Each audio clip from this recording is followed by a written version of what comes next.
A Walk to Remember. Written by Nicholas Sparks. Read by Frank Muller. Soundtrack by Book Track.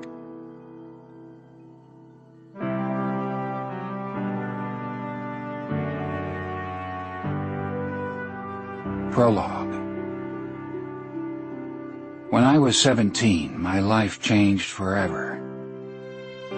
I know that there are people who wonder about me when I say this. They look at me strangely, as if trying to fathom what could have happened back then, though I seldom bother to explain. Because I've lived here for most of my life, I don't feel that I have to, unless it's on my terms. And that would take more time than most people are willing to give me. My story can't be summed up in 2 or 3 sentences. It can't be packaged into something neat and simple that people would immediately understand. Despite the passage of 40 years, the people still living here who knew me that year accept my lack of explanation without question. My story in some ways is their story, because it was something that all of us lived through. It was I, however, who was closest to it. I'm 57 years old, but even now I can remember everything from that year, down to the smallest details. I relive that year often in my mind, bringing it back to life. And I realize that when I do, I always feel a strange combination of sadness and joy. There are moments when I wish I could roll back the clock and take all the sadness away, but I have the feeling that if I did, the joy would be gone as well. So I take the memories as they come, accepting them all, letting them guide me whenever I can. This happens more often than I let on. It is April 12 in the last year before the millennium, and as I leave my house I glance around. The sky is overcast and gray, but as I move down the street I notice that the dogwoods and azaleas are blooming. I zip my jacket just a little. The temperature is cool, though I know it's only a matter of weeks before it will settle into something comfortable, and the gray skies give way to the kind of days that make North Carolina one of the most beautiful places in the world. With a sigh, I feel it all coming back to me. I close my eyes, and the years begin to move in reverse, slowly ticking backward like the hands of a clock rotating in the wrong direction. As if through someone else's eyes, I watch myself grow younger. I see my hair changing from gray to brown. I feel the wrinkles around my eyes begin to smooth. My arms and legs grow sinewy. Lessons I've learned with age grow dimmer, and my innocence returns as that eventful year approaches. Then, like me, the world begins to change. Roads narrow and some become gravel. Suburban sprawl has been replaced with farmland. Downtown streets teem with people looking in windows as they pass Sweeney's Bakery and Polka's Meat Shop. Men wear hats, women wear dresses. At the courthouse up the street, the bell tower rings. I open my eyes and pause. I am standing outside the Baptist church, and when I stare at the gable, I know exactly who I am. My name is Landon Carter, and I'm 17 years old. This is my story. I promise to leave nothing out. First you will smile, and then you will cry. Don't say you haven't been warned.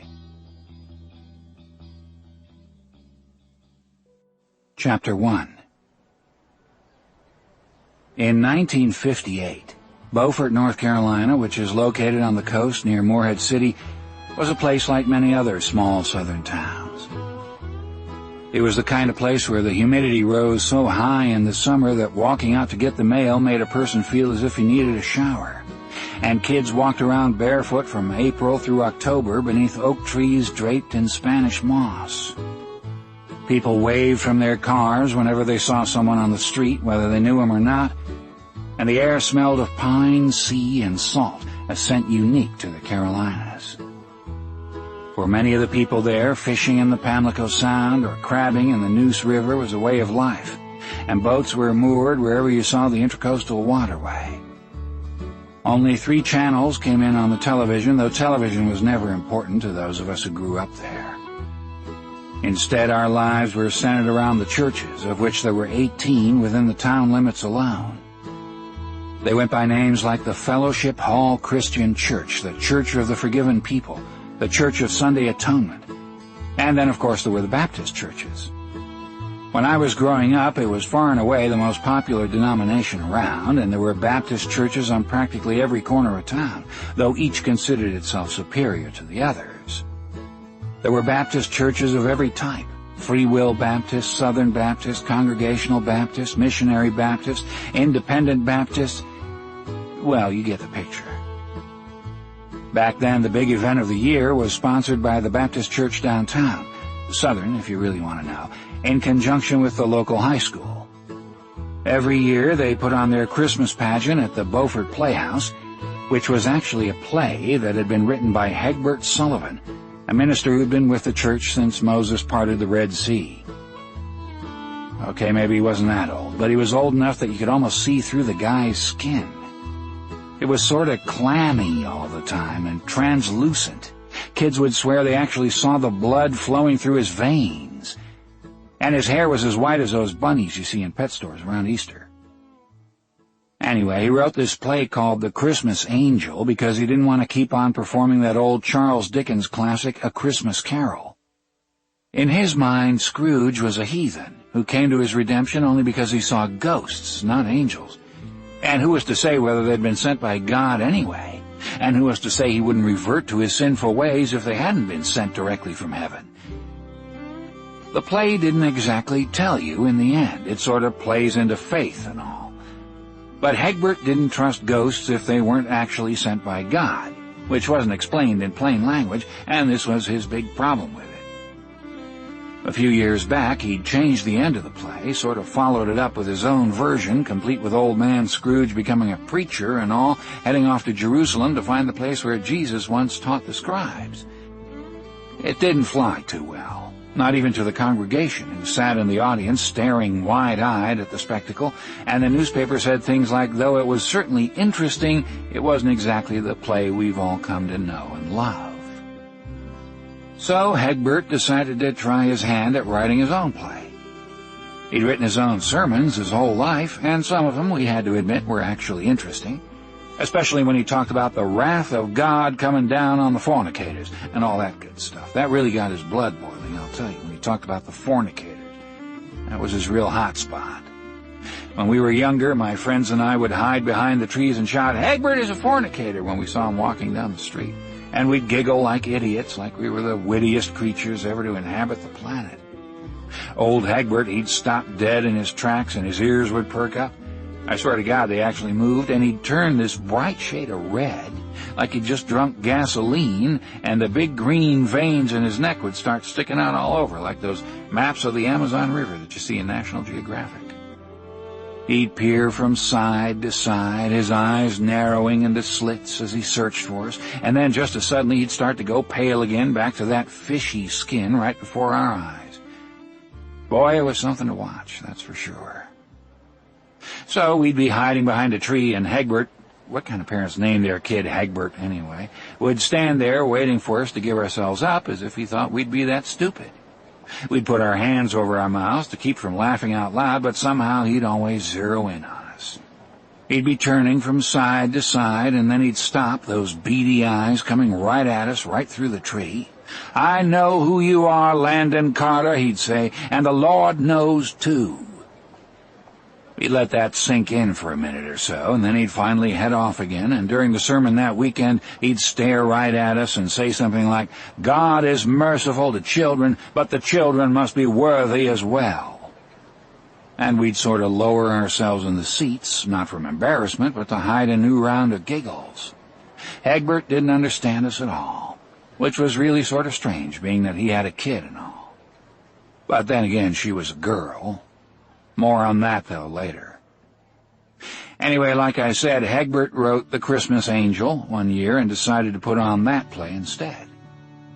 The play itself wasn't bad, actually, which surprised everyone the first year it was performed. It's basically the story of a man who had lost his wife a few years back, This guy, Tom Thornton, used to be real religious, but he had a crisis of faith after his wife died during childbirth. He's raising this little girl all on his own, but he hasn't really been the greatest father, and what the little girl really wants for Christmas is a special music box with an angel engraved on top, a picture of which she'd cut out from an old catalog. The guy searches long and hard to find the gift, but he can't find it anywhere.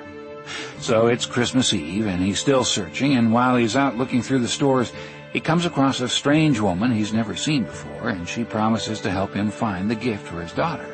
First, though, they help this homeless person. Back then they were called bums, by the way. Then they stop at an orphanage to see some kids, then visit a lonely old woman who just wanted some company on Christmas Eve.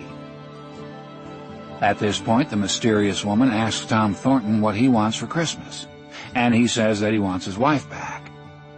She brings him to the city fountain and tells him to look in the water, and he'll find what he's looking for. When he looks in the water, he sees the face of his little girl, and he breaks down and cries right there. While he's sobbing, the mysterious lady runs off, and Tom Thornton searches but can't find her anywhere. Eventually he heads home, the lessons from the evening playing in his mind. He walks into his little girl's room, and her sleeping figure makes him realize that she's all he has left of his wife, and he starts to cry again because he knows he hasn't been a good enough father to her. The next morning, magically, the music box is underneath the tree, and the angel that's engraved on it looks exactly like the woman he'd seen the night before. So it wasn't that bad, really. If truth be told, people cried buckets whenever they saw it. The play sold out every year it was performed, and due to its popularity, Hegbert eventually had to move it from the church to the Beaufort Playhouse, which had a lot more seating.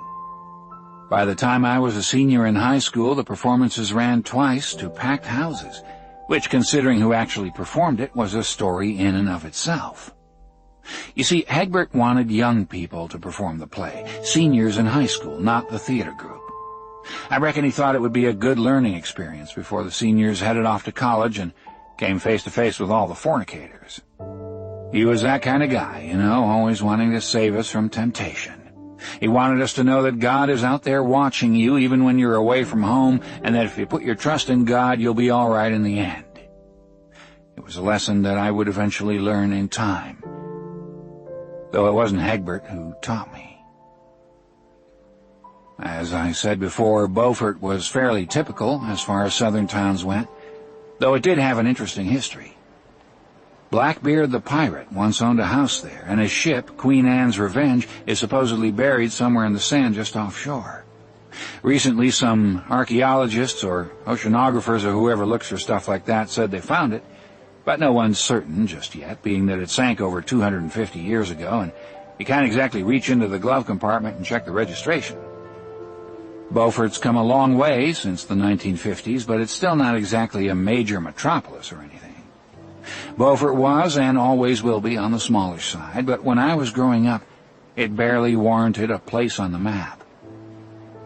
To put it into perspective, the congressional district that included Beaufort covered the entire eastern part of the state, some 20,000 square miles, and there wasn't a single town with more than 25,000 people.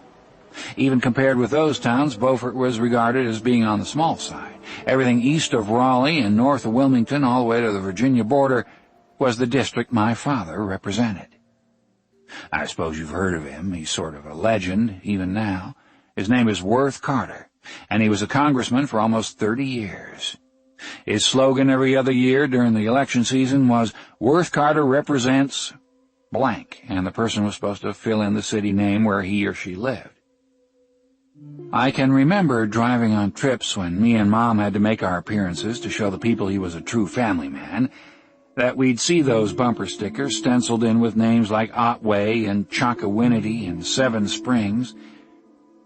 Nowadays, stuff like that wouldn't fly, but back then that was fairly sophisticated publicity.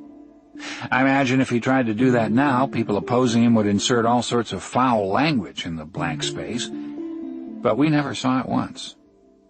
Oh, okay, maybe once. A farmer from Duplin County once wrote the word shit in the blank space, and when my mom saw it, she covered my eyes and said a prayer asking for forgiveness for the poor ignorant bastard. She didn't say exactly those words, but I got the gist of it. So my father, Mr. Congressman, was a bigwig, and everyone but everyone knew it, including old man Hegbert. Now, the two of them didn't get along. Not at all, despite the fact that my father went to Hegbert's church whenever he was in town, which, to be frank, wasn't all that often. Hegbert, in addition to his belief that fornicators were destined to clean the urinals in hell, also believed that communism was a sickness that doomed mankind to heathenhood. Even though heathenhood wasn't a word, I can't find it in any dictionary, the congregation knew what he meant. They also knew that he was directing his words specifically to my father, who would sit with his eyes closed and pretend not to listen. My father was on one of the House committees that oversaw the Red influence, supposedly infiltrating every aspect of the country, including national defense, higher education, and even tobacco farming. You have to remember that this was during the Cold War. Tensions were running high, and we North Carolinians needed something to bring it down to a more personal level.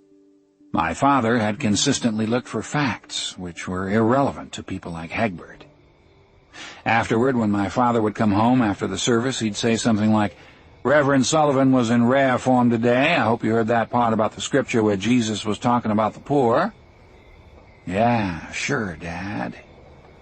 My father tried to defuse situations whenever possible. I think that's why he stayed in Congress for so long. The guy could kiss the ugliest babies known to mankind and still come up with something nice to say. "He's such a gentle child," he'd say when a baby had a giant head. Or, "I'll bet she's the sweetest girl in the world if she had a birthmark over her entire face." One time a lady showed up with a kid in a wheelchair.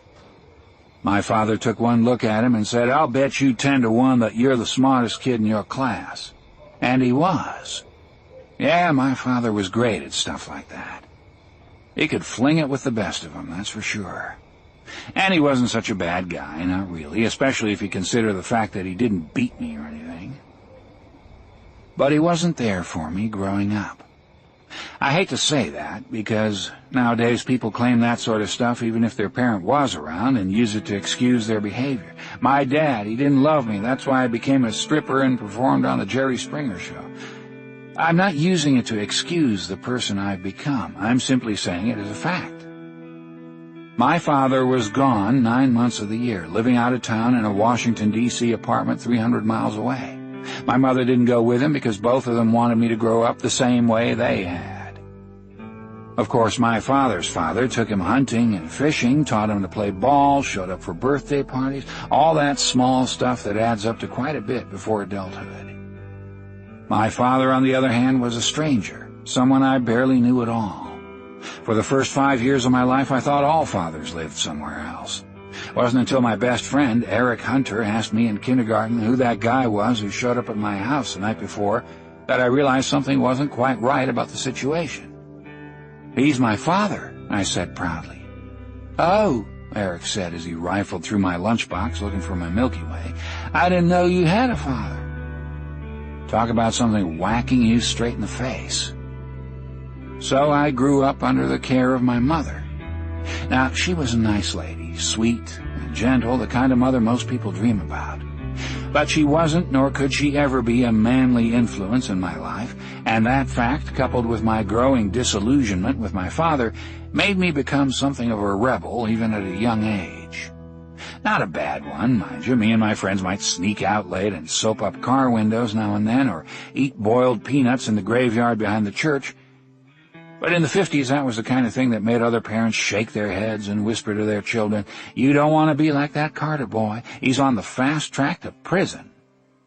Me, a bad boy, for eating boiled peanuts in the graveyard. Go figure. Anyway, my father and Hegbert didn't get along, but it wasn't only because of politics. No, it seems that my father and Hegbert knew each other from way back when. Hegbert was about 20 years older than my father, and back before he was a minister, he used to work for my father's father. My grandfather, even though he spent lots of time with my father, was a true bastard if there ever was one. He was the one, by the way, who made the family fortune, but I don't want you to imagine him as the sort of man who slaved over his business, working diligently and watching it grow, prospering slowly over time. My grandfather was much shrewder than that. The way he made his money was simple. He started as a bootlegger, accumulating wealth throughout Prohibition by running rum up from Cuba. Then he began buying land and hiring sharecroppers to work it. He took 90% of the money the sharecroppers made on their tobacco crop, then loaned them money whenever they needed it at ridiculous interest rates. Of course, he never intended to collect the money. Instead, he would foreclose on any land or equipment they happened to own. Then, in what he called his moment of inspiration, he started a bank called Carter Banking and Loan. The only other bank in a 2-county radius had mysteriously burned down, and with the onset of the Depression, it never reopened. Though everyone knew what had really happened, not a word was ever spoken for fear of retribution, and their fear was well placed. The bank wasn't the only building that had mysteriously burned down. His interest rates were outrageous, and little by little he began amassing more land and property as people defaulted on their loans. When the Depression hit hardest, he foreclosed on dozens of businesses throughout the county while retaining the original owners to continue to work on salary, paying them just enough to keep them where they were, because they had nowhere else to go. He told them that when the economy improved, he'd sell their business back to them, and people always believed him. Never once, however, did he keep his promise. In the end, he controlled a vast portion of the county's economy, and he abused his clout in every way imaginable. I'd like to tell you he eventually went to a terrible death, but he didn't. He died at a ripe old age while sleeping with his mistress on his yacht off the Cayman Islands. He'd outlived both his wives and his only son. Some end for a guy like that, huh? Life, I've learned, is never fair. If people teach anything in school, that should be it. But back to the story. Hegbert, once he realized what a bastard my grandfather really was, quit working for him and went into the ministry, then came back to Beaufort and started ministering in the same church we attended. He spent his first few years perfecting his fire and brimstone act with monthly sermons on the evils of the greedy, and this left him scant time for anything else. He was 43 before he ever got married. He was 55 when his daughter, Jamie Sullivan, was born. His wife, a wispy little thing 20 years younger than he, went through 6 miscarriages before Jamie was born, and in the end she died in childbirth, making Hegbert a widower who had to raise a daughter on his own. Hence, of course, the story behind the play. People knew the story even before the play was first performed. It was one of those stories that made its rounds whenever Hegbert had to baptize a baby or attend a funeral. Everyone knew about it, and that's why I think so many people got emotional whenever they saw the Christmas play. They knew it was based on something that happened in real life, which gave it special meaning. Jamie Sullivan was a senior in high school, just like me, and she'd already been chosen to play the angel, not that anyone else even had a chance. This, of course, made the play extra special that year. It was going to be a big deal, maybe the biggest ever, at least in Miss Garber's mind. She was the drama teacher, and she was already glowing about the possibilities the first time I met her in class. Now, I hadn't really planned on taking drama that year. I really hadn't, but it was either that or chemistry, too. The thing was, I thought it would be a blow-off class, especially when compared with my other option. No papers, no tests, no tables where I'd have to memorize protons and neutrons and combine elements in their proper formulas. What could possibly be better for a high school senior? It seemed like a sure thing, and when I signed up for it, I thought I'd just be able to sleep through most every class, which, considering my late-night peanut eating, was fairly important at the time. On the first day of class, I was one of the last to arrive, coming in just a few seconds before the bell rang, and I took a seat in the back of the room. Miss Garber had her back turned to the class, and she was busy writing her name in big cursive letters as if we didn't know who she was. Everyone knew her. It was impossible not to. She was big, at least 6'2", with flaming red hair and pale skin that showed her freckles well into her 40s.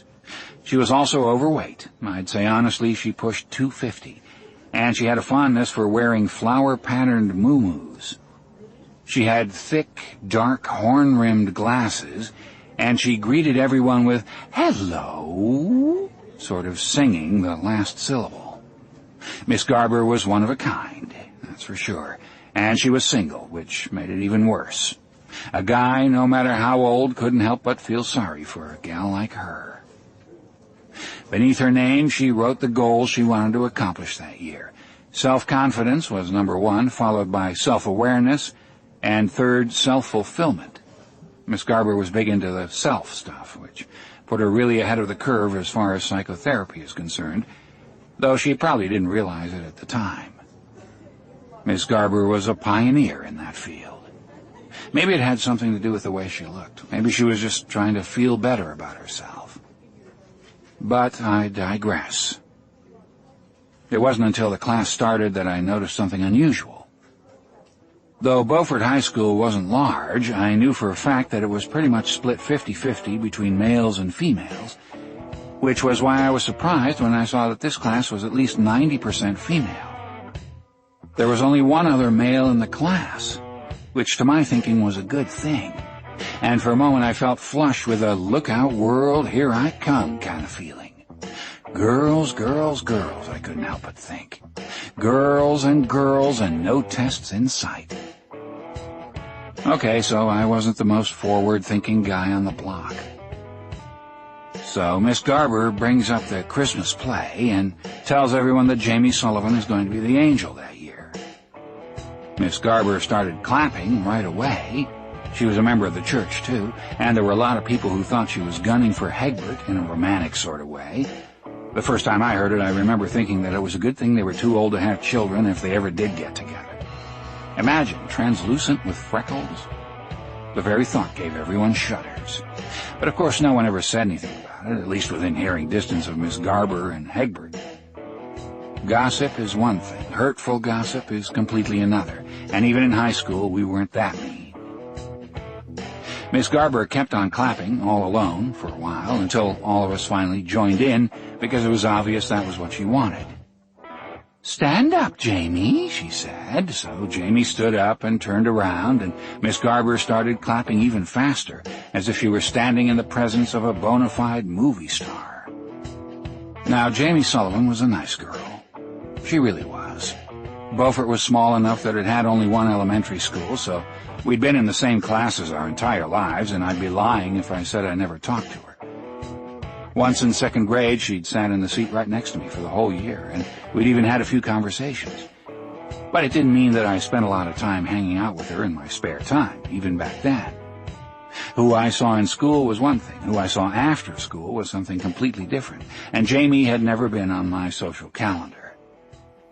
It's not that Jamie was unattractive, don't get me wrong. She wasn't hideous or anything like that. Fortunately, she'd taken after her mother, who, based on the pictures I'd seen, wasn't half bad, especially considering who she ended up marrying. But Jamie wasn't exactly what I considered attractive, either. Despite the fact that she was thin, with honey blonde hair and soft blue eyes, most of the time she looked sort of plain, and that was when you noticed her at all. Jamie didn't care much about outward appearances, because she was always looking for things like inner beauty, and I suppose that's part of the reason she looked the way she did. For as long as I'd known her, and this was going way back, remember, she'd always worn her hair in a tight bun, almost like a spinster, without a stitch of makeup on her face. Coupled with her usual brown cardigan and plaid skirt, she always looked as though she were on her way to interview for a job at the library. I used to think it was just a phase and that she'd eventually grow out of it, but she never had. Even through our first 3 years of high school, she hadn't changed at all. The only thing that had changed was the size of her clothes. But it wasn't just the way Jamie looked that made her different. It was also the way she acted. Jamie didn't spend any time hanging out at Cecil's diner or going to slumber parties with other girls, and I knew for a fact that she'd never had a boyfriend her entire life. Old Hegbert would probably have had a heart attack if she had. But even if by some odd turn of events Hegbert had allowed it, it still wouldn't have mattered. Jamie carried her Bible wherever she went, and if her looks and Hegbert didn't keep the boys away, the Bible sure as heck did. Now, I liked the Bible as much as the next teenage boy, but Jamie seemed to enjoy it in a way that was completely foreign to me. Not only did she go to vacation Bible school every August, but she would read the Bible during lunch break at school. In my mind, that just wasn't normal, even if she was the minister's daughter. No matter how you sliced it, reading Paul's letters to the Ephesians wasn't nearly as much fun as flirting, if you know what I mean.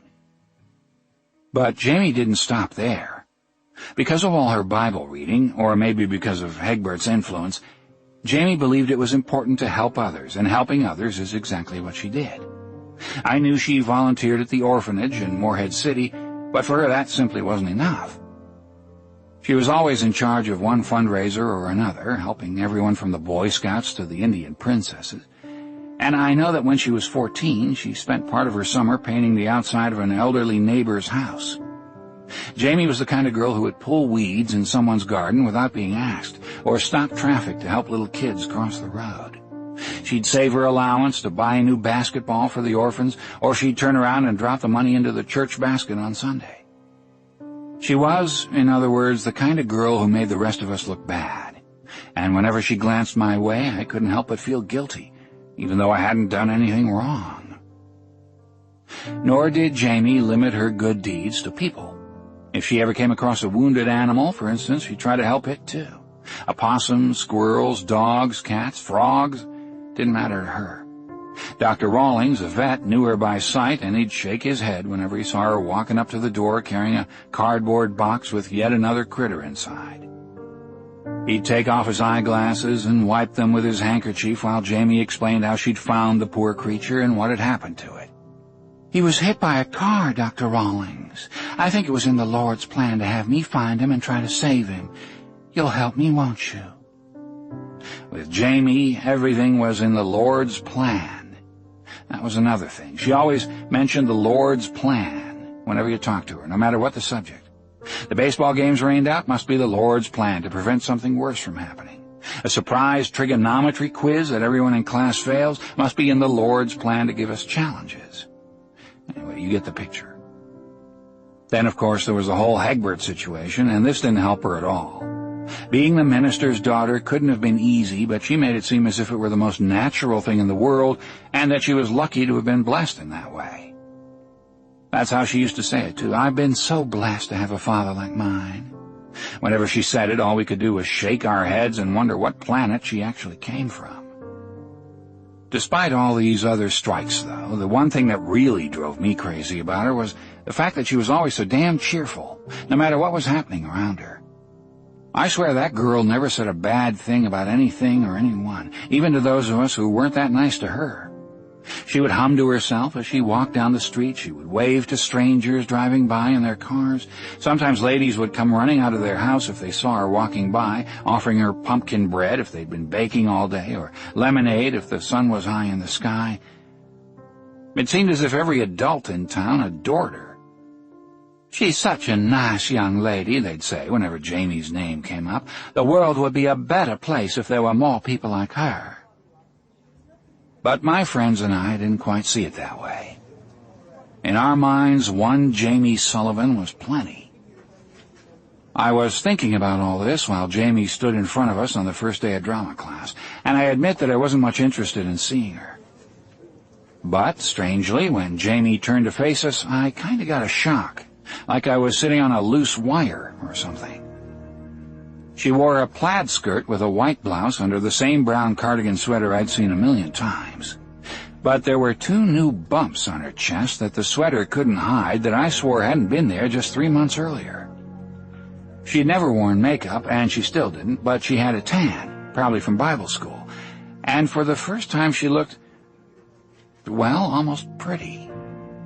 Of course, I dismissed that thought right away. But as she looked around the room, she stopped and smiled right at me, obviously glad to see that I was in the class. It wasn't until later that I would learn the reason why.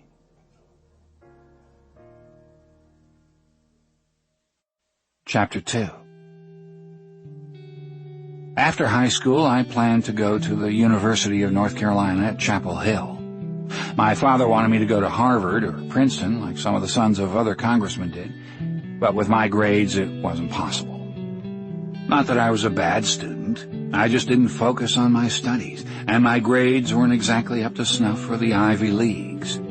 By my senior year, it was pretty much touch and go whether I'd even get accepted at UNC, and this was my father's alma mater, a place where he could pull some strings. During one of his few weekends home, my father came up with the plan to put me over the top. I just finished my first week of school, and we were sitting down for dinner. He was home for 3 days on account of Labor Day weekend. "I think you should run for student body president," he said. "You'll be graduating in June, and I think it would look good on your record. Your mother thinks so too, by the way." My mother nodded as she chewed a mouthful of peas. She didn't speak much when my father had the floor, though she winked at me. Sometimes I think my mother liked to see me squirm, even though she was sweet. "I don't think I'd have a chance at winning," I said. Though I was probably the richest kid in school, I was by no means the most popular. That honor belonged to Eric Hunter, my best friend. He could throw a baseball at almost 90 miles an hour, and he'd led the football team to back-to-back state titles as the star quarterback. He was a stud. Even his name sounded cool. "Of course you can win," my father said quickly. "We Carters always win." That's another one of the reasons I didn't like spending time with my father. During those few times he was home, I think he wanted to mold me into a miniature version of himself. Since I'd grown up pretty much without him, I'd come to resent having him around. This was the first conversation we'd had in weeks. He rarely talked to me on the phone. But what if I don't want to? My father put down his fork, a bite of his pork chop still on the tines. He looked at me crossly, giving me the once-over. He was wearing a suit, even though it was over 80 degrees in the house, and it made him even more intimidating. My father always wore a suit, by the way. "I think," he said slowly, "that it would be a good idea." I knew that when he talked that way, the issue was settled. That's the way it was in my family. My father's word was law. But the fact was, even after I agreed, I didn't want to do it. I didn't want to waste my afternoons meeting with teachers after school, every week for the rest of the year, dreaming up themes for school dances or trying to decide what colors the streamers should be. That's really all the class presidents did, at least back when I was in high school. It wasn't like students had the power to actually decide anything meaningful. But then again, I knew my father had a point. If I wanted to go to UNC, I had to do something. I didn't play football or basketball. I didn't play an instrument. I wasn't in the chess club or the bowling club or anything else. I didn't excel in the classroom. Hell, I didn't excel at much of anything. Growing despondent, I started listing the things I actually could do, but to be honest, there really wasn't that much. I could tie 8 different types of sailing knots. I could walk barefoot across hot asphalt farther than anyone I knew. I could balance a pencil vertically on my finger for 30 seconds. But I didn't think that any of those things would really stand out on a college application. So there I was, lying in bed all night long, slowly coming to the sinking realization that I was a loser. Thanks, Dad. The next morning I went to the principal's office and added my name to the list of candidates. There were 2 other people running, John Foreman and Maggie Brown. Now, John didn't stand a chance. I knew that right off. He was the kind of guy who'd pick lint off your clothes while he talked to you. But he was a good student. He sat in the front row and raised his hand every time the teacher asked a question. If he was called to give the answer, he would almost always give the right one, and he'd turn his head from side to side with a smug look on his face, as if proving how superior his intellect was when compared with those of the other peons in the room. Eric and I used to shoot spitballs at him when the teacher's back was turned. Maggie Brown was another matter. She was a good student as well. She'd served on the student council for the first 3 years and had been the junior class president the year before. The only real strike against her was the fact that she wasn't very attractive, and she'd put on 20 pounds that summer. I knew that not a single guy would vote for her. After seeing the competition, I figured that I might have a chance after all. My entire future was on the line here, so I formulated my strategy. Eric was the first to agree. "Sure, I'll get all the guys on the team to vote for you, no problem, if that's what you really want." "How about their girlfriends, too?" I asked. That was pretty much my entire campaign. Of course, I went to the debates like I was supposed to, and I passed out those dorky "what I'll do if I'm elected president" flyers. But in the end, it was Eric Hunter who probably got me where I needed to be. Beaufort High School had only about 400 students, so getting the athletic vote was critical, and most of the jocks didn't give a hoot who they voted for anyway. In the end, it worked out just the way I planned. I was voted student body president with a fairly large majority of the vote. I had no idea what trouble it would eventually lead me to. When I was a junior, I went steady with a girl named Angela Clark. She was my first real girlfriend, though it lasted for only a few months.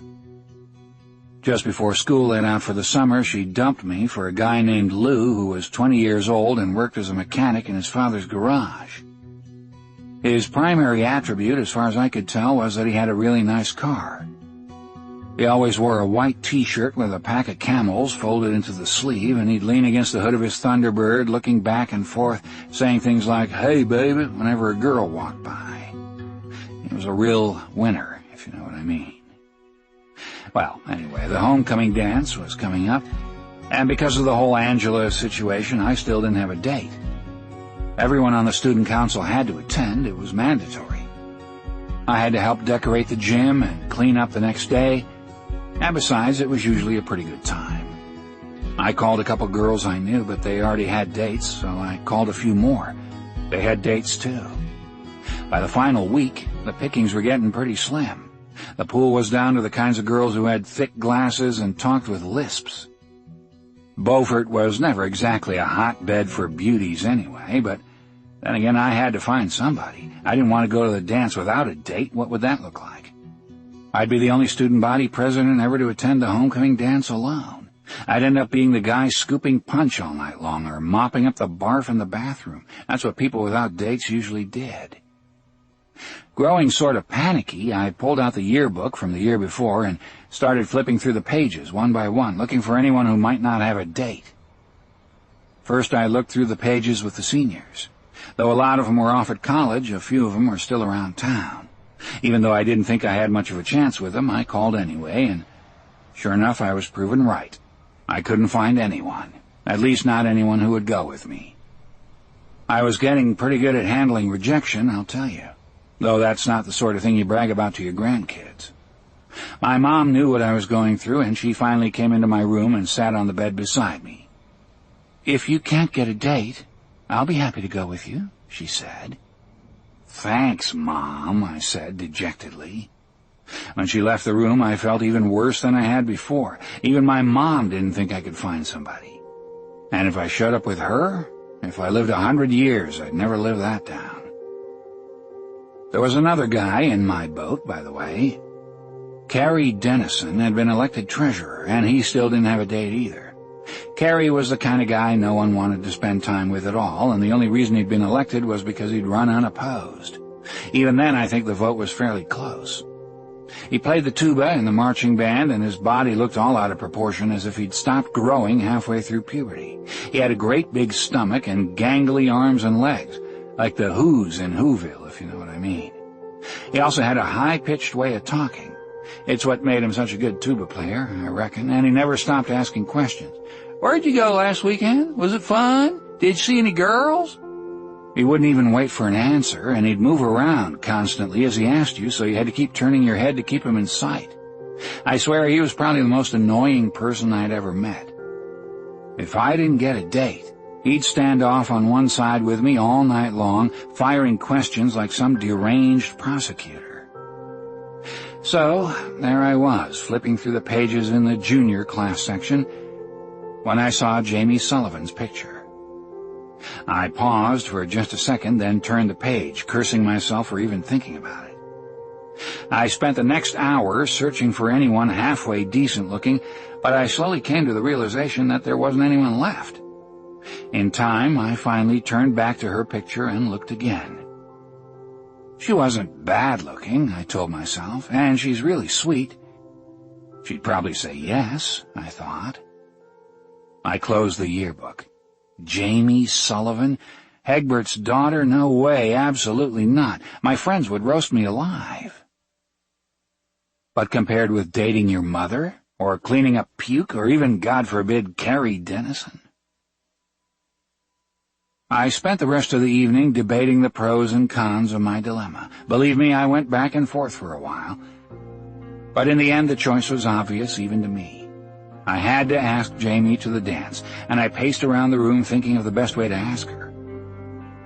It was then that I realized something terrible, something absolutely frightening. Carrie Dennison, I suddenly realized, was probably doing the exact same thing I was doing right now. He was probably looking through the yearbook, too.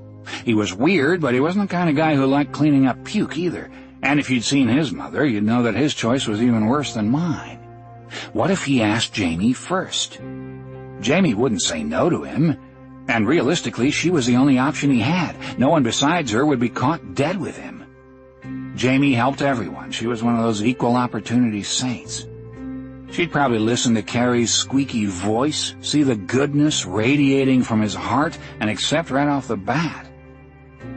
So there I was, sitting in my room, frantic with the possibility that Jamie might not go to the dance with me.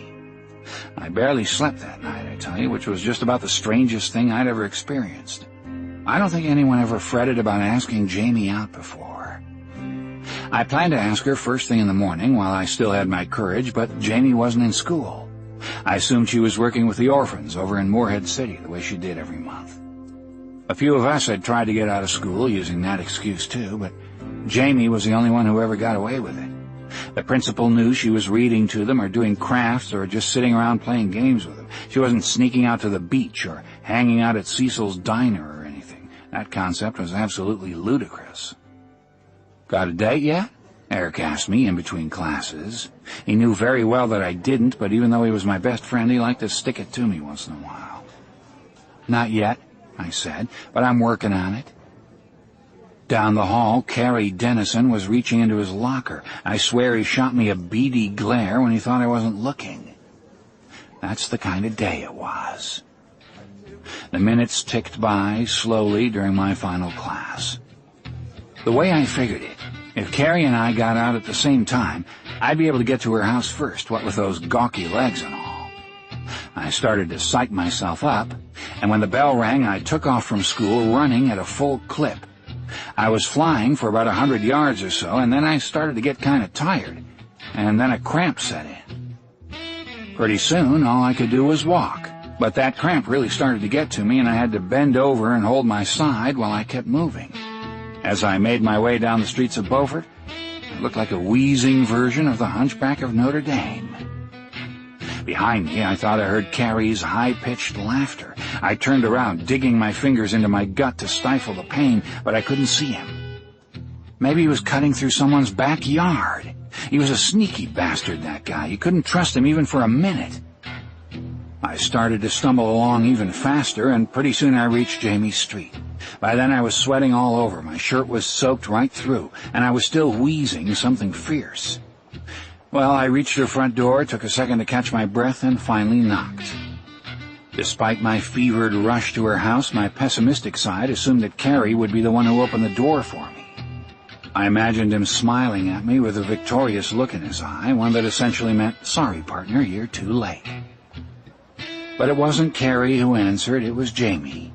And for the first time in my life, I saw what she'd look like if she were an ordinary person.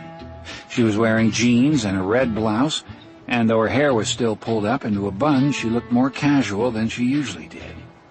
I realized she could actually be cute if she gave herself the opportunity. "Landon," she said as she held open the door, "this is a surprise." Jamie was always glad to see everyone, including me, though I think my appearance startled her. "You look like you've been exercising," she said. "Not really," I lied, wiping my brow. Luckily, the cramp was fading fast. "You've sweat clean through your shirt." "Oh, that?" I looked at my shirt. "That's nothing. I just sweat a lot sometimes." "Maybe you should have it checked by a doctor." "I'll be okay, I'm sure." "I'll say a prayer for you anyway," she offered as she smiled. Jamie was always praying for someone. I might as well join the club. "Thanks," I said. She looked down and sort of shuffled her feet for a moment. Well, I'd invite you in, but my father isn't home, and he doesn't allow boys in the house while he's not around. Oh, I said dejectedly, that's okay. We can talk out here, I guess. If I'd had my way, I would have done this inside. Would you like some lemonade while we sit? She asked. I just made some. I'd love some, I said.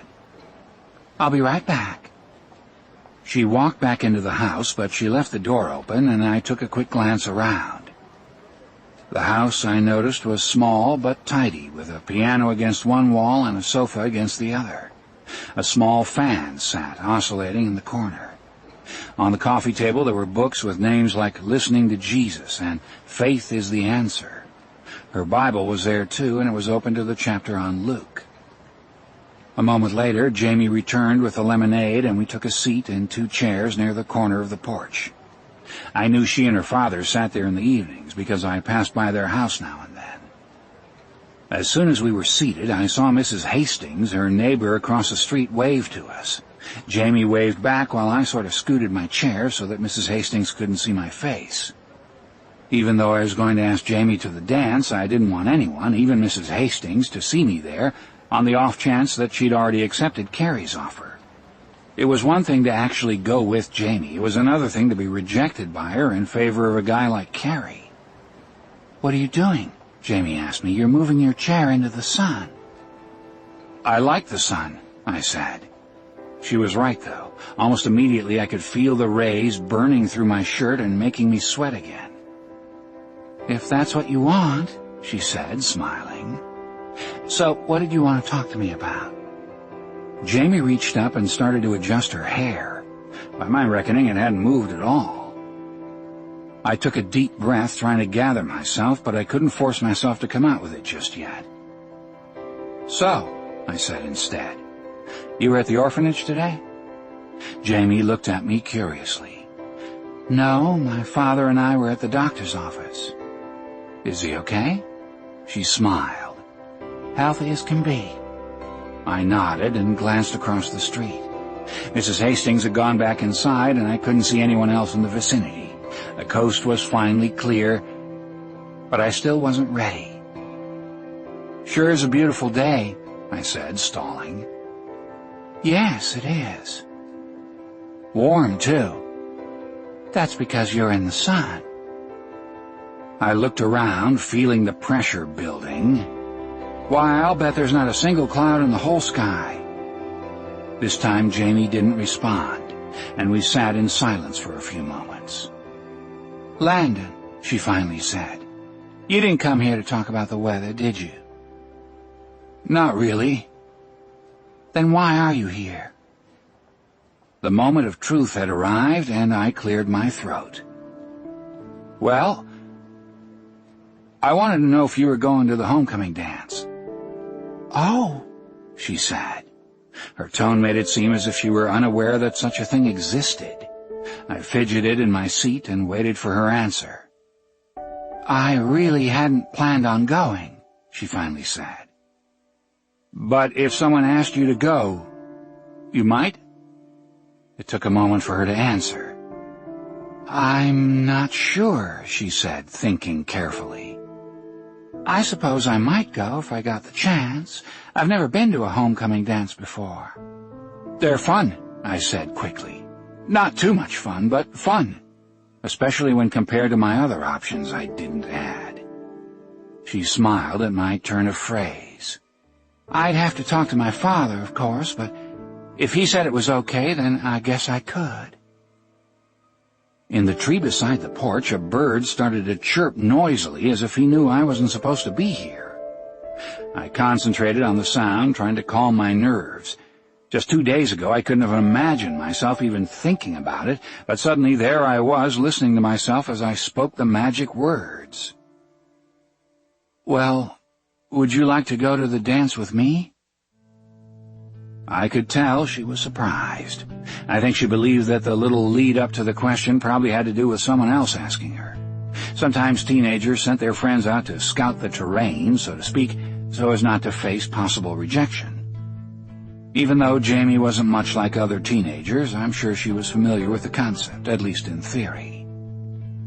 Instead of answering right away, though, Jamie glanced away for a long moment. I got a sinking feeling in my stomach because I assumed she was going to say no. Visions of my mother, puke, and Carrie flooded through my mind, and all of a sudden I regretted the way I'd behaved toward her all these years. I kept remembering all the times I'd teased her or called her father a fornicator or simply made fun of her behind her back. Just when I was feeling awful about the whole thing and imagining how I would ever be able to avoid Carrie for 5 hours, she turned and faced me again. She had a slight smile on her face.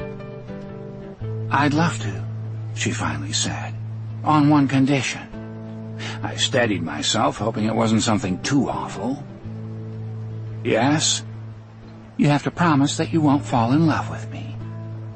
I knew she was kidding by the way she laughed, and I couldn't help but breathe a sigh of relief. Sometimes, I had to admit, Jamie had a pretty good sense of humor. I smiled and gave her my word.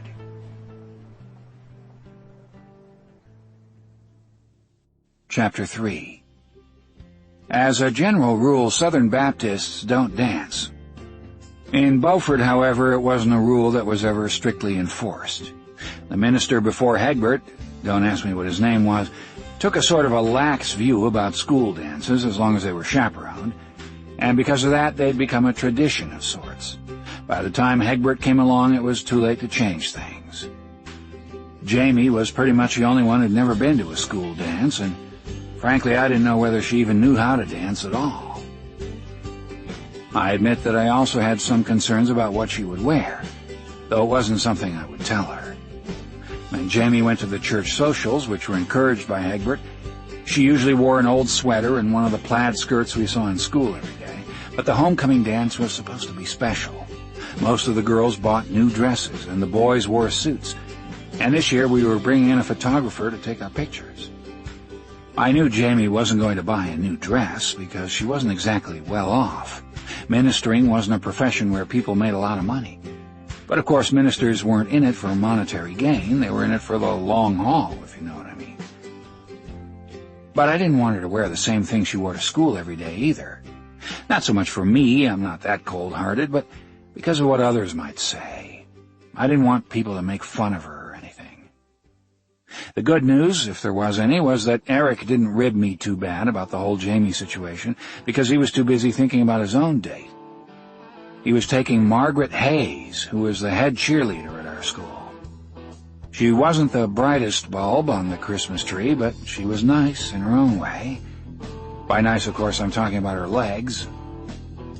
Eric offered to double date with me, but I turned him down because I didn't want to take any chances with Eric teasing Jamie or anything like that. He was a good guy, but he could be kind of heartless sometimes, especially when he had a few shots of bourbon in him. The day of the dance was actually quite busy for me. I spent most of the afternoon helping to decorate the gym, and I had to get to Jamie's about a half hour early because her father wanted to talk to me, though I didn't know why. Jamie had sprung that one on me just the day before, and I can't say I was exactly thrilled by the prospect of it. I figured he was going to talk about temptation and the evil path it can lead us to. If he brought up fornication, though, I knew I would die right there on the spot.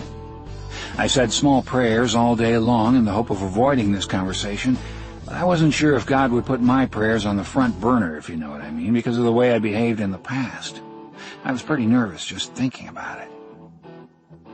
After I showered, I put on my best suit, swung by the florist to pick up Jamie's corsage, then drove to her house. My mom had let me borrow the car, and I parked it on the street directly in front of Jamie's house. We hadn't turned the clocks back yet, so it was still light out when I got there, and I strolled up the cracked walkway to her door. I knocked and waited for a moment, then knocked again. From behind the door, I heard Hegbert say, "I'll be right there," but he wasn't exactly racing to the door. I must have stood there for 2 minutes or so, looking at the door, the moldings, the little cracks in the windowsills. Off to the side were the chairs that Jamie and I had sat in just a few days back. The one I sat in was still turned in the opposite direction. I guess they hadn't sat there in the last couple of days. Finally, the door creaked open. The light coming from the lamp inside shadowed Hegbert's face slightly and sort of reflected through his hair. He was old, like I said, 72 years by my reckoning. It was the first time I'd ever seen him up close, and I could see all the wrinkles on his face. His skin really was translucent, even more so than I'd imagined. "Hello, Reverend," I said, swallowing my trepidation. "I'm here to take Jamie to the homecoming dance." "Of course you are," he said. "But first I wanted to talk with you." "Yes, sir, that's why I came early." "Come on in." In church, Hegbert was a fairly snappy dresser, but right now he looked like a farmer, dressed in overalls and a T-shirt. He motioned for me to sit on the wooden chair he'd brought in from the kitchen. "I'm sorry it took a little while to open the door. I was working on tomorrow's sermon," he said. I sat down. "That's okay, sir." I don't know why, but you just had to call him sir. He sort of projected that image. "All right, then, so tell me about yourself." I thought it was a fairly ridiculous question, with him having such a long history with my family and all. He was also the one who had baptized me, by the way, and he'd seen me in church every Sunday since I'd been a baby. "Well, sir," I began, not really knowing what to say, "I'm the student body president. I don't know whether Jamie mentioned that to you." He nodded. "She did. Go on." "And, well, I hope to go to the University of North Carolina next fall. I've already received the application." He nodded again. "Anything else?" I had to admit I was running out of things after that. Part of me wanted to pick up the pencil off the end table and start balancing it, giving him the whole 30 seconds worth, but he wasn't the kind of guy who would appreciate it. "I guess not, sir." "Do you mind if I ask you a question?" "No, sir." He sort of stared at me for a long time, as if thinking about it. "Why did you ask my daughter to the dance?" he finally said. I was surprised, and I know that my expression showed it.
I do know how to pin on a corsage.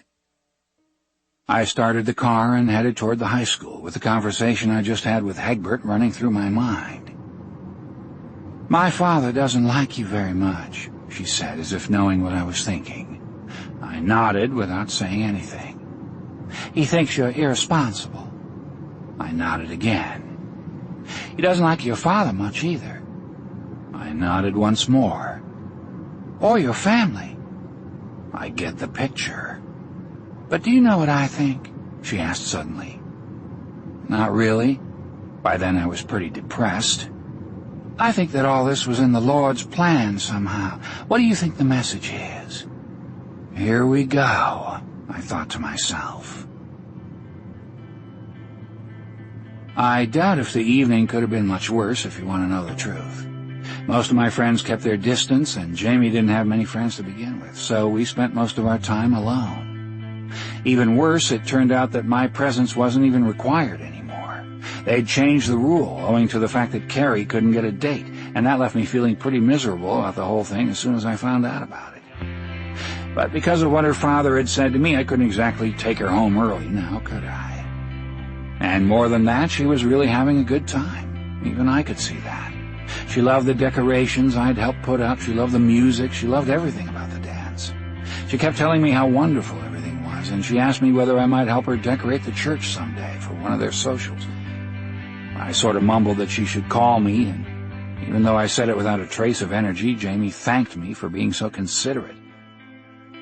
To be honest, I was depressed for at least the first hour, though she didn't seem to notice. Jamie had to be home by 11 o'clock, an hour before the dance ended, which made it somewhat easier for me to handle. Once the music started, we hit the floor, and it turned out that she was a pretty good dancer, considering it was her first time and all. She followed my lead pretty well through about a dozen songs, and after that we headed to the tables and had what resembled an ordinary conversation. Sure, she threw in words like faith and joy and even salvation, and she talked about helping the orphans and scooping critters off the highway, but she was just so damn happy it was hard to stay down for long. So things weren't too terrible at first, and really no worse than I had expected. It wasn't until Lou and Angela showed up that everything really went sour. They showed up a few minutes after we arrived. He was wearing that stupid T-shirt, camels in his sleeve, and a glop of hair gel on his head. Angela hung all over him right from the beginning of the dance, and it didn't take a genius to realize she'd had a few drinks before she got there. Her dress was really flashy. Her mother worked in a salon and was up on all the latest fashions, and I noticed she'd picked up that ladylike habit called chewing gum. She really worked that gum, chewing it almost like a cow working her cud. Well, good old Lou spiked the punch bowl, and a few more people started getting tipsy. By the time the teachers found out, most of the punch was already gone, and people were getting that glassy look in their eyes. When I saw Angela gobble up her second glass of punch, I knew I should keep my eye on her. Even though she dumped me, I didn't want anything bad to happen to her. She was the first girl I'd ever French-kissed, and even though our teeth clanked together so hard the first time we tried it that I saw stars and had to take aspirin when I got home, I still had feelings for her. So there I was, sitting with Jamie, barely listening as she described the wonders of Bible school, watching Angela out of the corner of my eye, when Lou spotted me looking at her. In one frenzied motion, he grabbed Angela around the waist and dragged her over to the table, giving me one of those looks, the one that means business, you know, the one I'm talking about. "Are you staring at my girl?" he asked, already tensing up. "No." "Yeah, he was," Angela said, kind of slurring out the words. "He was staring right at me. This is my old boyfriend, the one I told you about." His eyes turned into little slits, just like Hegbert's were prone to do. I guess I have this effect on lots of people. "So you're the one," he said, sneering. Now, I'm not much of a fighter. The only real fight I was ever in was in 3rd grade, and I pretty much lost that one when I started to cry even before the guy punched me. Usually I didn't have much trouble staying away from things like this because of my passive nature, and besides, no one ever messed with me when Eric was around. But Eric was off with Margaret somewhere, probably behind the bleachers. "I wasn't staring," I said finally, "and I don't know what she told you, but I doubt if it was true." His eyes narrowed. "Are you calling Angela a liar?" he sneered. Oops. I think he would have hit me right there, but Jamie suddenly worked her way into the situation. "Don't I know you?" she said cheerfully, looking right at him. Sometimes Jamie seemed oblivious of situations that were happening right in front of her. "Wait, yes, I do. You work in the garage downtown. Your father's name is Joe, and your grandma lives out on Foster Road by the railroad crossing." A look of confusion crossed Lou's face, as though he were trying to put together a puzzle with too many pieces. "How do you know all that? What'd he do, tell you about me, too?" "No," Jamie said. "Don't be silly." She laughed to herself. Only Jamie could find humor at a time like this. "I saw your picture in your grandma's house. I was walking by, and she needed some help bringing in the groceries. Your picture was on the mantel." Lou was looking at Jamie as though she had corn stalks growing out of her ears. Meanwhile, Jamie was fanning herself with her hand. "Well, we were just sitting down to take a breather from all that dancing. It sure gets hot out there. Would you like to join us? We've got a couple chairs. I'd love to hear how your grandma's doing." She sounded so happy about it that Lou didn't know what to do. Unlike those of us who were used to this sort of thing, he'd never come across someone like Jamie before. He stood there for a moment or two, trying to decide if he should hit the guy with the girl who'd helped his grandma. If it sounds confusing to you, imagine what it was doing to Lou's petroleum-damaged brain. He finally skulked off without responding, taking Angela with him. Angela had probably forgotten how the whole thing started anyway, owing to the amount she'd had to drink. Jamie and I watched him go, and when he was a safe distance away, I exhaled.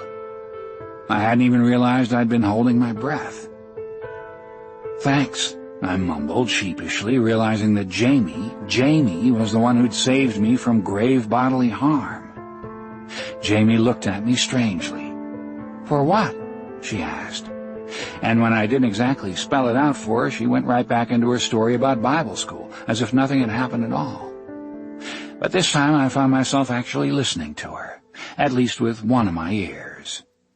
It was the least I could do. It turns out that it wasn't the last we saw of either Lou or Angela that evening. The 2 glasses of punch had really done Angela in, and she threw up all over the ladies' restroom. Lou, being the classy guy he was, left when he heard her retching, sort of slinking out the way he came in, and that was the last I saw of him.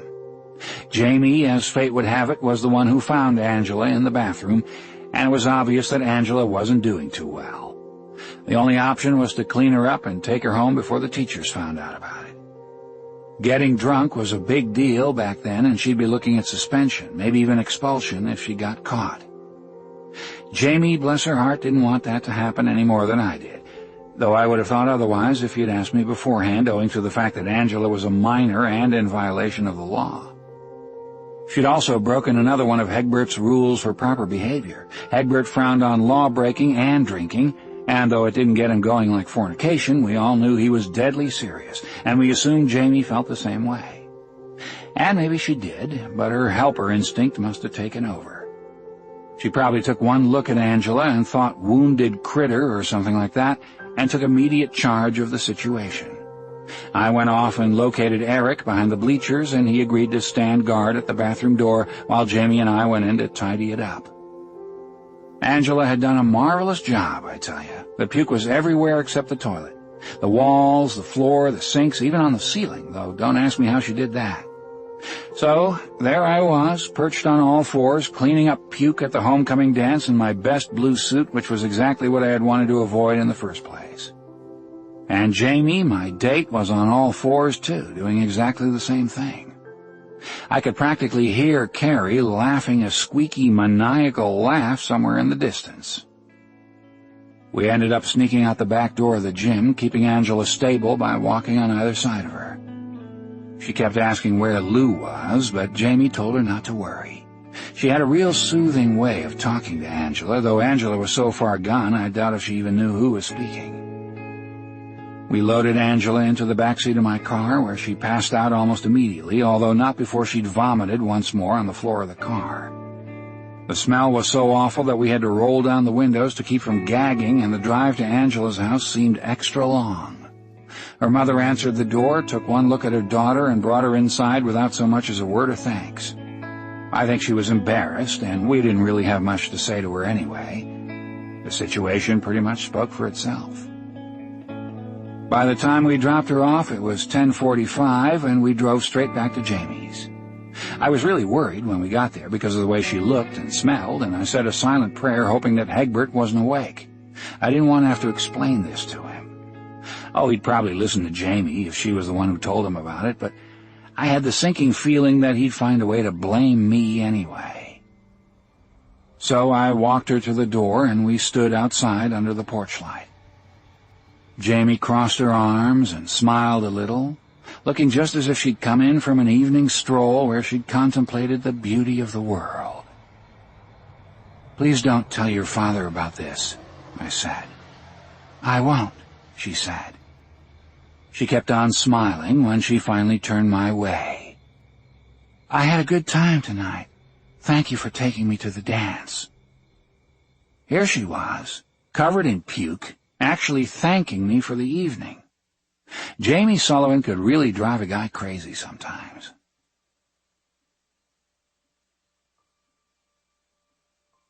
Chapter 4. In the 2 weeks following the homecoming dance, my life pretty much returned to normal.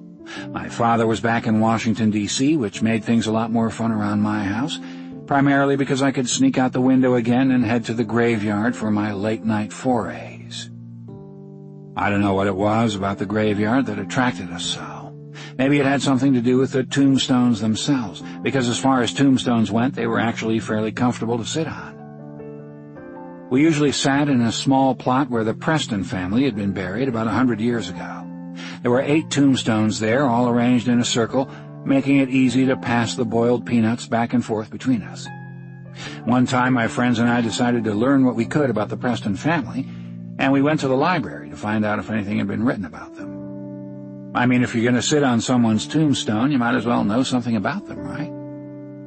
It turns out that there wasn't much about the family in the historical records, though we did find out one interesting tidbit of information. Henry Preston, the father, was a one-armed lumberjack, believe it or not. Supposedly he could cut down a tree as fast as any two-armed man. Now, the vision of a one-armed lumberjack is pretty vivid right off the bat, so we talked about him a lot. We used to wonder what else he could do with only one arm, and we'd spend long hours discussing how fast he could pitch a baseball or whether or not he'd be able to swim across the Intracoastal Waterway. Our conversations weren't exactly highbrow, I admit, but I enjoyed them nonetheless. Well, Eric and me were out there one Saturday night with a couple of other friends, eating boiled peanuts and talking about Henry Preston, when Eric asked me how my date went with Jamie Sullivan.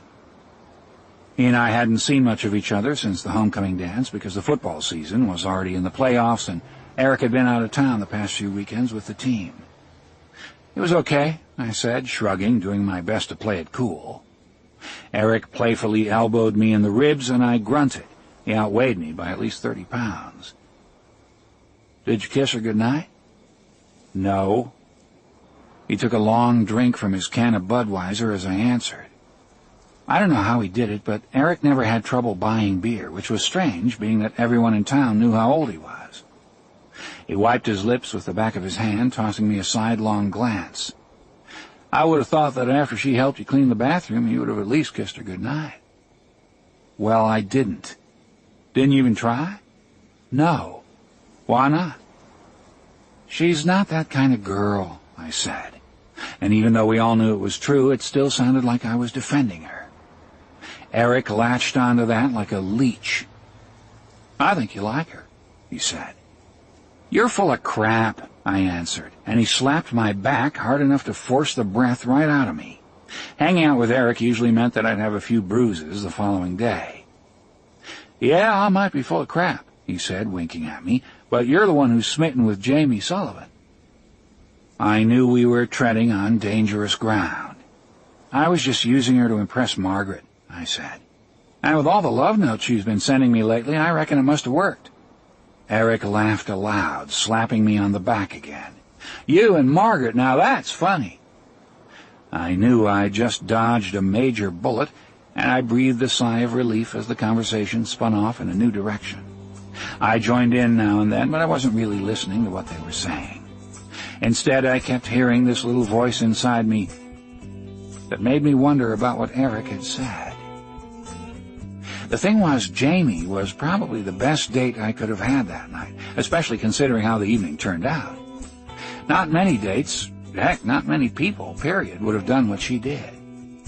At the same time, her being a good date didn't mean I liked her. I hadn't talked to her at all since the dance, except when I saw her in drama class, and even then it was only a few words here and there. If I liked her at all, I told myself, I would have wanted to talk to her. If I liked her, I would have offered to walk her home. If I liked her, I would have wanted to bring her to Cecil's Diner for a basket of hush puppies and some RC Cola. But I didn't want to do any of those things. I really didn't. In my mind, I'd already served my penance. The next day, Sunday, I was in my room working on my application to UNC. In addition to the transcripts from my high school and other personal information, they required 5 essays of the usual type. If you could meet one person in history, who would that person be and why? Name the most significant influence in your life and why you feel that way. What do you look for in a role model and why? The essay questions were fairly predictable. Our English teacher had told us what to expect, and I'd already worked on a couple of variations in class as homework. English was probably my best subject.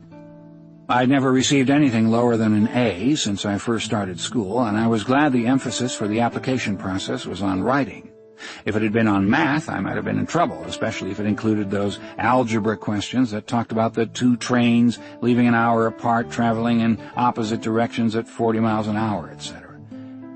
It wasn't that I was bad in math. I usually pulled at least a C, but it didn't come naturally to me, if you know what I mean. Anyway, I was writing one of my essays when the phone rang.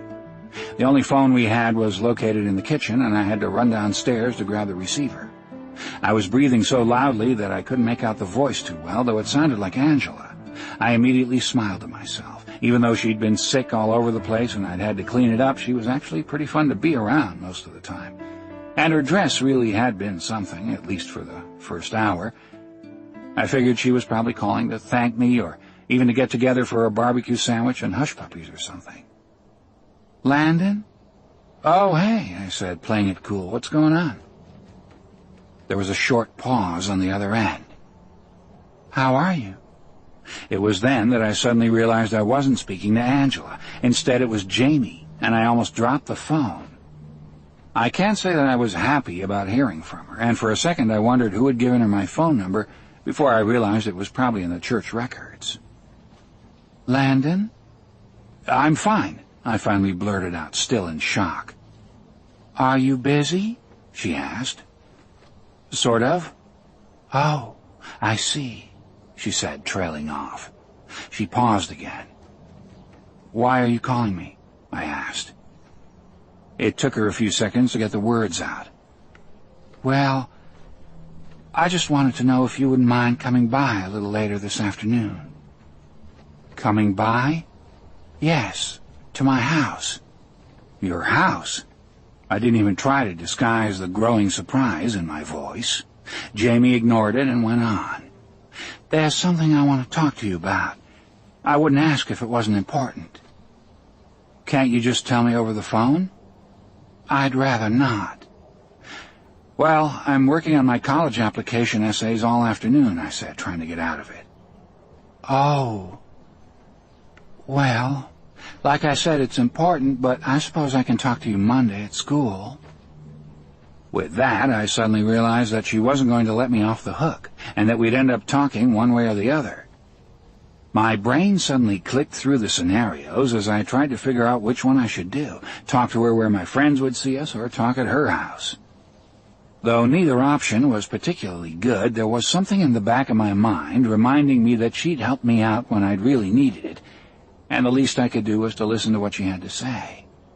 I may be irresponsible, but I'm a nice irresponsible, if I do say so myself. Of course, that didn't mean everyone else had to know about it. No, I said, today is fine. We arranged to meet at 5 o'clock, and the rest of the afternoon ticked by slowly like the drips from Chinese water torture. I left my house 20 minutes early so I'd have plenty of time to get there. My house was located near the waterfront in the historic part of town, just a few doors down from where Blackbeard used to live, overlooking the Intracoastal Waterway. Jamie lived on the other side of town, across the railroad tracks. so it would take me about that long to get there. It was November, and the temperature was finally cooling down. One thing I really liked about Beaufort was the fact that the springs and falls lasted practically forever. It might get hot in the summer or snow once every 6 years, and there might be a cold spell that lasted a week or so in January, but for the most part all you needed was a light jacket to make it through the winter. Today was one of those perfect days, mid-70s without a cloud in the sky. I made it to Jamie's house right on time and knocked on her door. Jamie answered it, and a quick peek inside revealed that Egbert wasn't around. It wasn't quite warm enough for sweet tea or lemonade, and we sat in the chairs on the porch again without anything to drink. The sun was beginning to lower itself in the sky, and there wasn't anyone on the street. This time I didn't have to move my chair. It hadn't been moved since the last time I'd been there.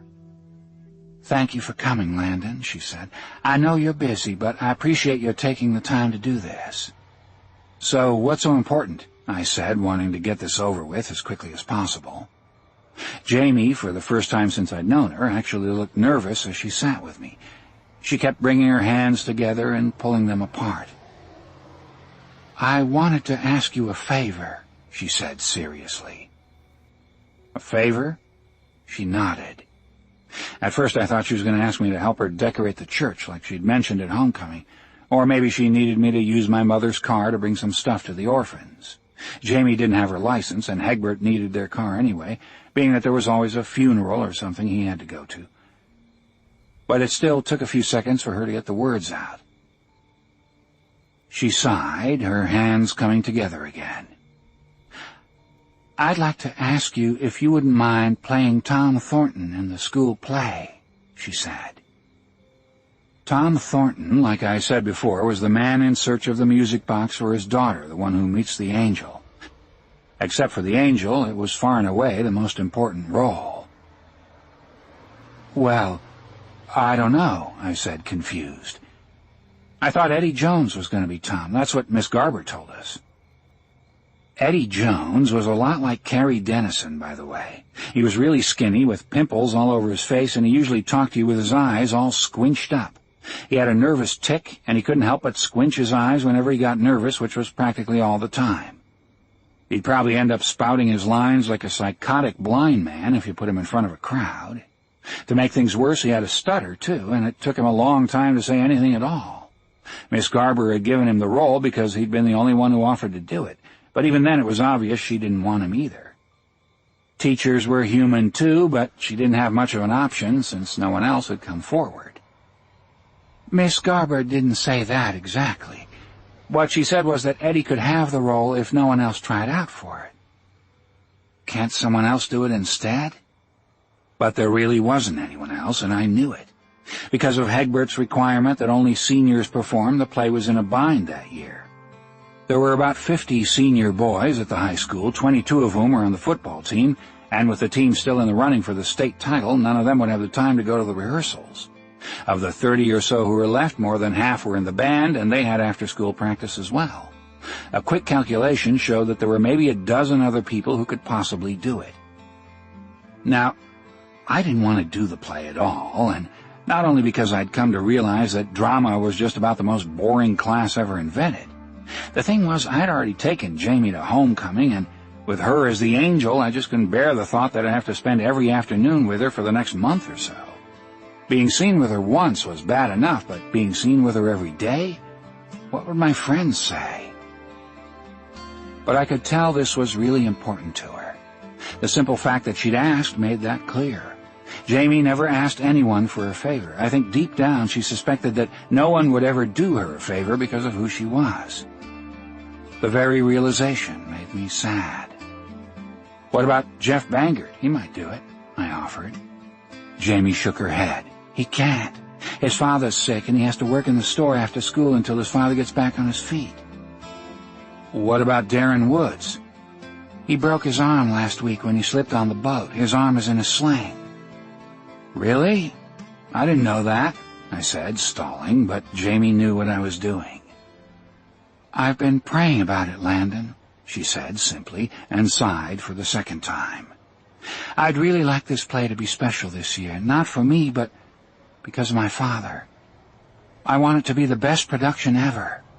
I know how much it will mean to him to see me be the angel, because this play reminds him of my mother." She paused, collecting her thoughts. "It would be terrible if the play was a failure this year, especially since I'm involved." She stopped again before going on, her voice becoming more emotional as she went on. "I know Eddie would do the best he could, I really do, and I'm not embarrassed to do the play with him. I'm really not. Actually, he's a very nice person, but he told me that he's having second thoughts about doing it.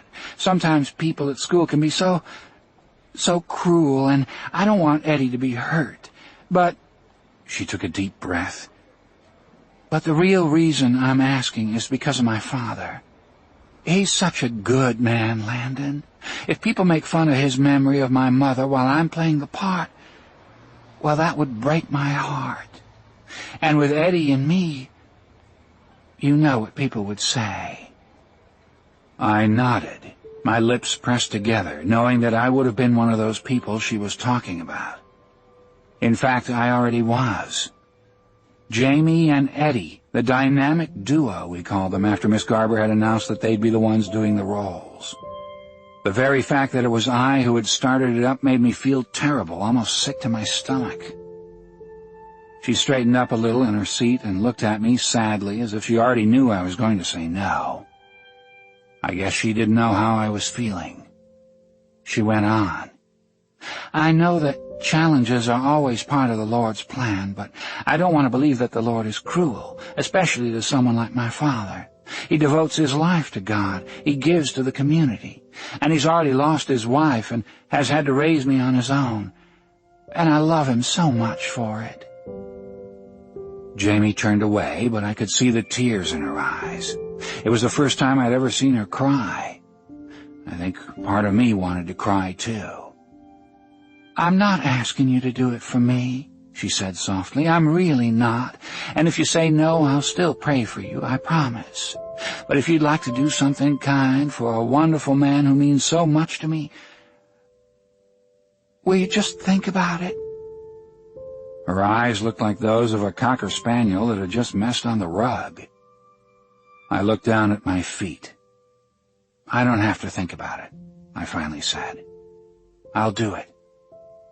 I really didn't have a choice, did I? Chapter 5. The next day I talked to Miss Garber, went through the audition, and got the part. Eddie, by the way, wasn't upset at all. In fact, I could tell he was actually relieved about the whole thing. When Miss Garber asked him if he'd be willing to let me play the role of Tom Thornton, his face sort of relaxed right there, and one of his eyes popped back open. Yes, absolutely," he said, stuttering. I understand." It took him practically 10 seconds to get the words out. For his generosity, however, Miss Garber gave him the role of the bum, and we knew he'd do fairly well in that role. The bum, you see, was completely mute, but the angel always knew what he was thinking. At one point in the play, she has to tell the mute bum that God will always watch out for him because God especially cares for the poor and downtrodden. That was one of the tip-offs to the audience that she'd been sent from heaven. Like I said earlier, Hegbert wanted it to be real clear who offered redemption and salvation, and it certainly wasn't going to be a few rickety ghosts who just popped up out of nowhere. Rehearsals started the next week, and we rehearsed in the classroom because the playhouse wouldn't open their doors for us until we'd got all the little bugs out of our performance. By little bugs, I mean our tendency to accidentally knock over the props. The props had been made about 15 years ago when the play was in its first year by Toby Bush, a sort of roving handyman who had done a few projects for the playhouse in the past. He was a roving handyman because he drank beer all day long while he worked, and by about 2 o'clock or so he'd really be flying. I guess he couldn't see straight because he'd accidentally whack his fingers with the hammer at least once a day. Whenever that happened, he'd throw down the hammer and jump up and down, holding his fingers, cursing everyone from his mother to the devil. When he finally calmed down, he'd have another beer to soothe the pain before going back to work. His knuckles were the size of walnuts, permanently swollen from years of whacking, and no one was willing to hire him on a permanent basis. The only reason Hegbert had hired him at all was because he was far and away the lowest bidder in town.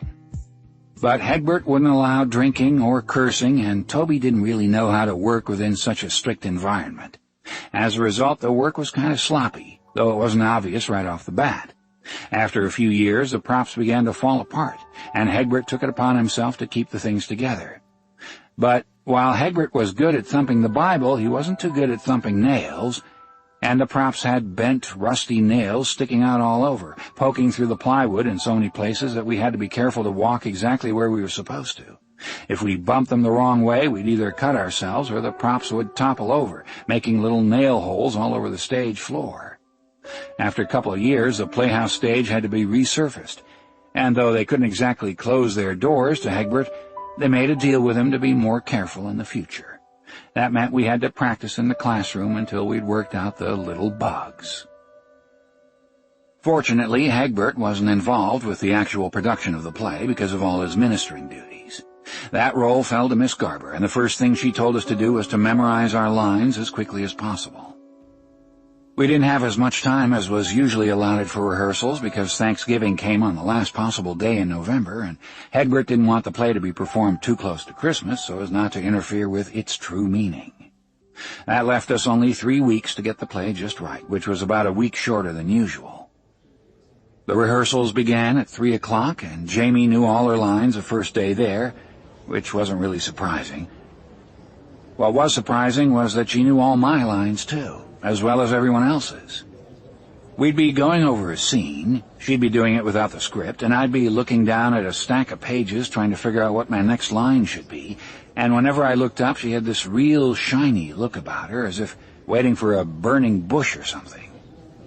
The only lines I knew were the mute bums, at least on that first day, and all of a sudden I was actually envious of Eddie, at least in that regard.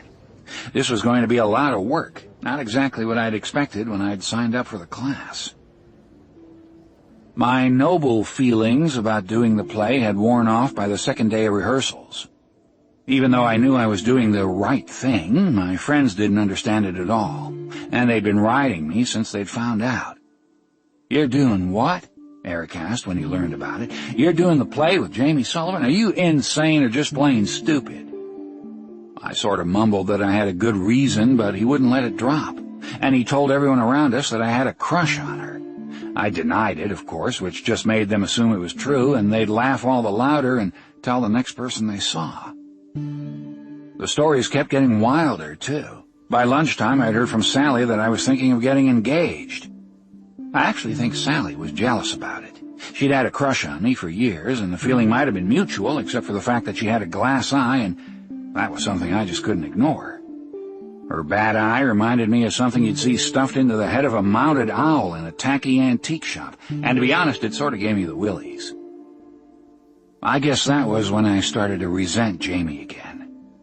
I know it wasn't her fault, but I was the one who was taking the arrows for Hegbert, who hadn't exactly gone out of his way the night of homecoming to make me feel welcome.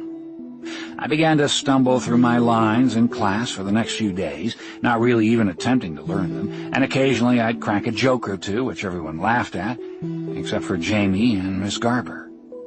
After rehearsal was over, I'd head home to put the play out of my mind, and I wouldn't even bother to pick up the script.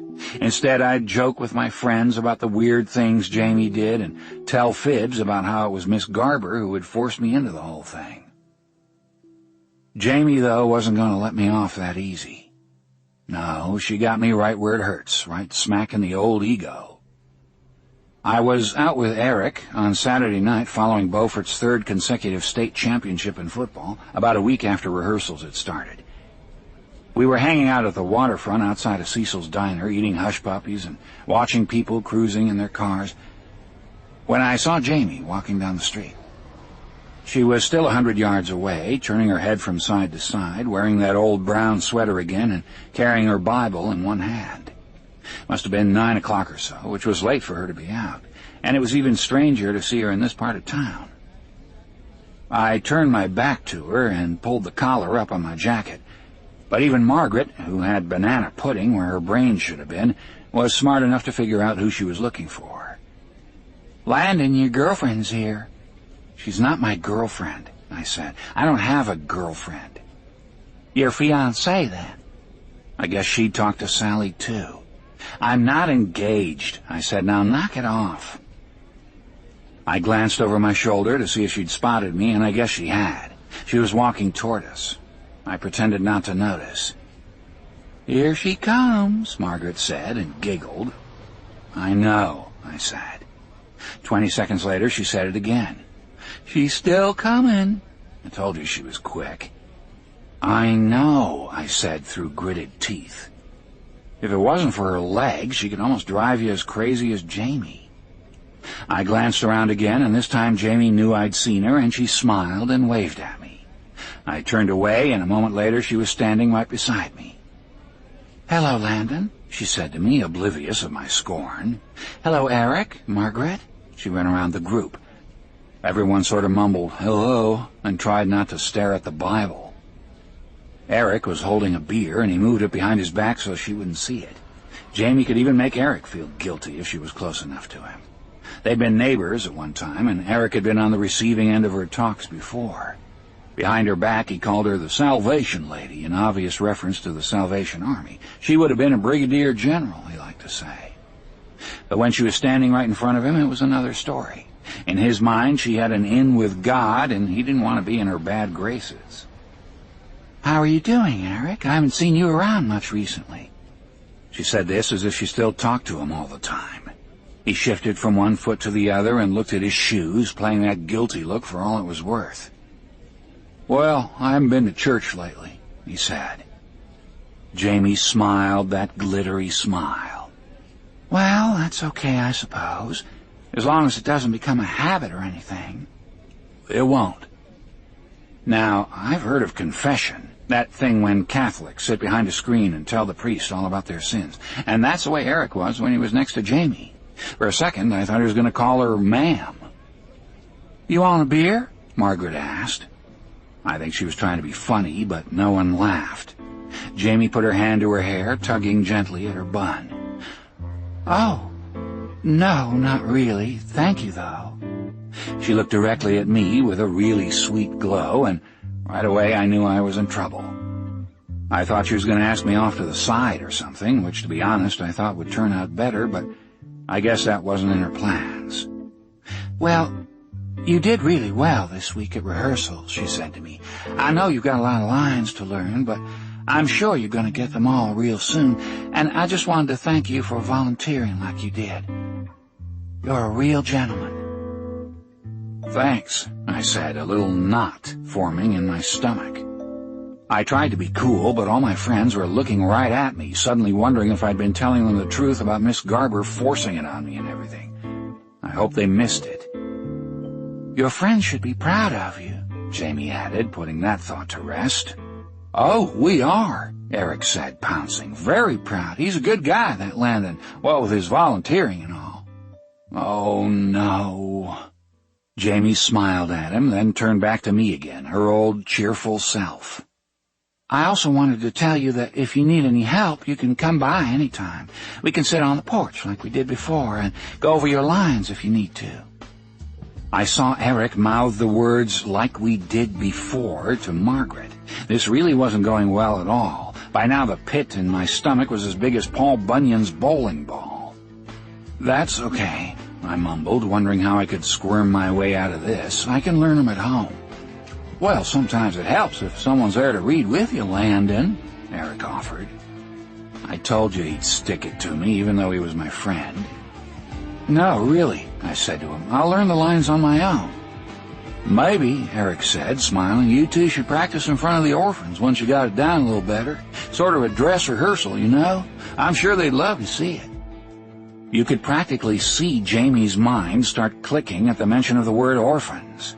Everyone knew what her hot button was. Do you think so? She asked. Eric nodded seriously. I'm sure of it. Landon was the one who thought of it first, but I know that if I was an orphan, I'd love something like that, even if it wasn't exactly the real thing. Me too, Margaret chimed in. As they spoke, the only thing I could think about was that scene from Julius Caesar where Brutus stabs him in the back. Et tu, Eric? It was Landon's idea? She asked, furrowing her brow. She looked at me, and I could tell she was still mulling it over. But Eric wasn't about to let me off the hook that easy. Now that he had me flopping on the deck, the only thing left to do was gut me. "You'd like to do that, wouldn't you, Landon?" he said. "Helping the orphans, I mean." It wasn't exactly something you could answer no to, was it? "I reckon so," I said under my breath, staring at my best friend. Eric, despite the remedial classes he was in, would have been one hell of a chess player. "Good, that's all settled. That's if it's okay with you, Jamie." His smile was so sweet it could have flavored half the RC Cola in the county. "Well, yes, I suppose I'll have to talk to Miss Garber and the director of the orphanage, but if they say it's okay, I think it would be a fine idea." And the thing was, you could tell she was really happy about it. Checkmate.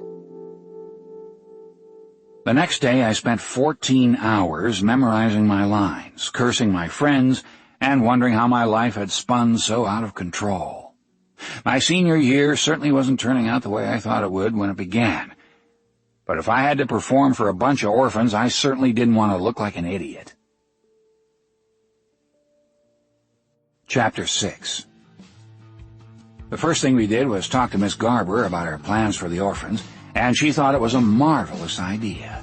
That was her favorite word, by the way, marvelous, after she greeted you with hello. On Monday, when she realized that I knew all my lines, she said, "Marvelous," and for the next 2 hours, whenever I'd finish up a scene, she'd say it again. By the end of the rehearsal, I'd heard it about 4 zillion times. But Miss Garber actually went our idea one better. She told the class what we were doing, and she asked if other members of the cast would be willing to do their parts as well, so that the orphans could really enjoy the whole thing. The way she asked meant that they really didn't have a choice, and she looked around the class waiting for someone to nod so she could make it official. No one moved a muscle except for Eddie. Somehow he'd inhaled a bug up his nose at that exact moment, and he sneezed violently. The bug flew out his nose, shot across his desk, and landed on the floor right by Norma Jean's leg. She jumped out of her chair and screamed out loud, and the people on either side of her shouted, "Ooh, gross!" The rest of the class started looking around and craning their necks, trying to see what happened, and for the next 10 seconds there was total pandemonium in the classroom. For Miss Garber, that was as good of an answer as she needed. "Marvelous," she said, closing the discussion. Jamie, meanwhile, was getting really excited about performing for the orphans. During a break in rehearsals, she pulled me aside and thanked me for thinking of them.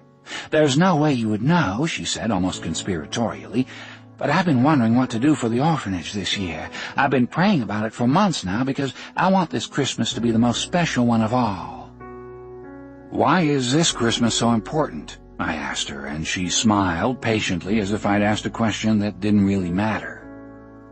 "It just is," she said simply. The next step was to talk it over with Mr. Jenkins, the director of the orphanage. Now, I'd never met Mr. Jenkins before, being that the orphanage was in Morehead City, which was across the bridge from Beaufort, and I'd never had any reason to go there. When Jamie surprised me with the news the following day that we'd be meeting him later that evening, I was sort of worried that I wasn't dressed nice enough. I know it was an orphanage, but a guy wants to make a good impression. Even though I wasn't as excited about it as Jamie was, no one was as excited as Jamie, I didn't want to be regarded as the Grinch who ruined Christmas for the orphans either. Before we went to the orphanage for our meeting, we had to walk to my house to pick up my mom's car, and while there I planned on changing into something a little nicer. The walk took about 10 minutes or so, and Jamie didn't say much along the way, at least until we got to my neighborhood. The homes around mine were all large and well kept, and she asked who lived where and how old the houses were. I answered her questions without much thought, but when I opened the front door to my house, I suddenly realized how different this world was compared with her own. She had a shocked expression on her face as she looked around the living room, taking in her surroundings. No doubt it was the fanciest home she'd ever been in. A moment later, I saw her eyes travel to the paintings that lined the walls, my ancestors, so to speak. As with many Southern families, my entire lineage could be traced in the dozen faces that lined the walls.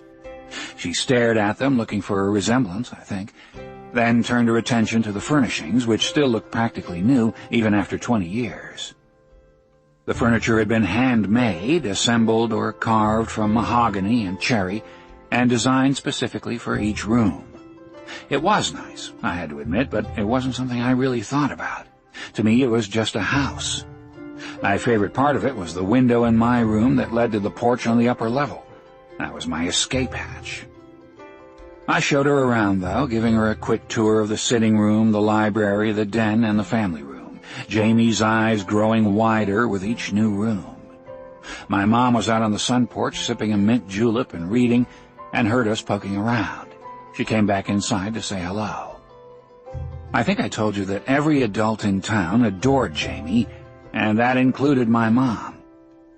Even though Hegbert was always giving the kinds of sermons that had our family's name written all over them, my mom never held it against Jamie because of how sweet she was. So they talked while I was upstairs rifling through my closet for a clean shirt and a tie. Back then, boys wore ties a lot, especially when they were meeting someone in a position of authority. When I came back down the stairs, fully dressed, Jamie had already told my mom about the plan. "It's a wonderful idea," Jamie said, beaming at me. "Landon's really got a special heart." My mom, after making sure she'd heard Jamie correctly, faced me with her eyebrows raised. She stared at me like I was an alien. "So, this was your idea?" my mom asked.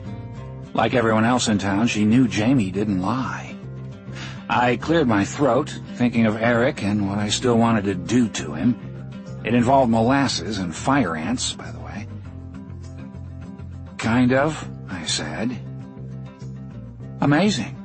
It was the only word she could get out.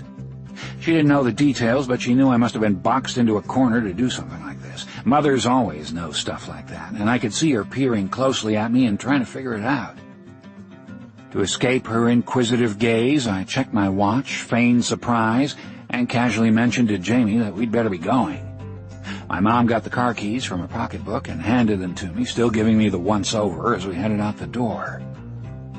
I breathed a sigh of relief, imagining that I'd somehow gotten away with something, but as I walked Jamie to the car, I heard my mother's voice again. "Come on over anytime, Jamie," my mom shouted. "You're always welcome here." Even mothers could stick it to you sometimes. I was still shaking my head as I got in the car. "Your mother's a wonderful lady," Jamie said. I started the engine. "Yeah," I said, "I guess so." "And your house is beautiful." "Uh-huh." "You should count your blessings." "Oh," I said, "I do. I'm practically the luckiest guy alive." Somehow she didn't catch the sarcastic tone of my voice. We got to the orphanage just about the time it was getting dark. We were a couple of minutes early, and the director was on the phone. It was an important call, and he couldn't meet with us right away, so we made ourselves comfortable. We were waiting on a bench in the hallway outside his door when Jamie turned to me. Her Bible was in her lap. I guess she wanted it for support, but then again maybe it was just her habit. "You did really well today," she said. "With your lines, I mean." "Thanks," I said, feeling proud and dejected at exactly the same time. "I still haven't learned my beats, though," I offered. There was no way we could practice those on the porch, and I hoped she wasn't going to suggest it. "You will. They're easy once you know all the words." "I hope so." Jamie smiled, and after a moment she changed the subject, sort of throwing me off track. "Do you ever think about the future, Landon?" she asked. I was startled by her question because it sounded so ordinary. "Yeah, sure, I guess so," I answered cautiously. "Well, what do you want to do with your life?" I shrugged, a little wary of where she was going with this. "I don't know yet. I haven't figured that part out. I'm going to UNC next fall, at least I hope so. I have to get accepted first." "You will," she said. "How do you know?" "Because I've prayed for that, too." When she said it, I thought we were heading into a discussion about the power of prayer and faith. But Jamie tossed yet another curveball at me. How about after college? What do you want to do then? I don't know, I said, shrugging. Maybe I'll be a one-armed lumberjack. She didn't think it was funny. I think you should become a minister, she said seriously. I think you're good with people, and they'd respect what you have to say. Though the concept was absolutely ridiculous, with her I just knew it came from the heart, and she intended it as a compliment. Thanks, I said. I don't know if I'll do that, but I'm sure I'll find something. It took a moment for me to realize that the conversation had stalled and that it was my turn to ask a question. How about you? What do you want to do in the future? Jamie turned away and got a far-off gaze in her eyes, making me wonder what she was thinking, but it vanished almost as quickly as it came. I want to get married, she said quietly. And when I do, I want my father to walk me down the aisle, and I want everyone I know to be there. I want the church bursting with people. That's all? Though I wasn't averse to the idea of marriage, it seemed kind of silly to hope for that as your life's goal.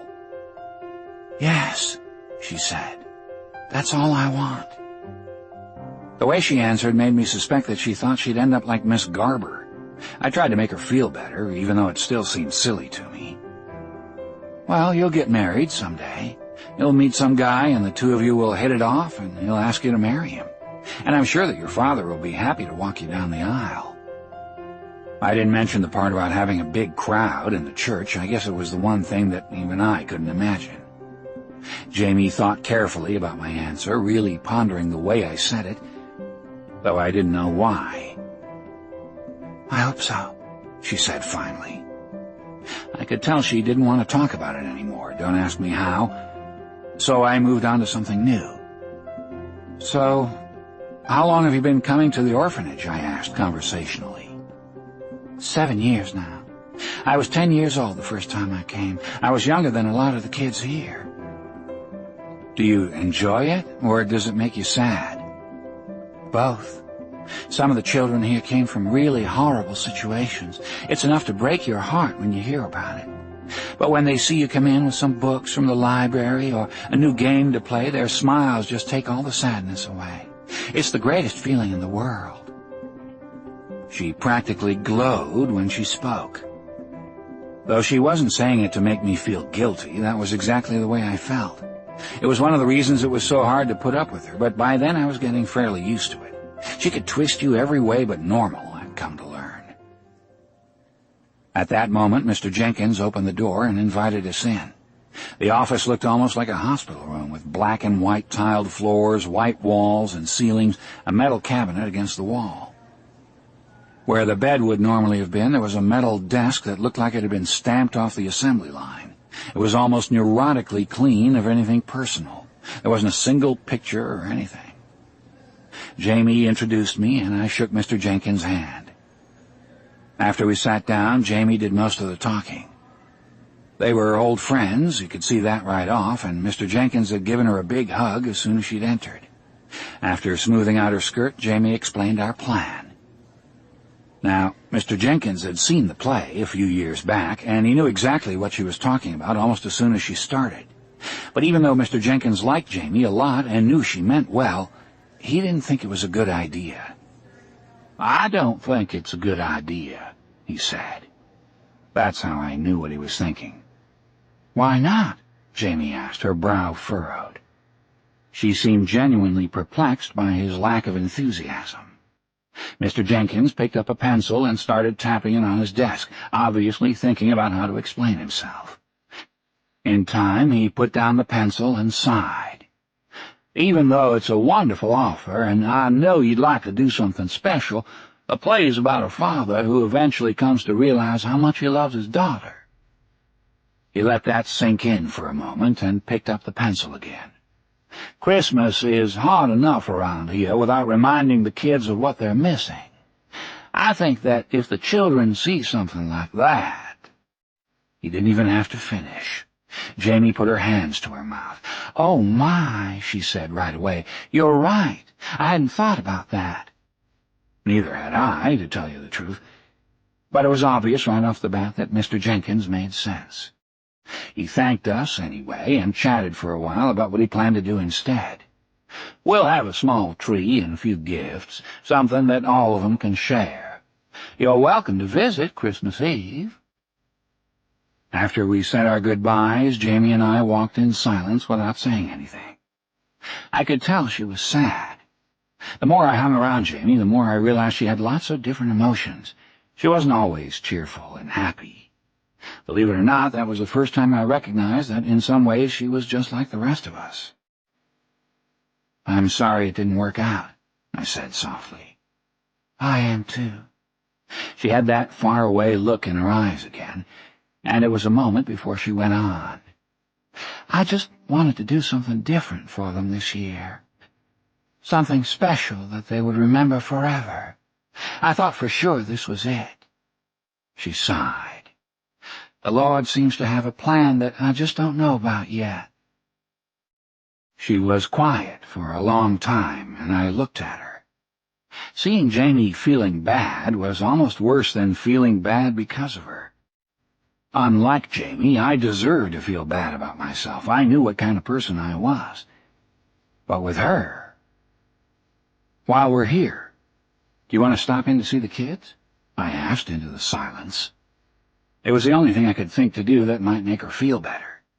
"I could wait out here while you talk to them, or go to the car if you want." "Would you visit them with me?" she asked suddenly. To be honest, I wasn't sure I could handle it, but I knew she really wanted me there, and she was feeling so down that the words came out automatically. "Sure, I'll go. They'll be in the rec room now. That's where they usually are at this time," she said. We walked down the corridors to the end of the hall, where 2 doors opened into a good-sized room.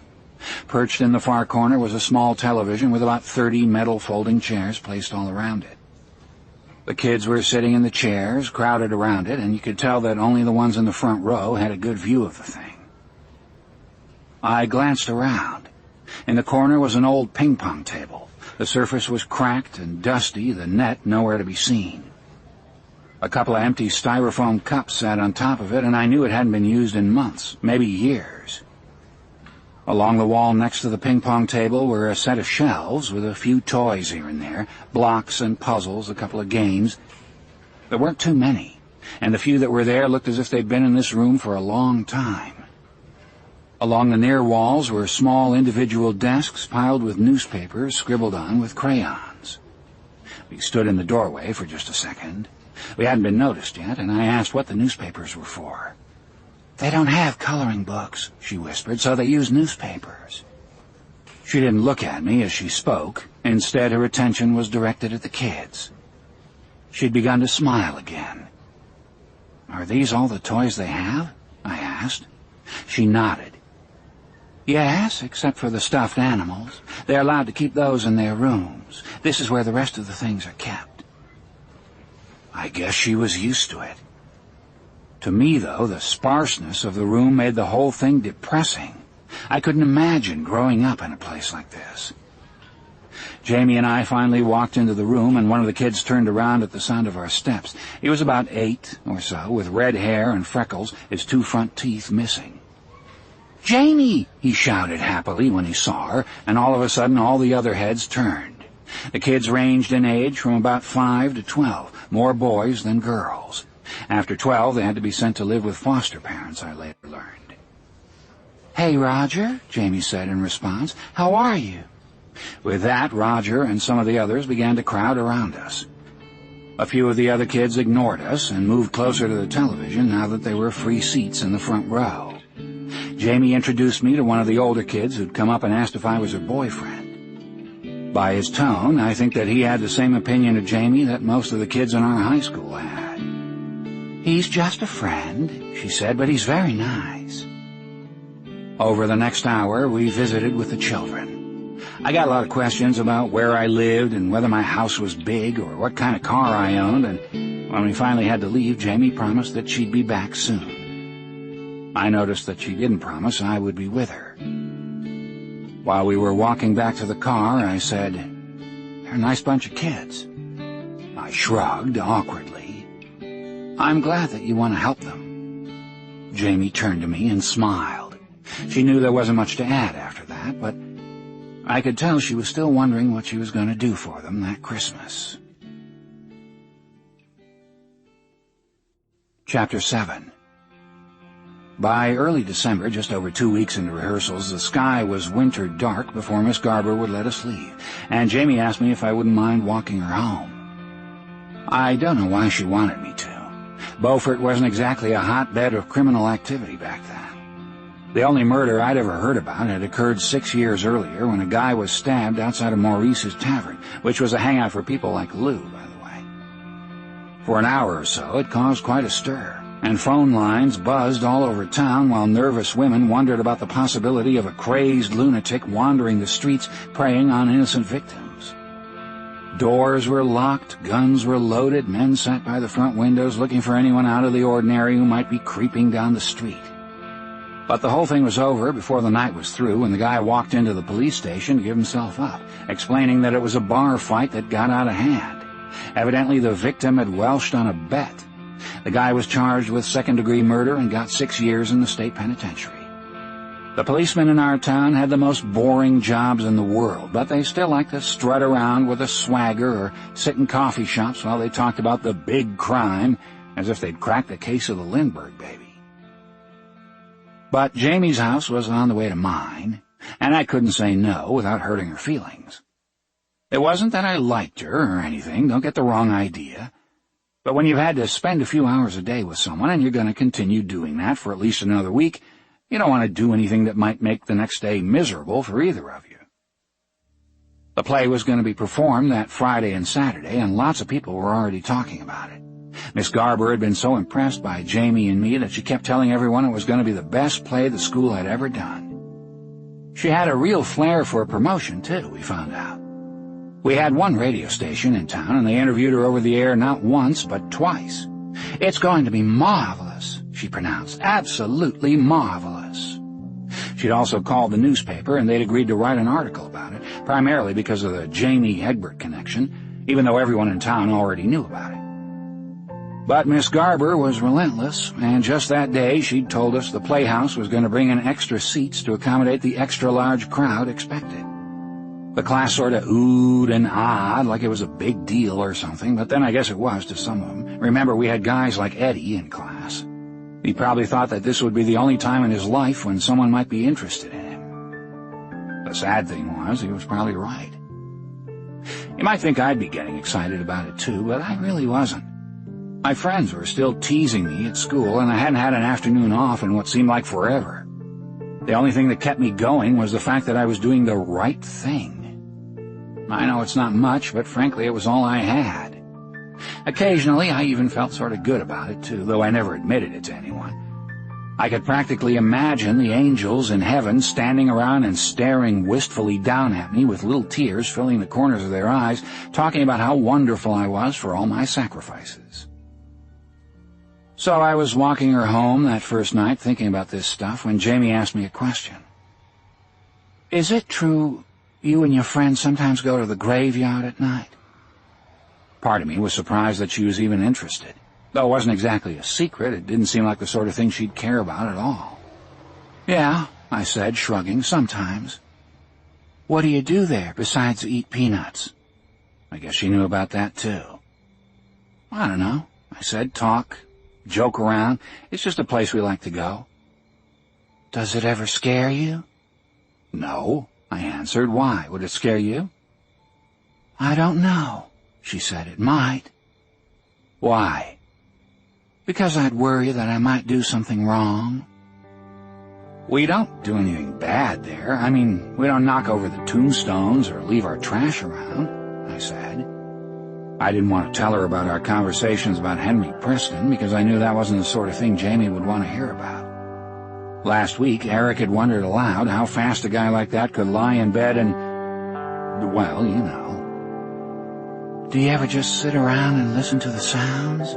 she asked, "like the crickets chirping or the rustling of leaves when the wind blows? Or do you ever just lie on your backs and stare at the stars?" Even though she was a teenager and had been for 4 years, Jamie didn't know the first thing about teenagers. and trying to understand teenage boys for her was like trying to decipher the theory of relativity. "Not really," I said. She nodded a little. "I think that's what I'd do if I were there. If I ever go, I mean. I'd just look around to really see the place, or sit quietly and listen." This whole conversation struck me as strange, but I didn't press it, and we walked on in silence for a few moments. And since she'd asked a little about me, I sort of felt obliged to ask her about herself. I mean, she hadn't brought up the Lord's plan or anything, so it was the least I could do. "So, what do you do?" I asked, "besides working with the orphans or helping critters or reading the Bible, I mean." It sounded ridiculous, even to me, I admit, but that's what she did. She smiled at me. I think she was surprised by my question, and even more surprised at my interest in her. "I do a lot of things. I study for my classes, I spend time with my dad, we play gin rummy now and then, things like that." "Do you ever just go off with friends and goof around?" "No," she said, and I could tell by the way she answered that even to her it was obvious that no one wanted her around much. "I'll bet you're excited about going off to college next year," I said, changing the subject. It took her a moment to answer. "I don't think I'm going to go," she said matter-of-factly. Her answer caught me off guard. Jamie had some of the highest grades in our senior class, and depending on how the last semester went, she might even end up valedictorian. We had a running pool going as to how many times she would mention the Lord's plan in her speech, by the way. My bet was 14, being that she only had 5 minutes. "What about Mount Sermon? I thought that's where you were planning to go. You'd love a place like that," I offered. She looked at me with a twinkle in her eye. "You mean I'd fit right in there, don't you?" Those curveballs she sometimes threw could smack you right between the eyeballs.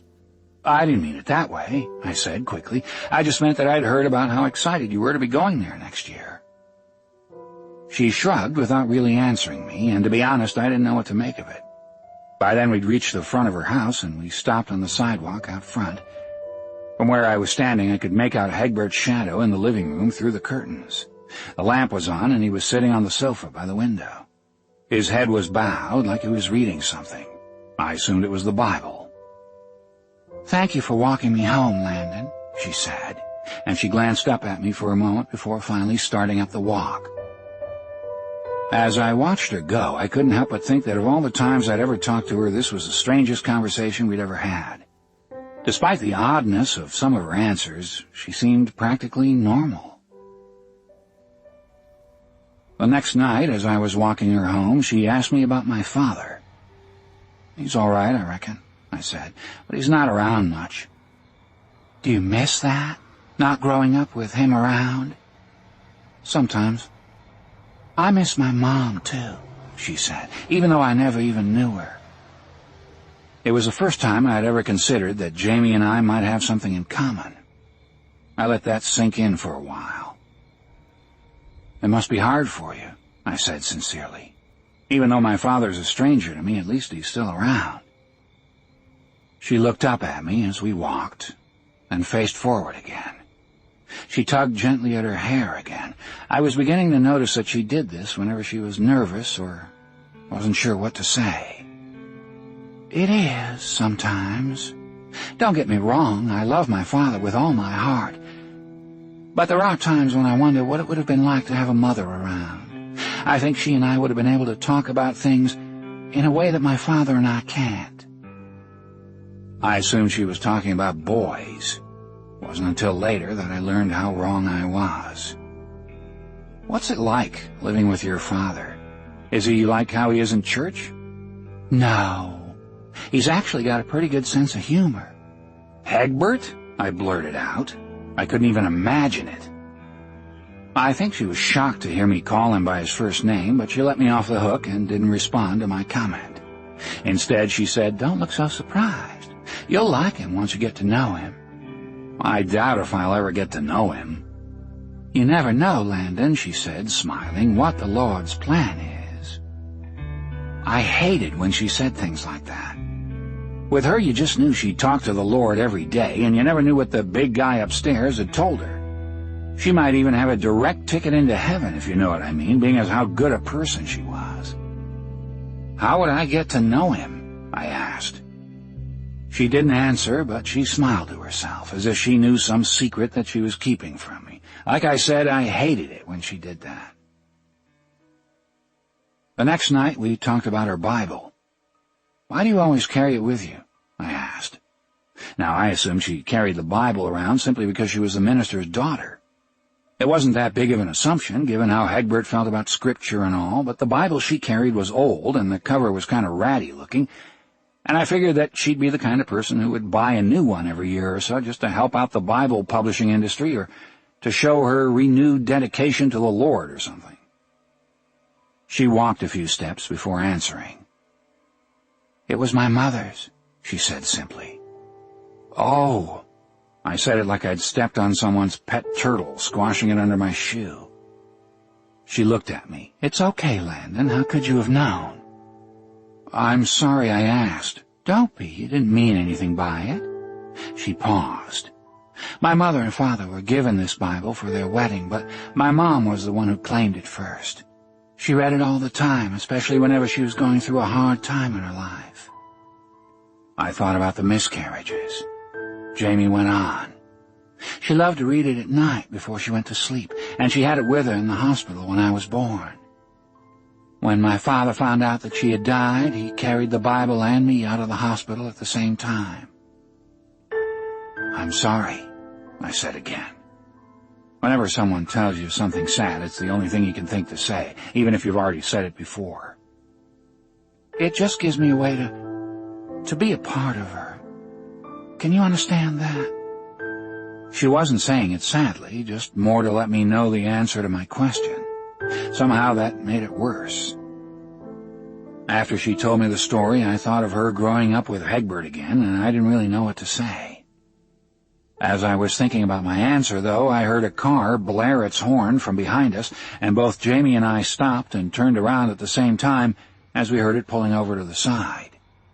Eric and Margaret were in the car, Eric on the driver's side, Margaret on the side closest to us.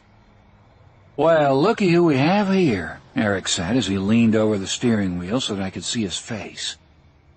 I hadn't told him I'd been walking Jamie home, and in the curious way that teenage minds work, this new development took priority over anything that I was feeling about Jamie's story. "Hello, Eric. Hello, Margaret," Jamie said cheerfully. "Walking her home, Landon?" I could see the little devil behind Eric's smile. "Hey, Eric," I said, wishing he'd never seen me. "It's a beautiful night for strolling, isn't it?" Eric said. I think that because Margaret was between him and Jamie, he felt a little bolder than he usually was in Jamie's presence, and there was no way he could let this opportunity pass without sticking it to me. Jamie looked around and smiled. "Yes, it is." Eric looked around, too, with this wistful look in his eyes, before taking a deep breath. I could tell he was faking it. "Boy, it really is nice out there." He sighed and glanced toward us as he shrugged. "I'd offer you a ride, but it wouldn't be half as nice as actually walking under the stars, and I wouldn't want you two to miss it." He said this like he was doing us both a favor. "Oh, we're almost to my house anyway," Jamie said. "I was going to offer Landon a cup of cider. Would you like to meet us there? We have plenty." A cup of cider? At her house? She hadn't mentioned that. I put my hands in my pocket, wondering if this could get any worse. "Oh, no, that's all right. We're just heading off to Cecil's Diner." "On a school night?" she asked innocently. "Oh, we won't be out too late," he promised, "but we should probably be going. Enjoy your cider, you two." "Thanks for stopping to say hello," Jamie said, waving. Eric got the car rolling again, but slowly. Jamie probably thought he was a safe driver. He really wasn't, though he was good at getting out of trouble when he'd crashed into something. I remember one time when he told his mother that a cow had jumped out in front of the car, and that's why the grill and fender were damaged. "It happened so fast, Mom. The cow came out of nowhere. It just darted out in front of me, and I couldn't stop in time." Now, everyone knows cows don't exactly dart anywhere, but his mother believed him. She used to be a head cheerleader, too, by the way. Once they'd pulled out of sight, Jamie turned to me and smiled. "You have nice friends, Landon." "Sure I do." Notice the careful way I phrased my answer. After dropping Jamie off, no, I didn't stay for any cider, I started back to my house, grumbling the whole time. By then, Jamie's story had left me completely, and I could practically hear my friends laughing about me all the way from Cecil's diner. See what happens when you're a nice guy? By the next morning, everyone at school knew I was walking Jamie home, and this started up a whole new round of speculation about the two of us. This time it was even worse than before. It was so bad that I had to spend my lunch break in the library just to get away from it all. That night the rehearsal was at the Playhouse. It was the last one before the show opened, and we had a lot to do. Right after school, the boys in drama class had to load all the props in the classroom into the rented truck to bring them to the Playhouse. The only problem was that Eddie and I were the only two boys, and he's not exactly the most coordinated individual in history. We'd be walking through a doorway carrying one of the heavier items, and his Whoville body would work against him. At every critical moment when I really needed his help to balance the load, he'd stumble over some dust or an insect on the floor, and the weight of the prop would come crashing down on my fingers, pinching them against the door jamb in the most painful way possible. "Sorry," he'd say. Did that hurt?" I'd stifle the curses rising in my throat and bite out, "Just don't do it again." But he couldn't stop himself from stumbling around any more than he could stop the rain from falling. By the time we'd finished loading and unloading everything, my fingers looked like Toby's, the roving handyman.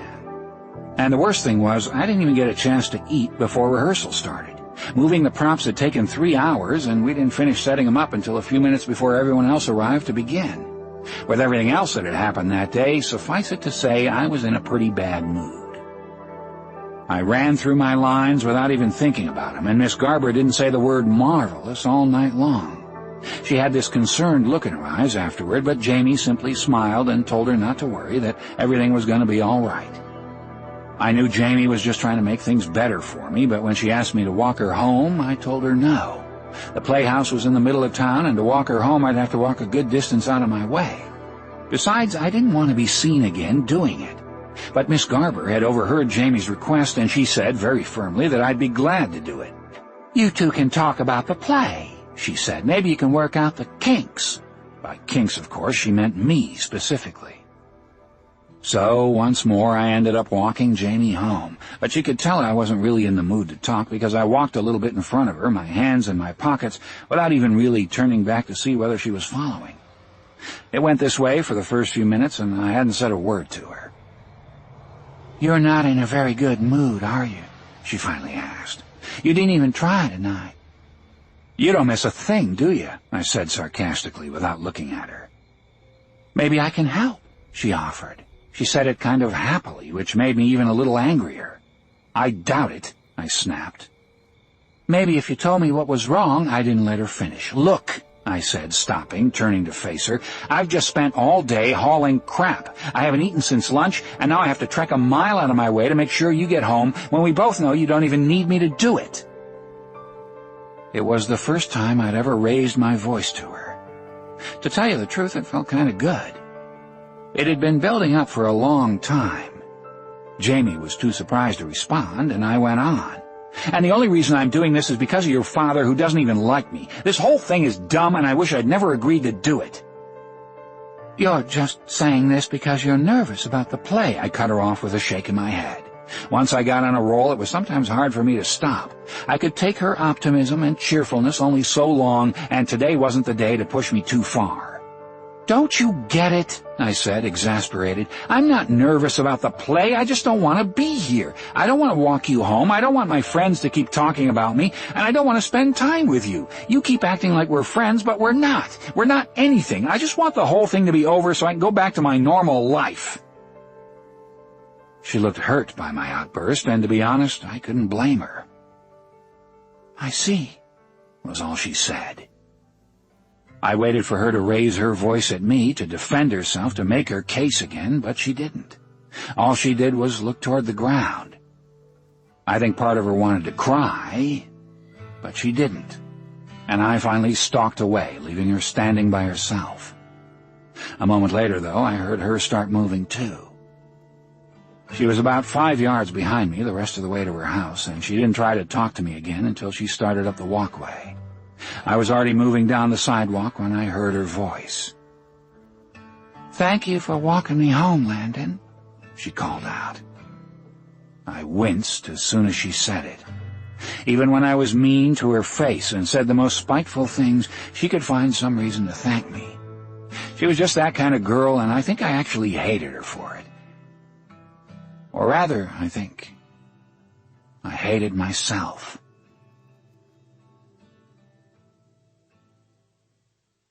Chapter 8.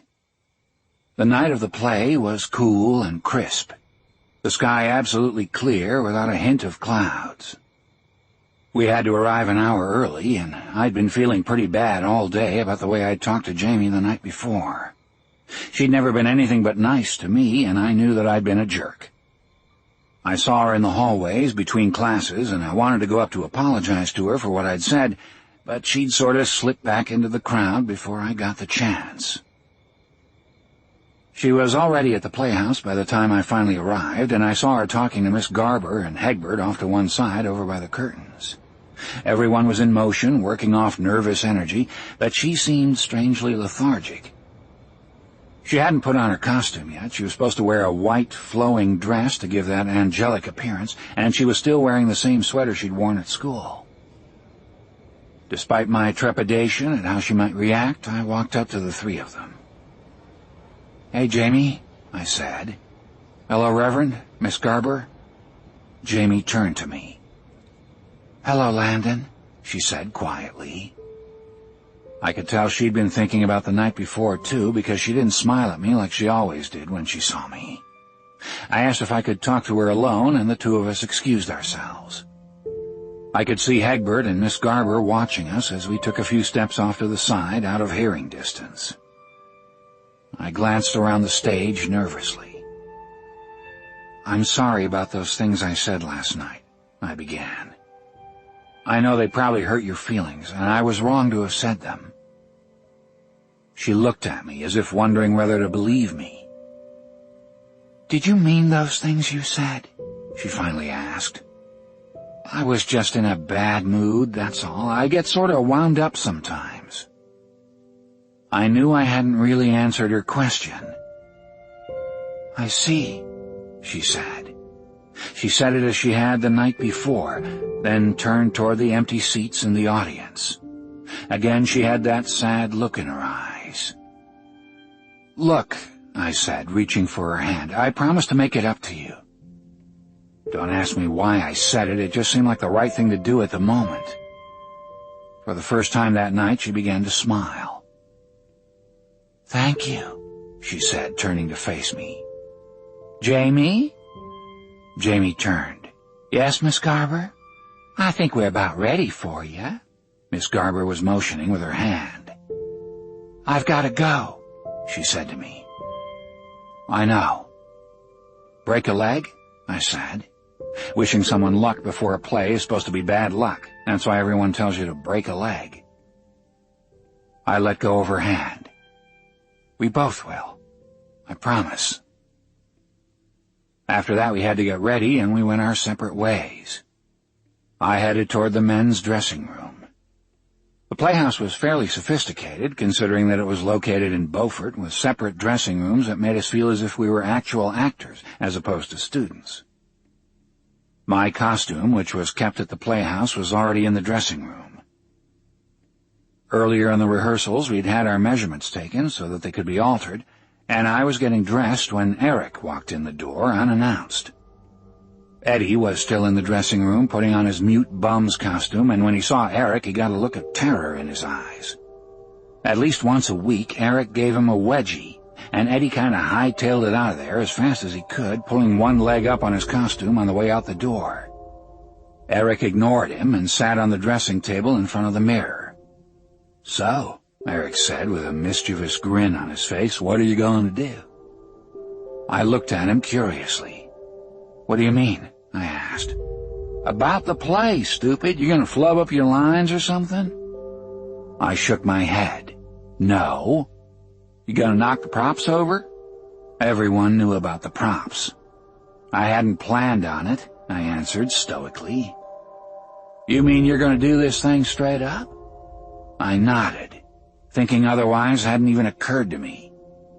He looked at me for a long time as if he were seeing someone he'd never seen before. I guess you're finally growing up, Landon, he said at last. Coming from Eric, I wasn't sure whether it was intended as a compliment. Either way, though, I knew he was right. In the play, Tom Thornton is amazed when he first sees the angel, which is why he goes around helping her as she shares Christmas with those less fortunate. The first words out of Tom's mouth are, "You're beautiful," and I was supposed to say them as if I meant them from the bottom of my heart. This was the pivotal moment in the entire play, and it sets the tone for everything else that happens afterward. The problem, however, was that I still hadn't nailed this line yet. Sure, I said the words, but they didn't come off too convincingly, seeing as I probably said the words like anyone would when looking at Jamie, with the exception of Hegbert. It was the only scene where Miss Garber had never said the word marvelous, so I was nervous about it. I kept trying to imagine someone else as the angel so that I could get it just right, but with all the other things I was trying to concentrate on, it kept getting lost in the shuffle. Jamie was still in her dressing room when the curtains finally opened. I didn't see her beforehand, but that was okay. The first few scenes didn't include her anyway. They were mainly about Tom Thornton and his relationship with his daughter. Now, I didn't think I'd be too nervous when I stepped out on stage, being that I'd rehearsed so much, but it hits you right between the eyes when it actually happens. The playhouse was absolutely packed, and as Miss Garber had predicted, they'd had to set up 2 extra rows of seats all the way across the back. Normally, the place sat 400, but with those seats, there were at least another 50 people sitting down. In addition, people were standing against the walls, packed like sardines. As soon as I stepped on stage, everyone was absolutely quiet. The crowd, I noticed, was mainly old ladies of the blue-haired type, the kind that play bingo and drink Bloody Marys at Sunday brunch, though I could see Eric sitting with all my friends near the back row. It was downright eerie, if you know what I mean, to be standing in front of them while everyone waited for me to say something. So I did the best I could to put it out of my mind as I did the first few scenes in the play. Sally, the one-eyed wonder, was playing my daughter, by the way, because she was sort of small, and we went through our scenes just as we'd rehearsed them. Neither of us blew our lines, though we weren't spectacular or anything. When we closed the curtains for Act 2, we had to quickly reset the props. This time, everyone pitched in, and my fingers escaped unscathed because I avoided Eddie at all costs. I still hadn't seen Jamie. I guess she was exempt from moving props because her costume was made of light material and would rip if she caught it on one of those nails. But I didn't have much time to think about her because of all we had to do. The next thing I knew, the curtain was opening again, and I was back in Hegbert Sullivan's world, walking past storefronts and looking in windows for the music box my daughter wants for Christmas. My back was turned from where Jamie entered, but I heard the crowd collectively draw a breath as soon as she appeared on stage. I thought it was silent before, but now it went absolutely hush-still. Just then, from the corner of my eye and off to the side of the stage, I saw Hegbert's jaw quivering. I readied myself to turn around, and when I did, I finally saw what it was all about. For the first time since I'd known her, her honey-colored hair wasn't pulled into a tight bun. Instead, it was hanging loosely, longer than I imagined, reaching below her shoulder blades. There was a trace of glitter in her hair, and it caught the stage lights, sparkling like a crystal halo. Set against her flowing white dress, tailored exactly for her, it was absolutely amazing to behold. She didn't look like the girl I'd grown up with, or the girl I'd come recently to know. She wore a touch of makeup, too. Not a lot, just enough to bring out the softness of her features. She was smiling slightly as if she were holding a secret close to her heart, just like the part called for her to do. She looked exactly like an angel. I know my jaw dropped a little, and I just stood there looking at her for what seemed like a long time, shocked into silence, until I suddenly remembered that I had a line I had to deliver. I took a deep breath, then slowly let it out. "You're beautiful," I finally said to her. And I think everyone in the whole auditorium, from the blue-haired ladies in front to my friends in the back row, knew that I actually meant it. I'd nailed that line for the very first time. Chapter 9. To say that the play was a smashing success was to put it mildly. The audience laughed and the audience cried, which is pretty much what they were supposed to do. But because of Jamie's presence, it really became something special. And I think everyone in the cast was as shocked as I was at how well the whole thing had come off. They all had that same look I did when I first saw her, and it made the play that much more powerful when they were performing their parts. We finished the first performance without a hitch, and the next evening even more people showed up, if you can believe it. Even Eric came up to me afterward and congratulated me, which after what he'd said to me before was somewhat of a surprise. "The two of you did good," he said simply. "I'm proud of you, buddy." While he said it, Miss Garber was crying out "marvelous" to anyone who would listen to her, or who just happened to be walking past, repeating it over and over so much that I kept on hearing it long after I went to bed that night.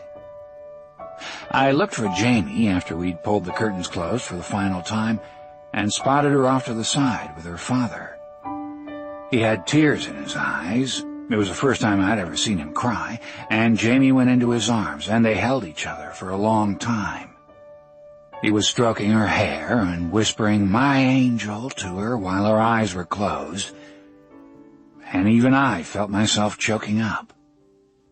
The right thing, I realized, wasn't so bad after all. After they finally let go of each other, Egbert proudly motioned for her to visit with the rest of the cast, and she got a boatload of congratulations from everyone backstage. She knew she'd done well, though she kept on telling people she didn't know what all the fuss was about. She was her normal, cheerful self, but with her looking so pretty, it came across in a totally different way. I stood in the background, letting her have her moment, and I'll admit there was a part of me that felt like old Egbert. I couldn't help but be happy for her, and a little proud as well.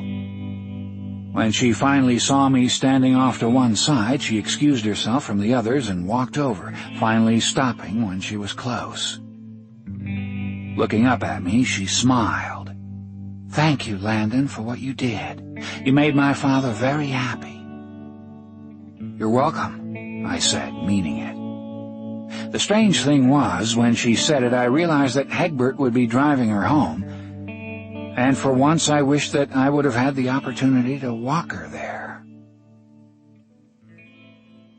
The following Monday was our last week of school before Christmas break, and finals were scheduled in every class. In addition, I had to finish my application for UNC, which I'd sort of been putting off because of all the rehearsals. I planned on hitting the books pretty hard that week, then doing the application at night before I went to bed.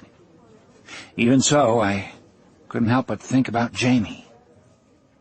Jamie's transformation during the play had been startling, to say the least, and I assumed it had signaled a change in her. I don't know why I thought that way, but I did, and so I was amazed when she showed up our first morning back dressed like her usual self. Brown sweater, hair in a bun, plaid skirt and all. One look was all it took, and I couldn't help but feel sorry for her. She'd been regarded as normal, even special, over the weekend, or so it had seemed, but she'd somehow let it slip away. Oh, people were a little nicer to her, and the ones who hadn't talked to her yet told her what a good job she'd done too, but I could tell right off that it wasn't going to last. Attitudes forged since childhood are hard to break, and part of me wondered if it might even get worse for her after this. Now that people actually knew she could look normal, they might even become more heartless. I wanted to talk to her about my impressions, I really did, but I was planning to do so after the week was over. Not only did I have a lot to do, but I wanted a little time to think of the best way to tell her. To be honest, I was still feeling a little guilty about the things I'd said to her on our last walk home, and it wasn't just because the play had turned out great. It had more to do with the fact that in all our time together, Jamie had never once been anything but kind, and I knew that I'd been wrong. I didn't think she wanted to talk to me either, to tell you the truth.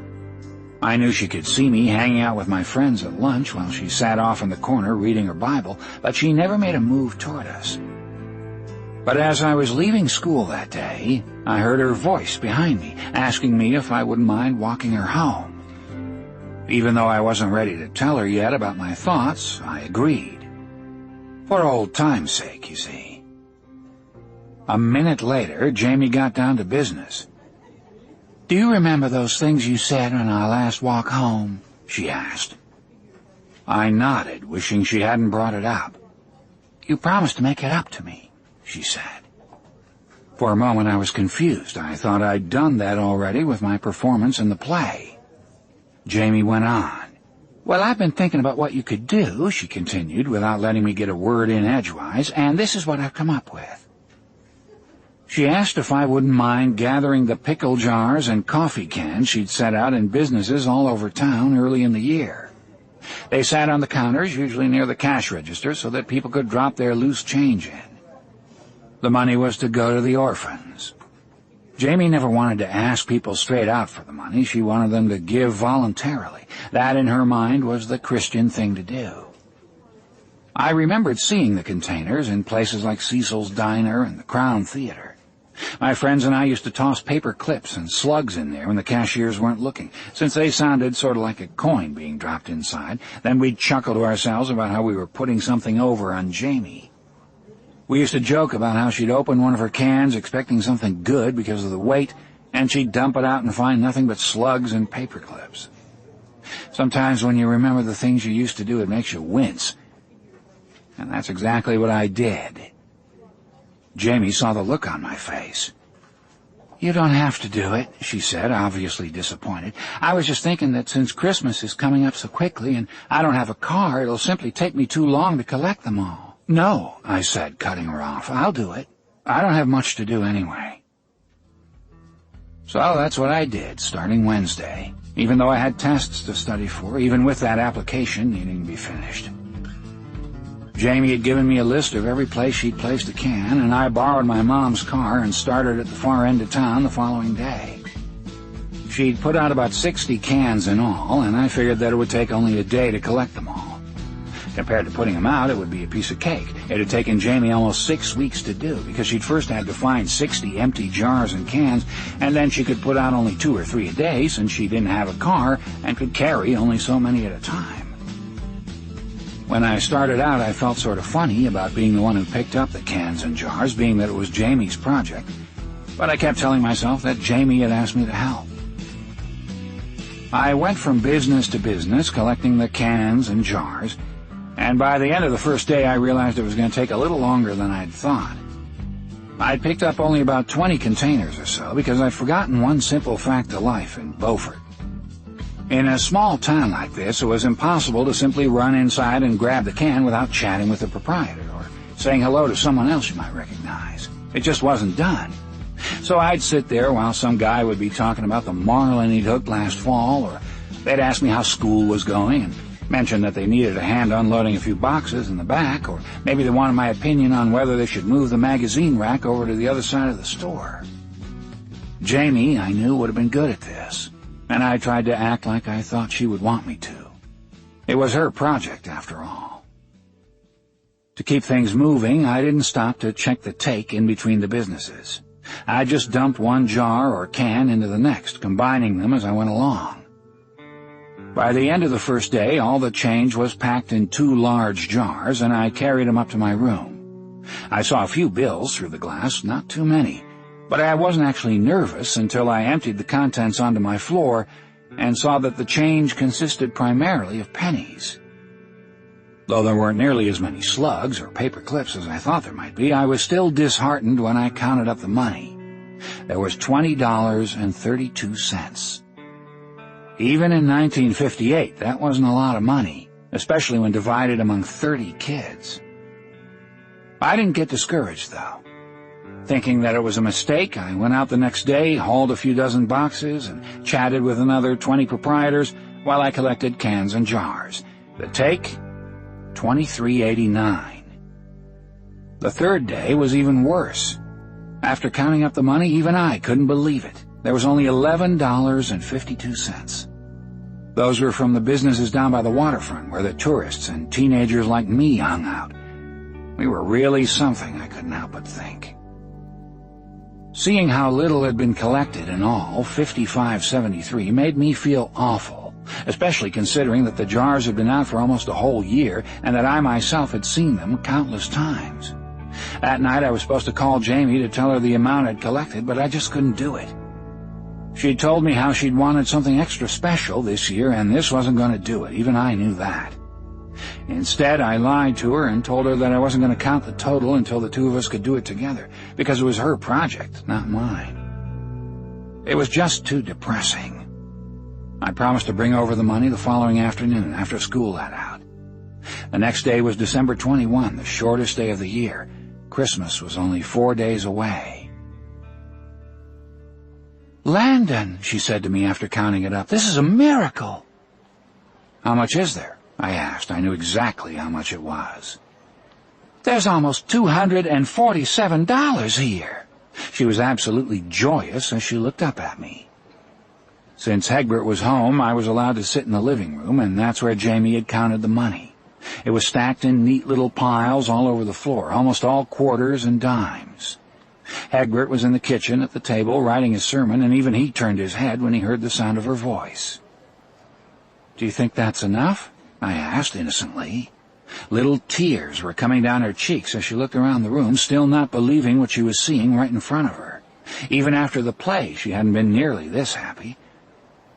She looked right at me. "It's wonderful," she said, smiling. There was more emotion than I'd ever heard in her voice before. "Last year I only collected $70. "I'm glad it worked out better this year," I said through the lump that had formed in my throat. "If you hadn't placed those jars out so early in the year, you might not have collected nearly as much." I know I was lying, but I didn't care. For once, it was the right thing to do. I didn't help Jamie pick out the toys. I figured she'd know better what the kids would want anyway, but she'd insisted that I go with her to the orphanage on Christmas Eve so that I could be there when the children opened their gifts. "Please, Landon," she'd said, and with her being so excited and all, I just didn't have the heart to turn her down. So 3 days later, while my father and mother were at a party at the mayor's house, I dressed in a houndstooth jacket and my best tie and walked to my mom's car with Jamie's present beneath my arm. I'd spent my last few dollars on a nice sweater because that was all I could think to get her. She wasn't exactly the easiest person to shop for. I was supposed to be at the orphanage at 7, but the bridge was up near the Moorhead City port, and I had to wait until an outbound freighter slowly made its way down the channel. As a result, I arrived a few minutes late. The front door was already locked by that time, and I had to pound on it until Mr. Jenkins finally heard me. He fiddled through his set of keys until he found the right one, and a moment later he opened the door. I stepped inside, patting my arms to ward off the chill. "Oh, you're here," he said happily. "We've been waiting for you. Come on, I'll take you to where everyone is." He led me down the hall to the rec room, the same place I'd been before. I paused for just a moment to exhale deeply before finally heading in. It was even better than I'd imagined. In the center of the room, I saw a giant tree decorated with tinsel and colored lights and 100 different handmade ornaments. Beneath the tree, spread in all directions, were wrapped gifts of every size and shape. They were piled high, and the children were on the floor, sitting close together in a large semicircle. They were dressed in their best clothes, I assumed. The boys wore navy blue slacks and white-collared shirts, while the girls had on navy skirts and long-sleeved blouses. They all looked as if they'd cleaned up before the big event, and most of the boys had had their hair cut. On the table beside the door there was a bowl of punch and platters of cookies shaped like Christmas trees and sprinkled with green sugar. I could see some adults sitting with the children. A few of the smaller kids were sitting on the adults' laps, their faces rapt with attention as they listened to "'Twas the Night Before Christmas." I didn't see Jamie, though, at least not right off the bat. It was her voice that I recognized first. She was the one reading the story, and I finally located her. She was sitting on the floor in front of the tree with her legs bent beneath her. To my surprise, I saw that tonight her hair hung loosely, just as it had the night of the play. Instead of the old brown cardigan I'd seen so many times, she was wearing a red V-neck sweater that somehow accentuated the color of her light blue eyes.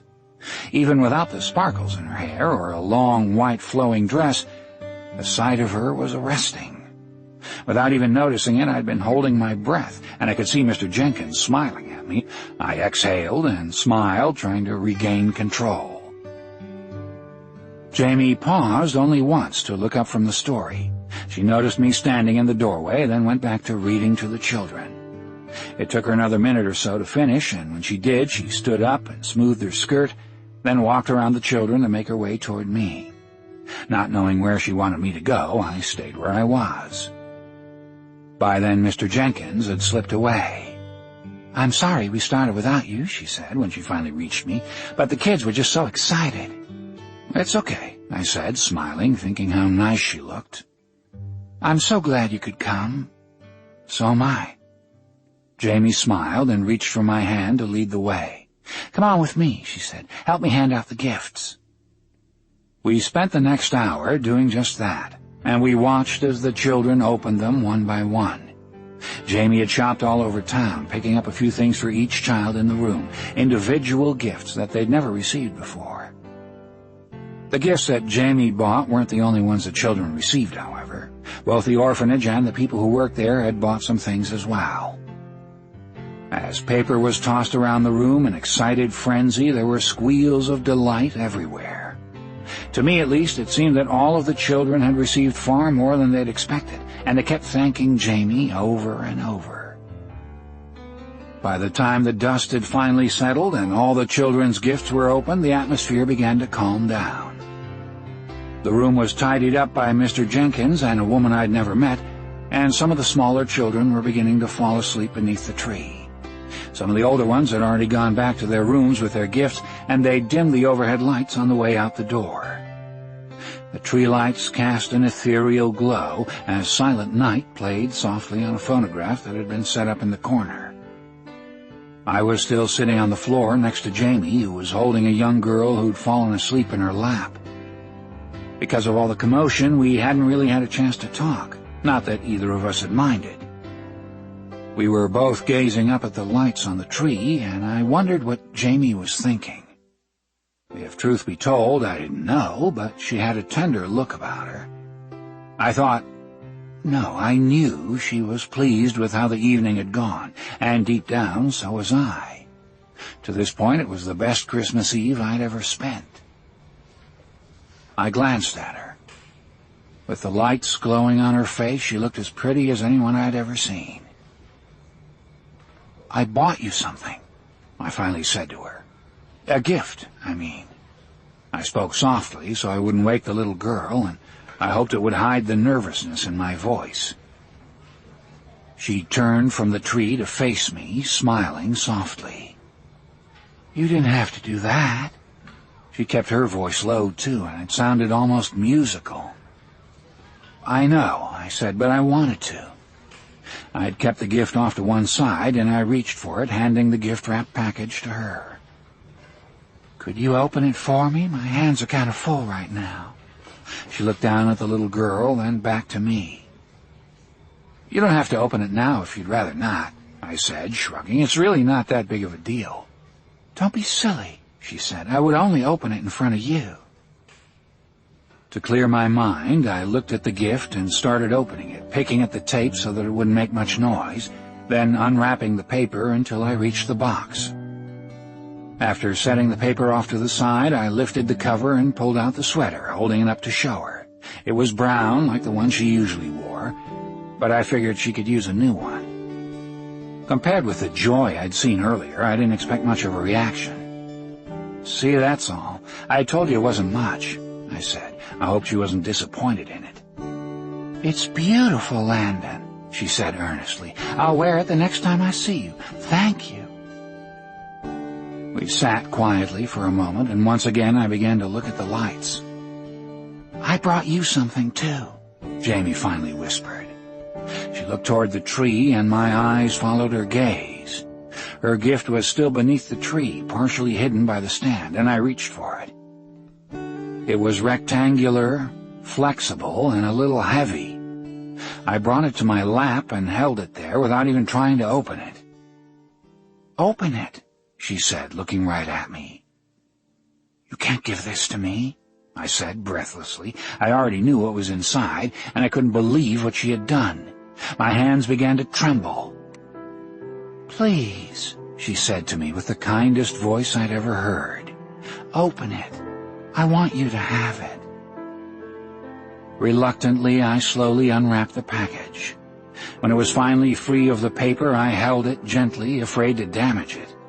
I stared at it, mesmerized, and slowly ran my hand over the top, brushing my fingers over the well-worn leather as tears filled my eyes. Jamie reached out and rested her hand on mine.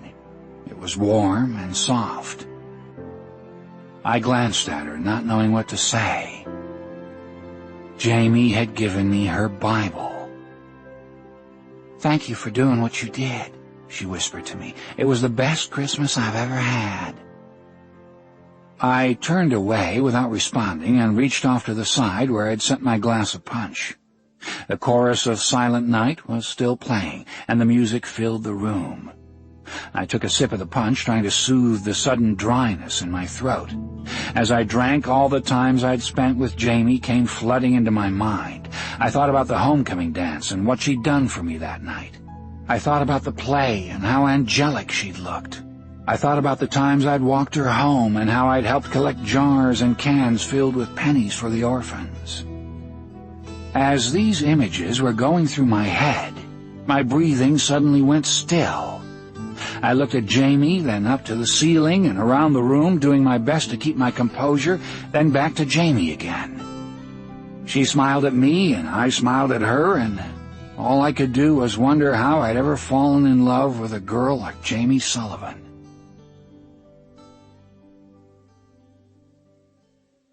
Chapter 10. I drove Jamie home from the orphanage later that night.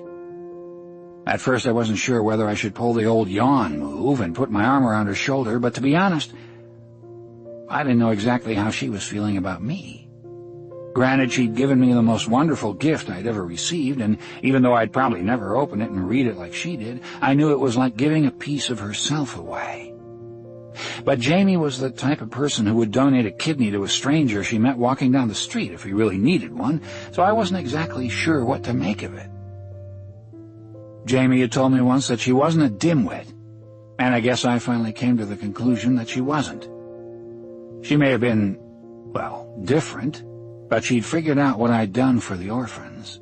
And looking back, I think she knew even as we were sitting on the floor of her living room. When she'd called it a miracle, I guess she was talking specifically about me. Egbert, I remembered, came into the room as Jamie and I were talking about it, but he really didn't have much to say. Old Egbert hadn't been himself lately, at least as far as I could tell. Oh, his sermons were still on the money, and he still talked about the fornicators, but lately his sermons were shorter than usual, and occasionally he'd pause right in the middle of one, and this strange look would come over him, kind of like he was thinking of something else, something sad. I didn't know what to make of it, being that I didn't really know him that well. And Jamie, when she talked about him, seemed to describe someone else entirely. I could no more imagine Egbert with a sense of humor than I could imagine two moons in the sky. So anyway, he came into the room while we counted the money, and Jamie stood up with those tears in her eyes, and Egbert didn't even seem to realize I was there. He told her that he was proud of her and that he loved her. But then he shuffled back to the kitchen to continue working on his sermon. He didn't even say hello. Now, I knew I hadn't exactly been the most spiritual kid in the congregation, but I still found his behavior sort of odd. As I was thinking about Egbert, I glanced at Jamie sitting beside me. She was looking out the window with a peaceful look on her face, kind of smiling, but far away at the same time. I smiled. Maybe she was thinking about me. My hand started scooting across the seat, closer to hers. But before I reached it, Jamie broke the silence. "Landon," she finally asked as she turned toward me, "do you ever think about God?" I pulled my hand back. Now, when I thought about God, I usually pictured him like those old paintings I'd seen in churches, a giant hovering over the landscape wearing a white robe with long flowing hair, pointing his finger, or something like that. But I knew she wasn't talking about that. She was talking about the Lord's plan. It took a moment for me to answer. "Sure," I said. "Sometimes, I reckon." "Do you ever wonder why things have to turn out the way they do?" I nodded uncertainly. "I've been thinking about it a lot lately." "Even more than usual?" I wanted to ask, but I didn't. I could tell she had more to say, and I stayed quiet. "I know the Lord has a plan for us all, but sometimes I just don't understand what the message can be. Does that ever happen to you?" She said this as though it were something I thought about all the time. "Well," I said, trying to bluff, "I don't think that we're meant to understand it all the time. I think that sometimes we just have to have faith." It was a pretty good answer, I admit. I guess that my feelings for Jamie were making my brain work a little faster than usual. I could tell she was thinking about my answer. "Yes," she finally said, "you're right." I smiled to myself and changed the subject, since talking about God wasn't the sort of thing that made a person feel romantic. "You know," I said casually, "it sure was nice tonight when we were sitting by the tree earlier." "Yes, it was," she said. Her mind was still elsewhere. "And you sure look nice, too." "Thank you." This wasn't working too well. "Can I ask you a question?" I finally said, in the hopes of bringing her back to me. "Sure," she said. I took a deep breath. "After church tomorrow, and, well, after you spent some time with your father, I paused and looked at her. "Would you mind coming over to my house for Christmas dinner?" Even though her face was still turned toward the window, I could see the faint outlines of a smile as soon as I'd said it. "Yes, Landon, I would like that very much." I sighed with relief, not believing I'd actually asked her and still wondering how all this had happened. I drove down streets where windows were decorated with Christmas lights and through the Beaufort city square. A couple of minutes later, when I reached across the seat, I finally took hold of her hand. And to complete the perfect evening, she didn't pull it away. When we pulled up in front of her house, the lights in the living room were still on, and I could see Egbert behind the curtains. I supposed he was waiting up because he wanted to hear how the evening went at the orphanage. Either that or he wanted to make sure I didn't kiss his daughter on the doorstep. I knew he'd frown on that sort of thing. I was thinking about that, what to do when we finally said goodbye, when we got out of the car and started toward the door.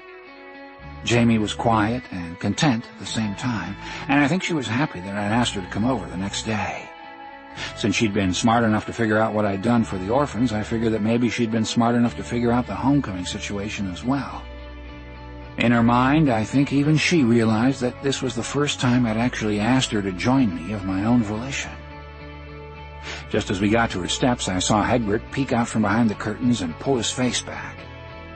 With some parents, like Angela's, for instance, that meant they knew you were home and they had about another minute or so before they'd open the door. Usually that gave you both time to sort of bat your eyes at each other while each of you worked up the nerve to actually kiss. It usually took about that long. Now, I didn't know if Jamie would kiss me. In fact, I actually doubted that she would. But with her looking so pretty, with her hair down and all, and everything that had happened tonight, I didn't want to miss the opportunity if it came up.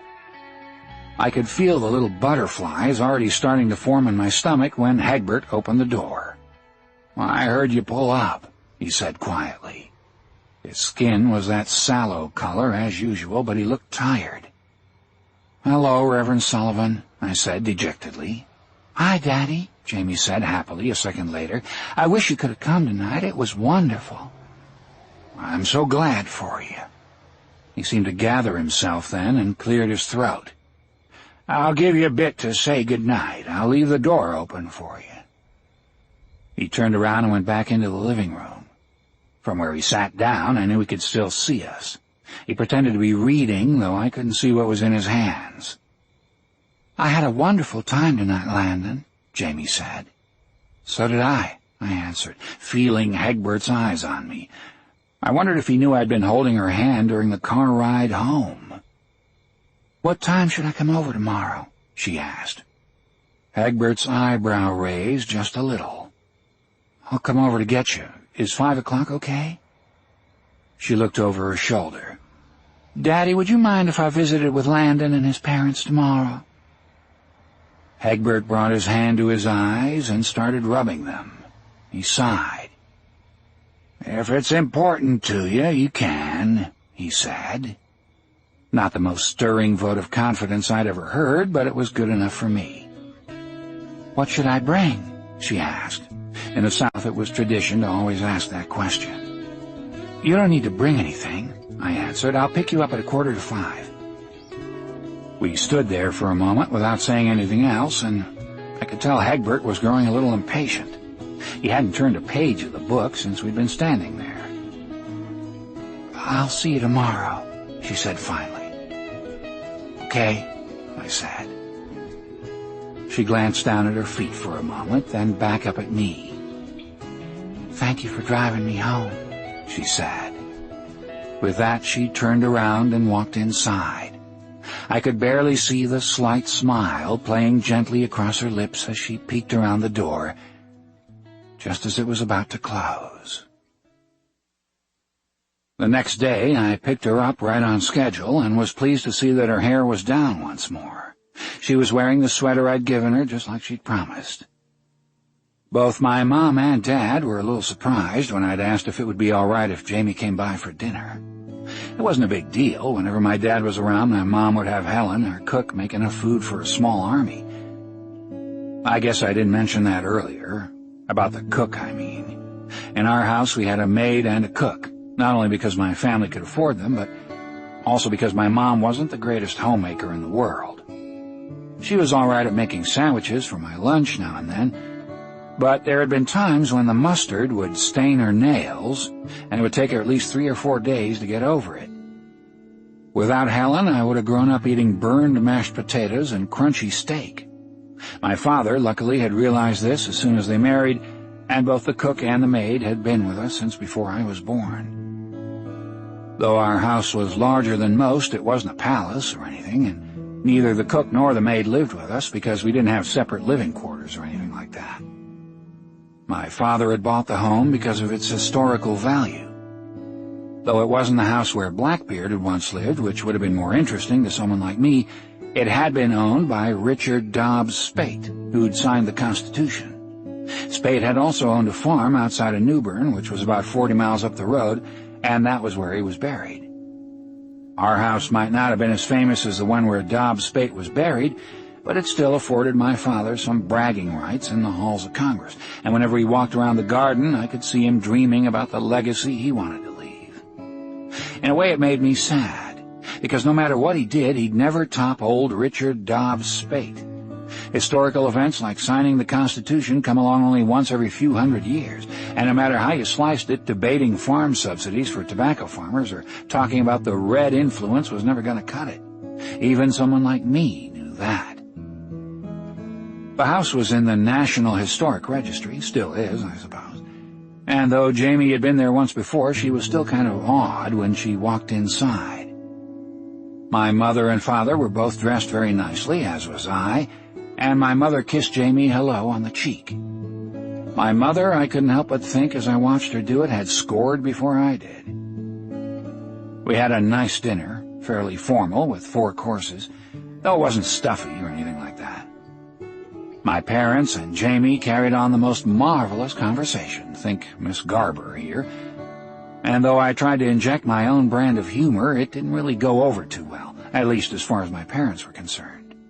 Jamie, however, would laugh, and I took that as a good sign. After dinner, I invited Jamie to walk around the garden, even though it was winter and nothing was in bloom. After putting on our coats, we stepped outside into the chilled winter air. I could see our breaths coming out in little puffs.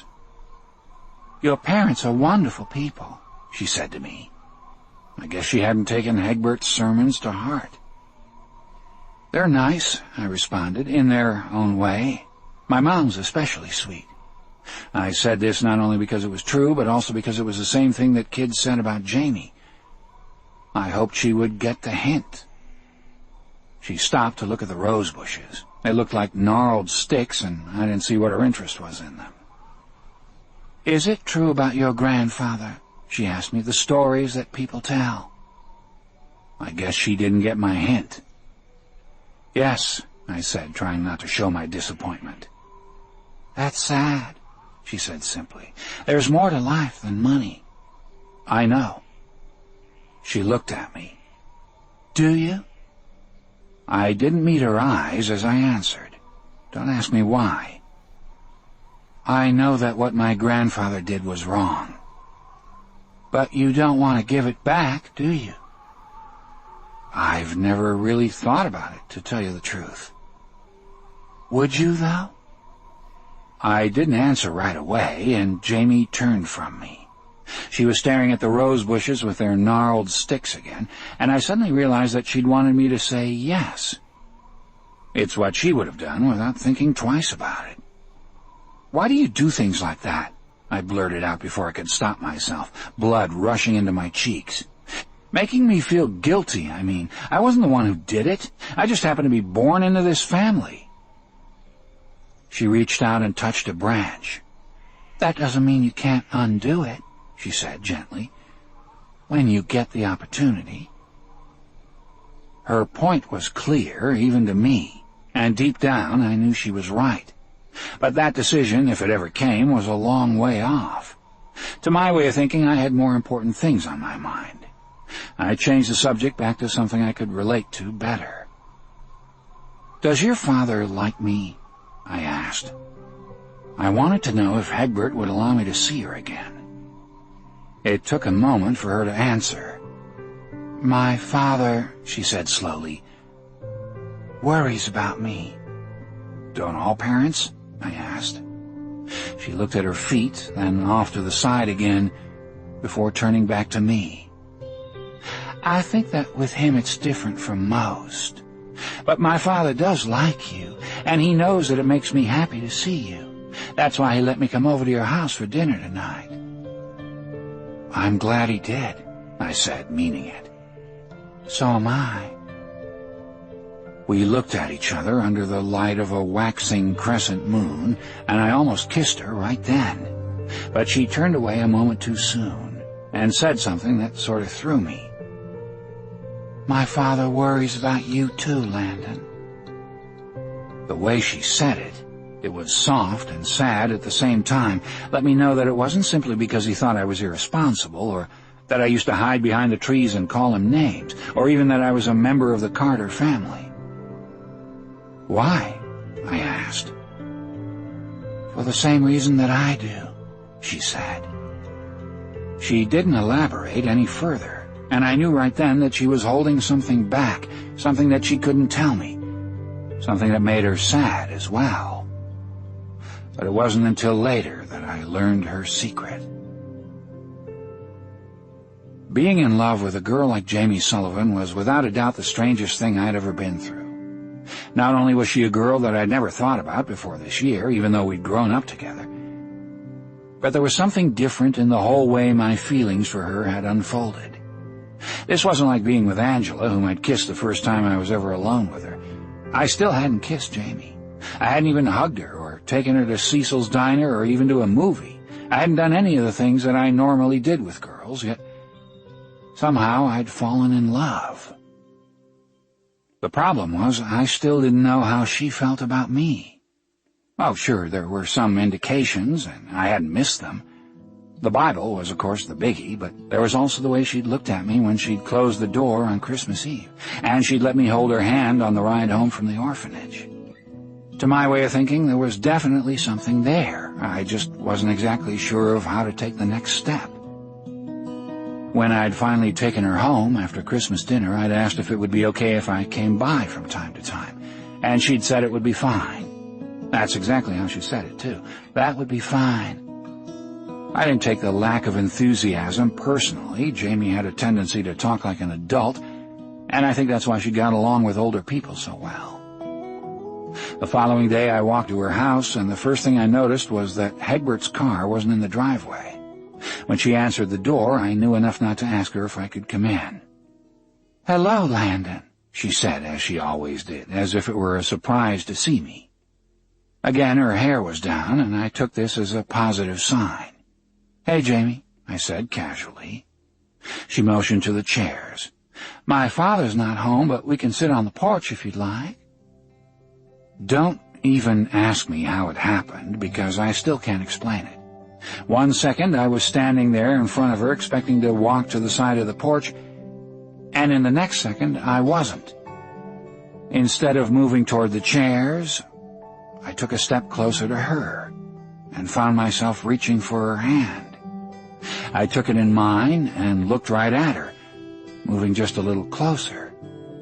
She didn't exactly step back, but her eyes widened just a little, and for a tiny flickering moment I thought I'd done the wrong thing and debated going any further. I paused and smiled, sort of tilting my head to the side, and the next thing I saw was that she'd closed her eyes and was tilting her head too, and that our faces were moving closer together. It wasn't that long, and it certainly wasn't the kind of kiss you see in movies these days, but it was wonderful in its own way.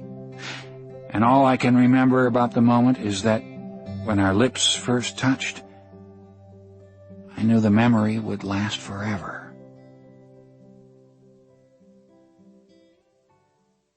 Chapter 11. "You're the first boy I've ever kissed," she said to me. It was a few days before the new year, and Jamie and I were standing at the iron steamer pier in Pine Knoll Shores. To get there, we'd had to cross the bridge that spans the Intracoastal Waterway and drive a little way down the island. Nowadays, the place has some of the most expensive beachfront property in the entire state, but back then it was mainly sand dunes nestled against the Maritime National Forest. "I figured I might have been," I said. "Why?" she asked innocently. "Did I do it wrong?" She didn't look like she'd be too upset if I said yes, but it wouldn't have been the truth. "You're a great kisser," I said, giving her hand a squeeze. She nodded and turned toward the ocean, her eyes getting that far-off look again. She'd been doing that a lot lately. I let it go on for a while before the silence sort of got to me. "Are you okay, Jamie?" I finally asked. Instead of answering, she changed the subject. "Have you ever been in love?" she asked me. I ran my hand through my hair and gave her one of those looks. "You mean before now?"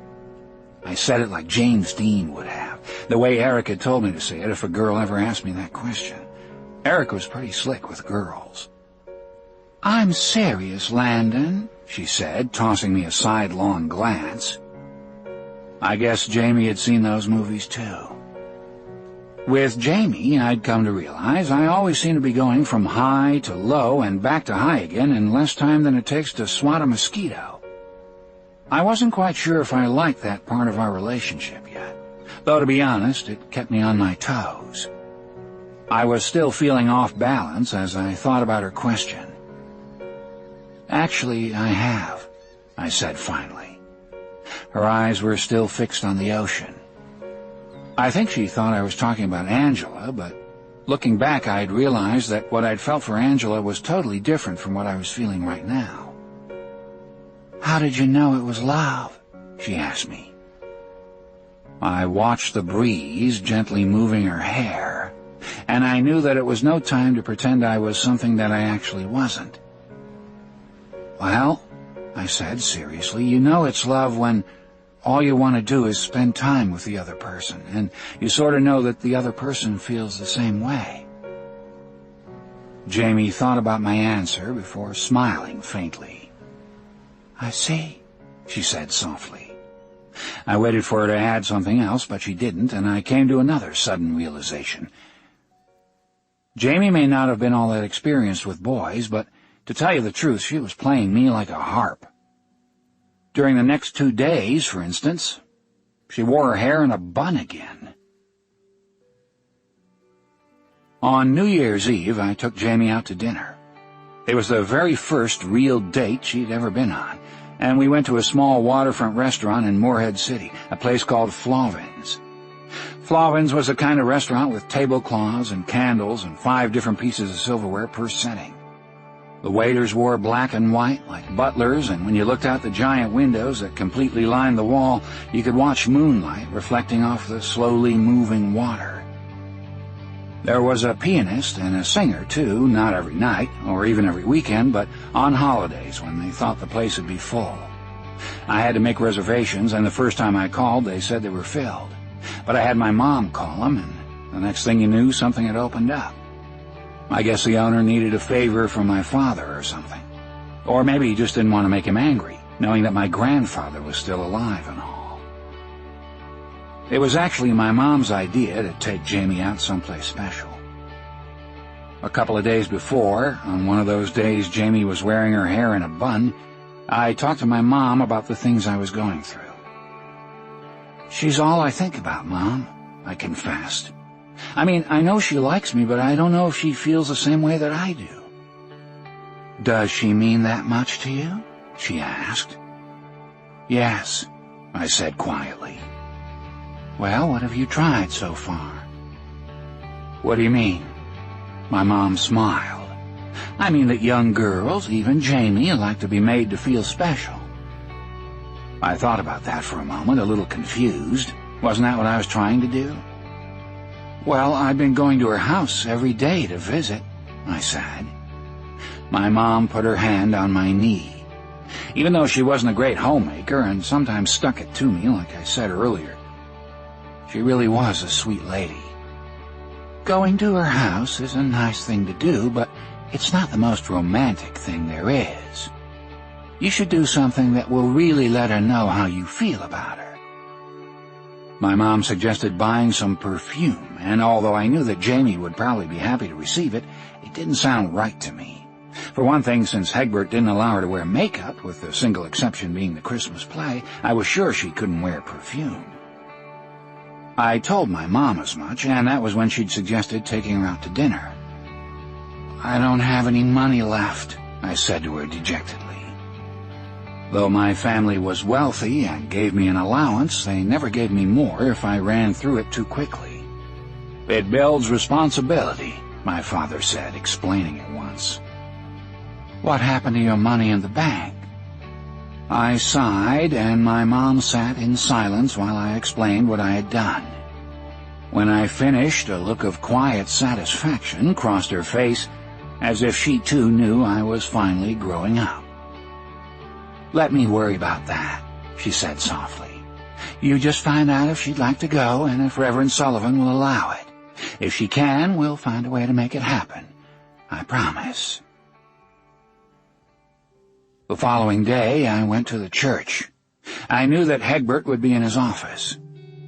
I hadn't asked Jamie yet because I figured she would need his permission, and for some reason, I wanted to be the one who asked. I guess it had to do with the fact that Hegbert hadn't exactly been welcoming me with open arms when I visited.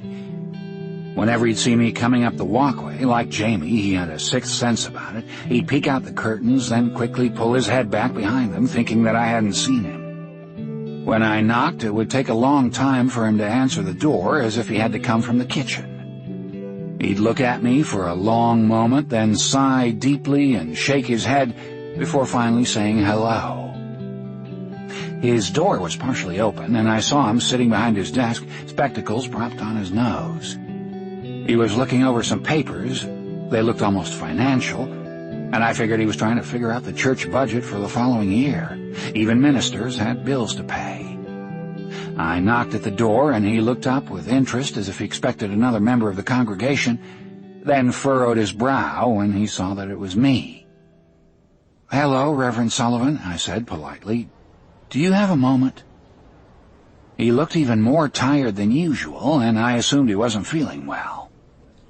"Hello, Landon," he said wearily. I dressed sharply for the occasion, by the way, with a jacket and tie. "May I come in?" He nodded slightly, and I entered the office. He motioned for me to sit in the chair across from his desk. "What can I do for you?" he asked. I adjusted myself nervously in the chair. "Well, sir, I wanted to ask you something." He stared at me, studying me before he finally spoke. "Does it have to do with Jamie?" he asked. I took a deep breath. "Yes, sir. I wanted to ask if it would be all right with you if I took her to dinner on New Year's Eve." He sighed. "Is that all?" he said. "Yes, sir," I said. "I'll bring her home any time you'd need me to." He took off his spectacles and wiped them with his handkerchief before putting them back on. I could tell he was taking a moment to think about it. "Will your parents be joining you?" he asked. "No, sir." "Then I don't think that will be possible. But thank you for asking my permission first." He looked down at the papers, making it clear it was time for me to leave. I stood from my chair and started toward the door. As I was about to go, I faced him again. "Reverend Sullivan?" He looked up, surprised I was still there. "I'm sorry for those things I used to do when I was younger, and I'm sorry that I didn't always treat Jamie the way she should have been treated. But from now on, things will change. I promise you that." He seemed to look right through me. It wasn't enough. "I love her," I said finally, and when I said it, his attention focused on me again. "I know you do," he answered sadly, "but I don't want to see her hurt." Even though I must have been imagining it, I thought I saw his eyes begin to water. "I wouldn't do that to her," I said. He turned from me and looked out the window, watching as the winter sun tried to force its way through the clouds. It was a gray day, cold and bitter. "Have her home by 10, he finally said, as though he knew he'd made the wrong decision. I smiled and wanted to thank him, though I didn't. I could tell that he wanted to be alone. When I glanced over my shoulder on my way out the door, I was puzzled to see his face in his hands. I asked Jamie an hour later. The first thing she said was that she didn't think she could go, but I told her that I'd already spoken to her father. She seemed surprised, and I think it had an effect on how she viewed me after that. The one thing I didn't tell her was that it looked almost as though Egbert had been crying as I'd made my way out the door. Not only didn't I understand it completely, I didn't want her to worry. That night, though, after talking to my mom again, she provided me with a possible explanation, and to be honest, it made perfect sense to me. Egbert must have come to the realization that his daughter was growing up, and that he was slowly losing her to me. In a way, I hoped that was true. I picked her up right on schedule. Though I hadn't asked her to wear her hair down, she'd done it for me. Silently, we drove over the bridge, down the waterfront to the restaurant. When we got to the hostess stand, the owner himself appeared and walked us to our table. It was one of the better ones in the place. It was crowded by the time we arrived, and all around us people were enjoying themselves. On New Year's, people dressed fashionably, and we were the only two teenagers in the place. I didn't think we looked too out of place, though. Jamie had never been to Florence before, and it took her just a few minutes to take it all in. She seemed nervously happy, and I knew right away that my mom had made the right suggestion. "This is wonderful," she said to me. "Thank you for asking me." "My pleasure," I said sincerely. "Have you been here before?" "A few times. My mother and father like to come here sometimes when my father comes home from Washington." She looked out the window and stared at a boat that was passing by the restaurant, its lights blazing. For a moment she seemed lost in wonder. "It's beautiful here," she said. "So are you," I answered. Jamie blushed. "You don't mean that." "Yes," I said quietly, "I do." We held hands while we waited for dinner, and Jamie and I talked about some of the things that had happened in the past few months. She laughed when we talked about the homecoming dance, and I finally admitted the reason I'd asked her in the first place. She was a good sport about it. She sort of laughed it off cheerfully, and I knew that she'd already figured it out on her own. "Would you want to take me again?" she teased. "Absolutely." Dinner was delicious. We both ordered the sea bass and salads, and when the waiter finally removed our plates, the music started up. We had an hour left before I had to bring her home, and I offered her my hand. At first we were the only ones on the floor, everyone watching us as we glided around the floor. I think they all knew how we were feeling about each other, and it reminded them of when they were young too. I could see them smiling wistfully at us. The lights were dim, and when the singer began a slow melody, I held her close to me with my eyes closed, wondering if anything in my life had ever been this perfect, and knowing at the same time that it hadn't. I was in love, and the feeling was even more wonderful than I ever imagined it could be.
Of how quiet she had been, I had the funny feeling all day long that something important was on her mind.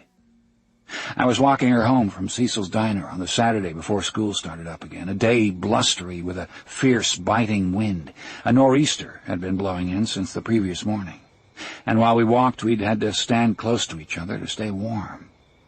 Jamie had her arm looped through mine, and we were walking slowly, even more slowly than usual, and I could tell she wasn't feeling well again. She hadn't really wanted to go with me because of the weather, but I'd asked her because of my friends. It was time, I remember thinking, that they finally knew about us. The only problem, as fate would have it, was that no one else was at Cecil's Diner. As with many coastal communities, things were quiet on the waterfront in the middle of winter. She was quiet as we walked, and I knew that she was thinking of a way to tell me something. I didn't expect her to start the conversation as she did. "People think I'm strange, don't they?" she finally said, breaking the silence. "Who do you mean?" I asked, even though I knew the answer. "People at school." "No, they don't," I lied. I kissed her cheek as I squeezed her arm a little tighter to me. She winced, and I could tell that I'd hurt her somehow. "Are you okay?" I asked, concerned. "I'm fine," she said, regaining her composure and keeping the subject on track. "Will you do me a favor, though?" "Anything," I said.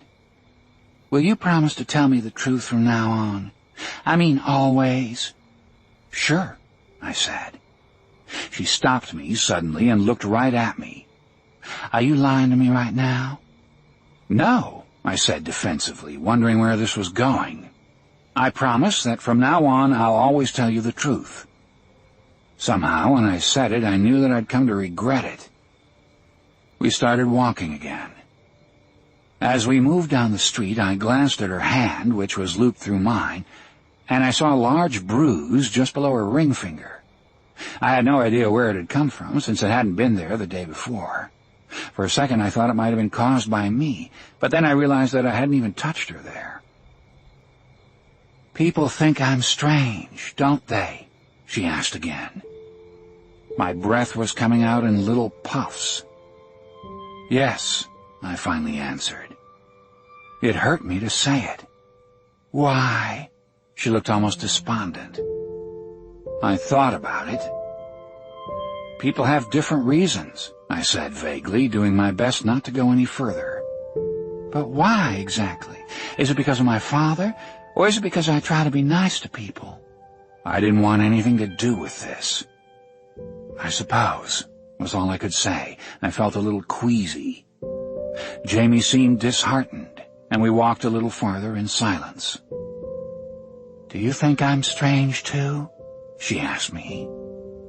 The way she said it made me ache more than I thought it would. We were almost at her house before I stopped her and held her close to me. I kissed her, and when we pulled apart, she looked down at the ground.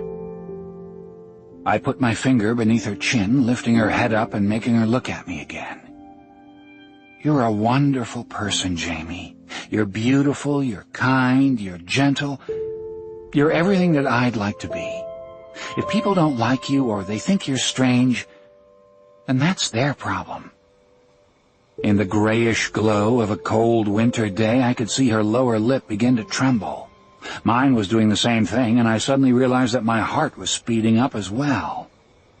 I looked in her eyes, smiling with all the feeling I could muster, knowing that I couldn't keep the words inside any longer. "I love you, Jamie," I said to her. "You're the best thing that ever happened to me." It was the first time I'd ever said the words to another person besides a member of my immediate family. When I'd imagined saying it to someone else, I'd somehow thought it would be hard. But it wasn't. I'd never been more sure of anything. As soon as I said the words, though, Jamie bowed her head and started to cry, leaning her body into mine. I wrapped my arms around her, wondering what was wrong. She was thin, and I realized for the first time that my arms went all the way around her. She'd lost weight, even in the last week and a half, and I remembered that she'd barely touched her food earlier. She kept crying into my chest for what seemed like a long time. I wasn't sure what to think, or even if she felt the same way I did. Even so, I didn't regret the words. The truth is always the truth, and I just promised her that I would never lie again. "Please don't say that," she said to me. "Please." "But I do," I said, thinking she didn't believe me. She began to cry even harder. "I'm sorry," she whispered to me through her ragged sobs. "I'm so sorry." My throat suddenly went dry.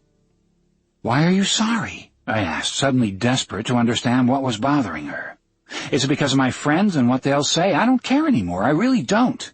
I was reaching for anything, confused and, yes, scared. It took another long moment for her to stop crying, and in time she looked up at me. She kissed me gently, almost like the breath of a passer-by on a city street, then ran her finger over my cheek. "You can't be in love with me, Landon," she said through red and swollen eyes. "We can be friends, we can see each other, but you can't love me." "Why not?" I shouted hoarsely, not understanding any of this. "Because," she finally said softly, "I'm very sick, Landon." The concept was so absolutely foreign that I couldn't comprehend what she was trying to say. "So what? You'll take a few days?" A sad smile crossed her face. and I knew right then what she was trying to tell me. Her eyes never left mine as she finally said the words that numbed my soul. "I'm dying, Landon."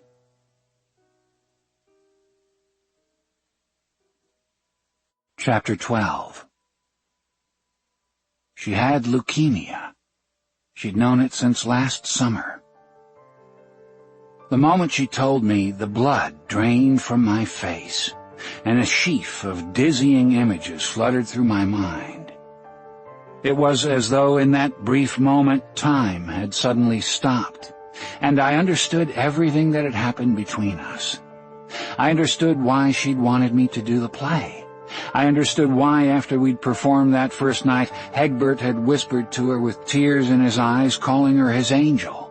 I understood why he looked so tired all the time, and why he fretted that I kept coming by the house. Everything became absolutely clear. Why she wanted Christmas at the orphanage to be so special. Why she didn't think she'd go to college. Why she'd given me her Bible. It all made perfect sense, and at the same time nothing seemed to make any sense at all. Jamie Sullivan had leukemia. Jamie, sweet Jamie, was dying. My Jamie. No, I whispered to her. There has to be some mistake. But there wasn't. And when she told me again, my world went blank. My head started to spin, and I clung to her tightly to keep from losing my balance. On the street, I saw a man and a woman walking towards us, heads bent and their hands on their hats to keep them from blowing away.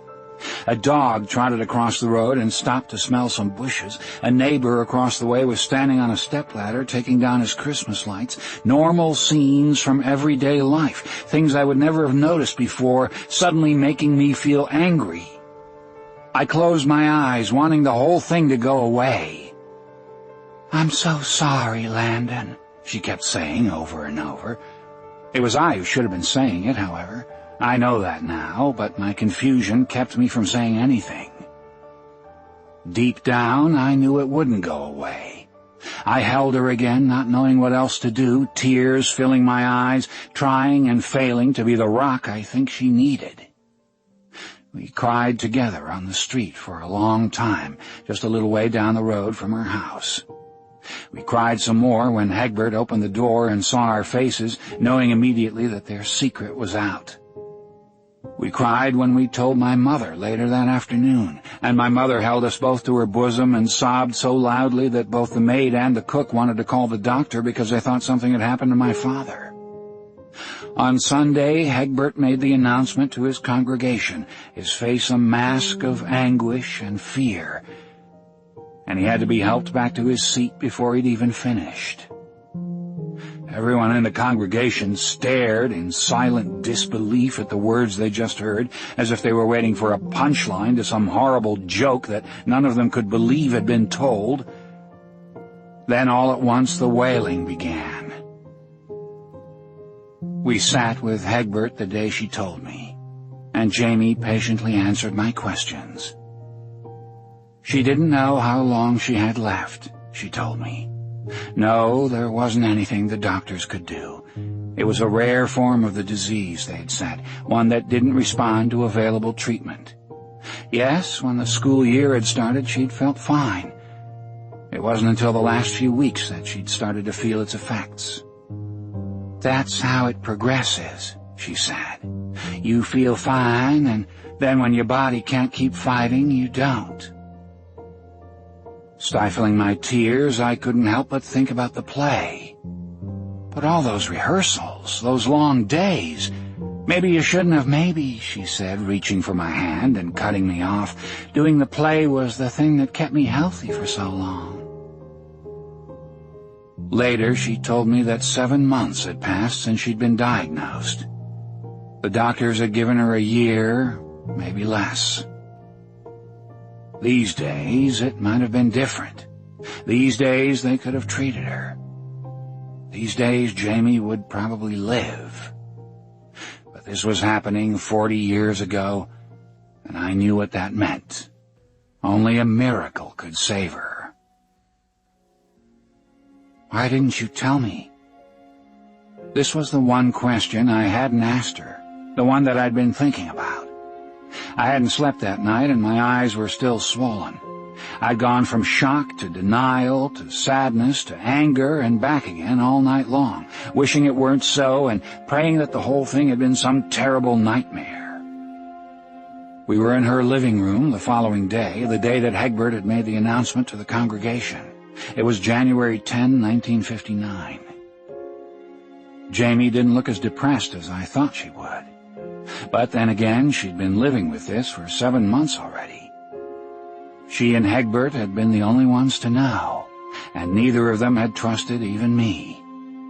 I was hurt by that and frightened at the same time. I'd made a decision, she explained to me, that it would be better if I told no one, and I asked my father to do the same. You saw how people were after the services today. No one would even look me in the eye. If you had only a few months left to live, is that what you would want? I knew she was right, but it didn't make it any easier. I was, for the first time in my life, completely and utterly at a loss. I'd never had anyone close to me die before, at least not anyone that I could remember.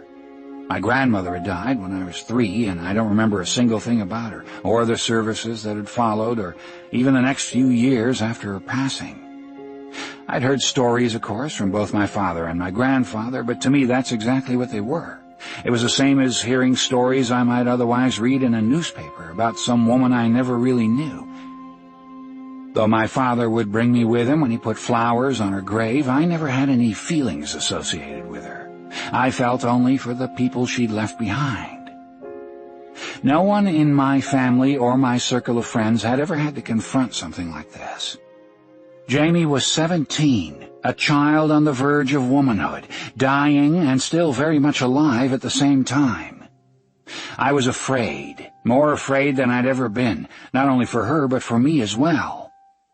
I lived in fear of doing something wrong, of doing something that would offend her. Was it okay to ever get angry in her presence? Was it okay to talk about the future anymore?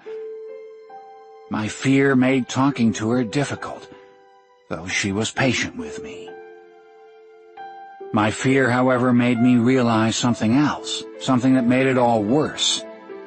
I realized I'd never even known her when she'd been healthy. I had started to spend time with her only a few months earlier, and I'd been in love with her for only 18 days. Those 18 days seemed like my entire life, but now when I looked at her, all I could do was wonder how many more days there would be. On Monday, she didn't show up for school, and I somehow knew that she'd never walk the hallways again. I'd never see her reading the Bible off by herself at lunch. I'd never see her brown cardigan moving through the crowd as she made her way to her next class. She was finished with school forever. She would never receive her diploma. I couldn't concentrate on anything while I sat in class that first day back, listening as teacher after teacher told us what most of us had already heard. The responses were similar to those in church on Sunday. Girls cried, boys hung their heads, people told stories about her as if she were already gone. What can we do, they wondered aloud. And people looked to me for answers. I don't know, was all I could say. I left school early and went to Jamie's, blowing off my classes after lunch. When I knocked at the door, Jamie answered it the way she always did, cheerfully and without, it seemed, a care in the world. "Hello, Landon," she said. "This is a surprise." When she leaned in to kiss me, I kissed her back, though the whole thing made me want to cry. "My father isn't home right now, but if you like to sit on the porch, we can." "How can you do this?" I asked suddenly. "How can you pretend that nothing is wrong?" "I'm not pretending that nothing is wrong, Landon. Let me get my coat and we'll sit outside and talk, okay?" She smiled at me, waiting for an answer, and I finally nodded, my lips pressed together. She reached out and patted my arm. "I'll be right back," she said. I walked to the chair and sat down, Jamie emerging a moment later. She wore a heavy coat, gloves, and a hat to keep her warm. The nor'easter had passed, and the day wasn't nearly as cold as it had been over the weekend. Still, though, it was too much for her. "You weren't in school today," I said. She looked down and nodded. "I know. Are you ever going to come back?" Even though I already knew the answer, I needed to hear it from her. "No," she said softly, "I'm not." "Why? Are you that sick already?"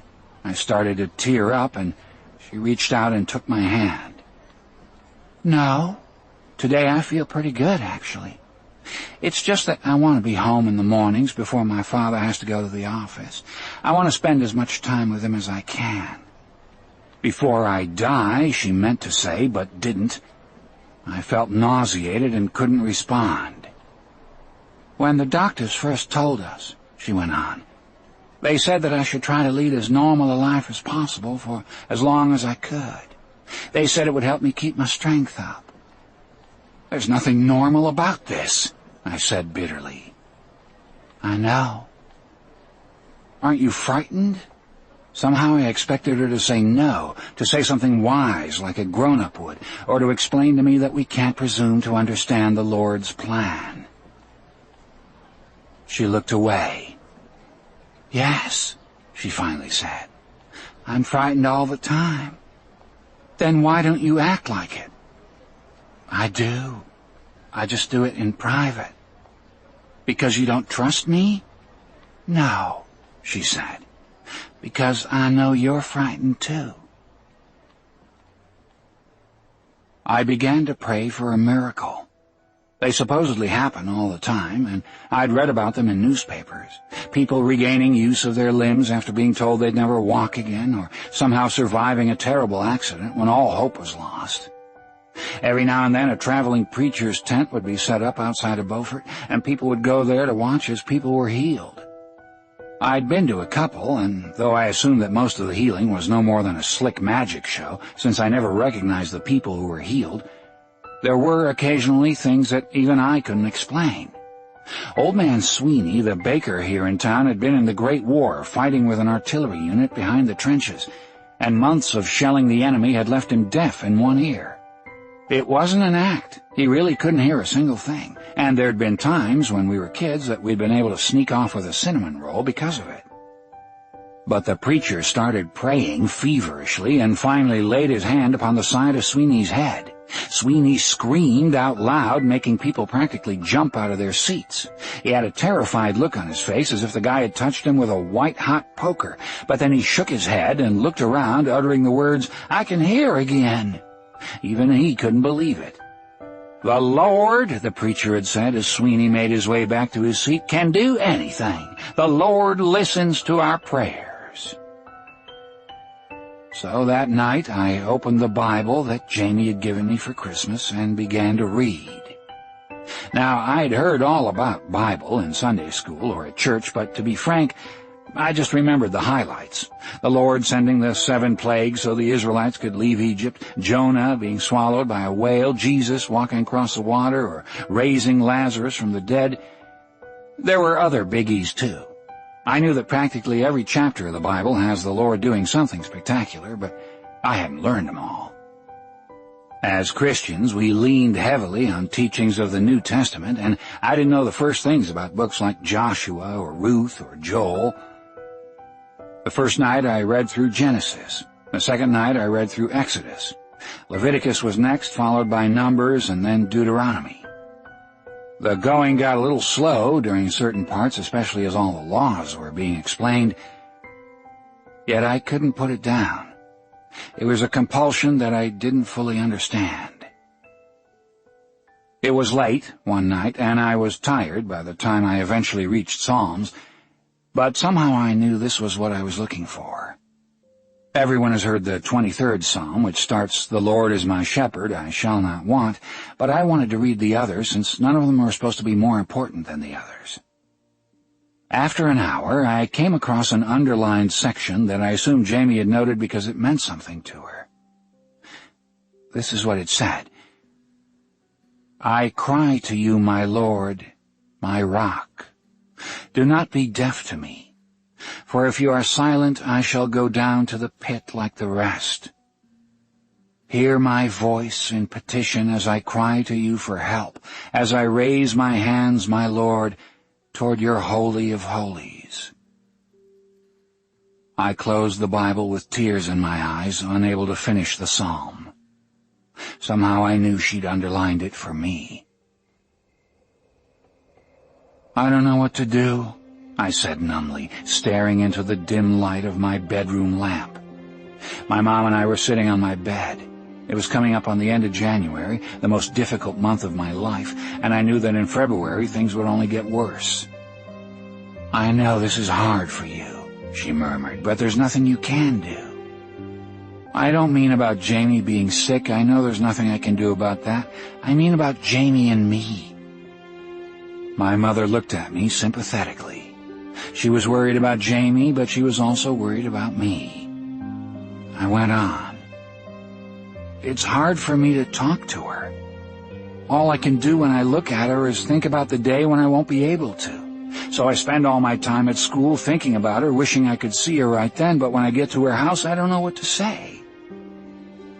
I don't know if there's anything you can say to make her feel better. Then what should I do? She looked at me sadly and put her arm around my shoulder. You really love her, don't you? She said. With all my heart. She looked as sad as I'd ever seen her. What's your heart telling you to do? I don't know. Maybe, she said gently, you're trying too hard to hear it.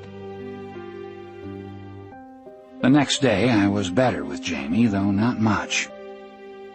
Before I'd arrived, I'd told myself that I wouldn't say anything that might get her down, that I'd try to talk to her like I had before. And that's exactly how it went. I sat myself on her couch and told her about some of my friends and what they were doing. I caught her up on the success of the basketball team. I told her that I still hadn't heard from UNC, but that I was hopeful I'd know within the next few weeks. I told her I was looking forward to graduation. I spoke as though she'd be back to school the following week, and I knew I sounded nervous the entire time. Jamie smiled and nodded at the appropriate times, asking questions every now and then.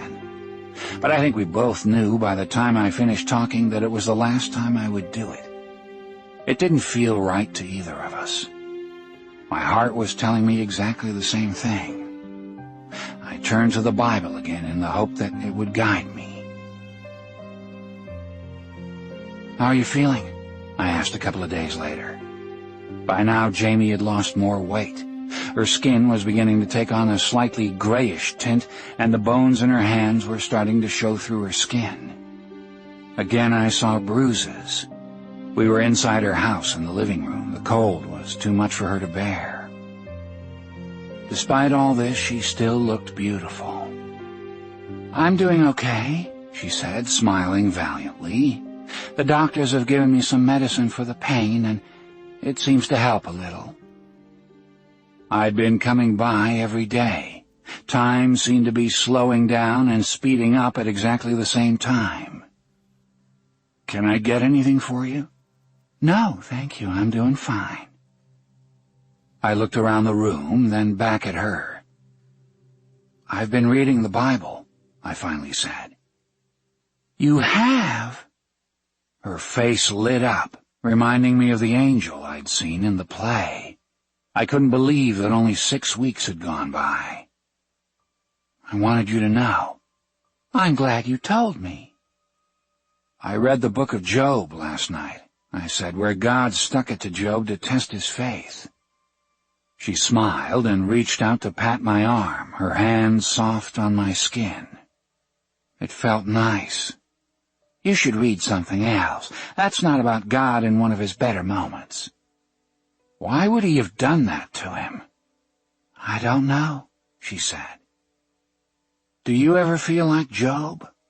She smiled, a little twinkle in her eyes. "Sometimes." "But you haven't lost your faith?" "No." I knew she hadn't, but I think I was losing mine.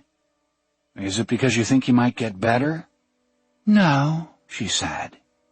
"It's because it's the only thing I have left."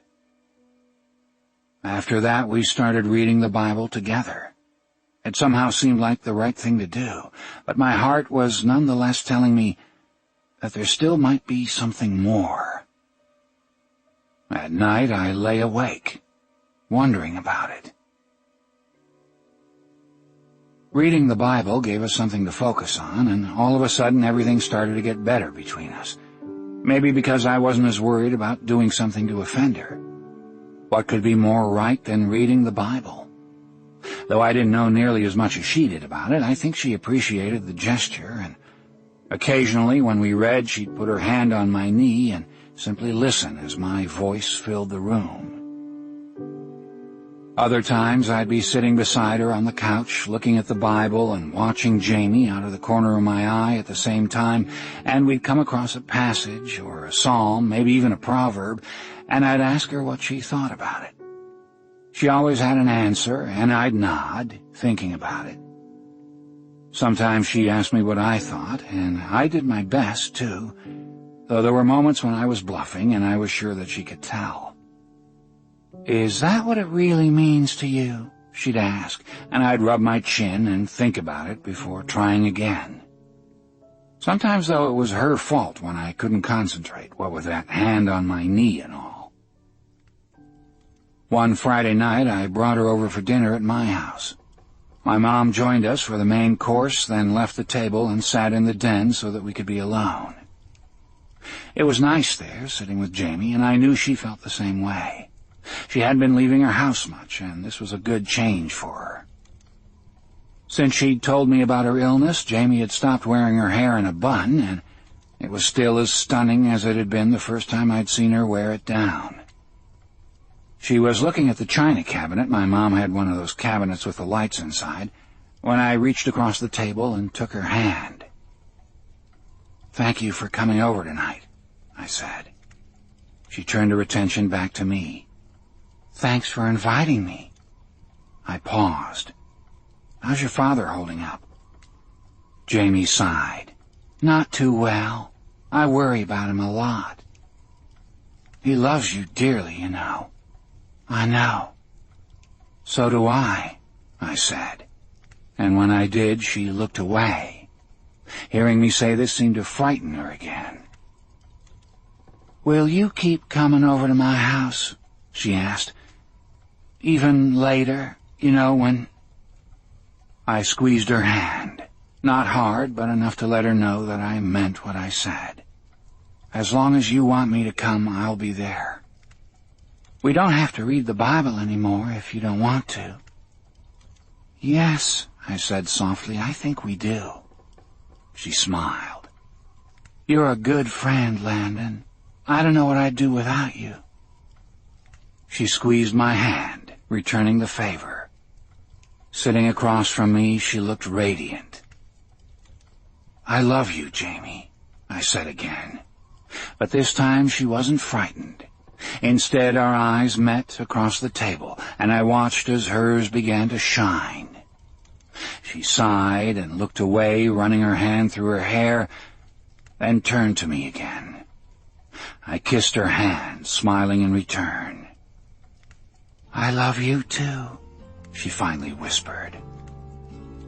They were the words I'd been praying to hear. I don't know if Jamie told Hegbert about her feelings for me, but I somehow doubted it because his routine hadn't changed at all. It was his habit to leave the house whenever I came over after school, and this continued. I would knock at the door and listen as Hegbert explained to Jamie that he would be leaving and would be back in a couple of hours. "Okay, Daddy," I always heard her say. Then I would wait for Hegbert to open the door. Once he let me in, he would open the hallway closet and silently pull out his coat and hat, buttoning the coat up all the way before he left the house. His coat was old-fashioned, black and long, like a trench coat without zippers, the kind that was fashionable earlier this century. He seldom spoke directly to me, even after he learned that Jamie and I had begun to read the Bible together. Though he still didn't like me in the house if he wasn't there, he nonetheless allowed me to come in. I knew that part of the reason had to do with the fact that he didn't want Jamie to get chilled by sitting on the porch, and the only other alternative was to wait at the house while I was there. But I think Hegbert needed some time alone too, and that was the real reason for the change. He didn't talk to me about the rules of the house. I could see them in his eyes the first time he'd said I could stay. I was allowed to stay in the living room. That was all. Jamie was still moving around fairly well, though the winter was miserable. A cold streak blew in during the last part of January that lasted 9 days, followed by 3 straight days of drenching rain. Jamie had no interest in leaving the house in such weather, though after Hegbert had gone, she and I might stand on the porch for just a couple of minutes to breathe the fresh sea air. Whenever we did this, I found myself worrying about her. While we read the Bible, people would knock at the door at least 3 times every day. People were always dropping by, some with food, others just to say hello. Even Eric and Margaret came over, and though Jamie wasn't allowed to let them in, she did so anyway, and we sat in the living room and talked a little, both of them unable to meet her gaze. They were both nervous, and it took them a couple of minutes to finally get to the point. Eric had come to apologize, he said, and he said that he couldn't imagine why all this had happened to her, of all people. He also had something for her, and he set an envelope on the table, his hand shaking. His voice was choked up as he spoke, the words ringing with the most heartfelt emotion I'd ever heard him express. "You've got the biggest heart of anyone I've ever met," he said to Jamie, his voice cracking. "And even though I took it for granted and wasn't always nice to you, I wanted to let you know how I feel. I've never been more sorry about anything in my life." He paused and swiped at the corner of his eye. "You're the best person I'll probably ever know." As he was fighting back his tears and sniffling, Margaret had already given in to hers and sat weeping on the couch, unable to speak. When Eric had finished, Jamie wiped tears from her cheeks, stood slowly and smiled, opening her arms in what could only be called a gesture of forgiveness. Eric went to her willingly, finally beginning to cry openly as she gently caressed his hair, murmuring to him. The two of them held each other for a long time, as Eric sobbed until he was too exhausted to cry anymore. Then it was Margaret's turn, and she and Jamie did exactly the same thing. When Eric and Margaret were ready to leave, they pulled on their jackets and looked at Jamie one more time, as if to remember her forever. I had no doubt that they wanted to think of her as she looked right then. In my mind, she was beautiful, and I know they felt the same way. "Hang in there," Eric said on his way out the door. "I'll be praying for you, and so will everybody else." Then he looked toward me, reached out, and patted me on the shoulder. "You too," he said, his eyes red. As I watched them leave, I knew I'd never been prouder of either of them. Later, when we opened the envelope, we learned what Eric had done. Without telling us, he'd collected over $400 for the orphanage. I waited for the miracle. It hadn't come. In early February, the pills Jamie was taking were increased to help offset the heightened pain she was feeling. The higher dosages made her dizzy, and twice she fell when walking to the bathroom, one time hitting her head against the wash basin. Afterward, she insisted that the doctors cut back her medicine, and with reluctance they did. Though she was able to walk normally, the pain she was feeling intensified, and sometimes even raising her arm made her grimace. Leukemia is a disease of the blood, one that runs its course throughout a person's body. There was literally no escape from it as long as her heart kept beating. But the disease weakened the rest of her body as well, preying on her muscles, making even simple things more difficult. In the first week of February, she lost 6 pounds, and soon walking became difficult for her, unless it was only for a short distance. That was, of course, if she could put up with the pain, which in time she couldn't. She went back to the pills again, accepting the dizziness in place of pain. Still, we read the Bible. Whenever I visited Jamie, I would find her on the couch with the Bible already open, and I knew that eventually her father would have to carry her there if we wanted to continue. Though she never said anything to me about it, we both knew exactly what it meant. I was running out of time, and my heart was still telling me that there was something more I could do. On February 14, Valentine's Day, Jamie picked out a passage from Corinthians that meant a lot to her. She told me that if she'd ever had the chance, it was the passage she'd wanted read at her wedding.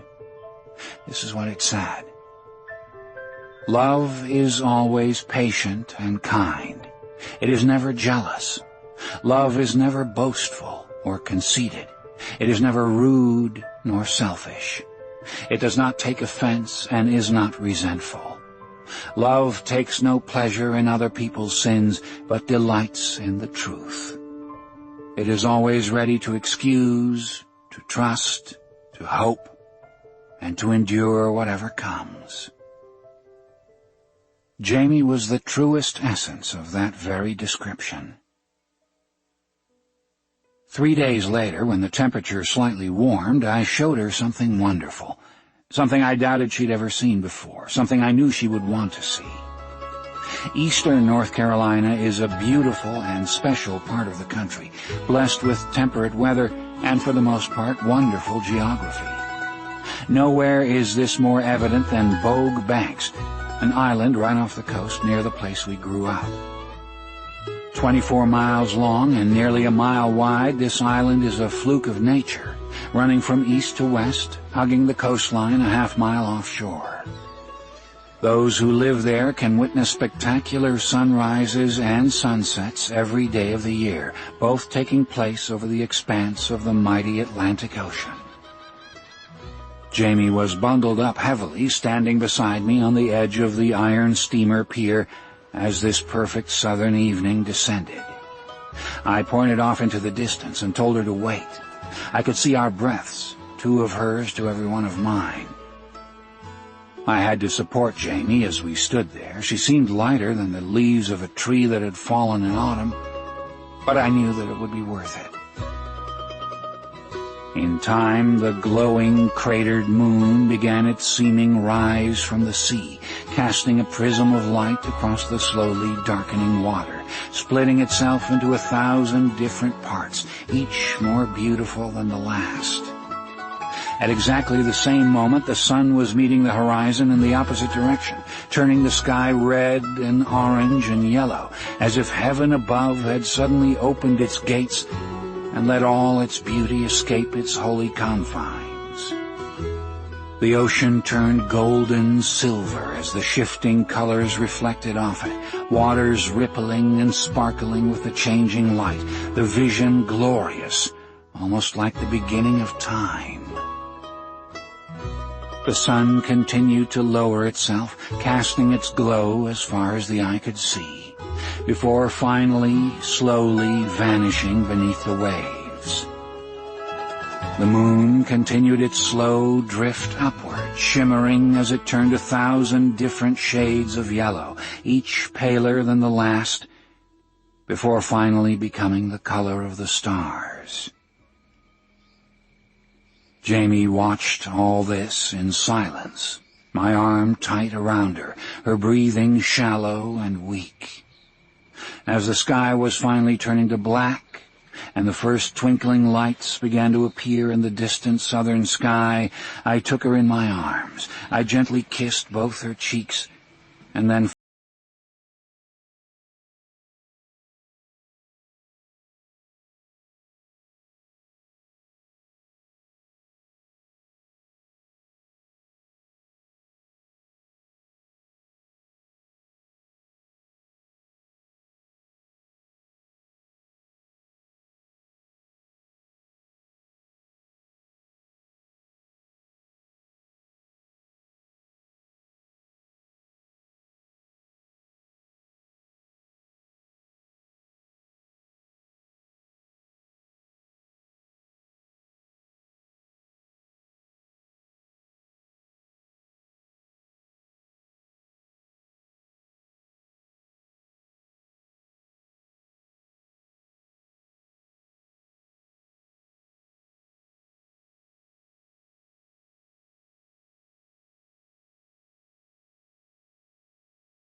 father who changed all that.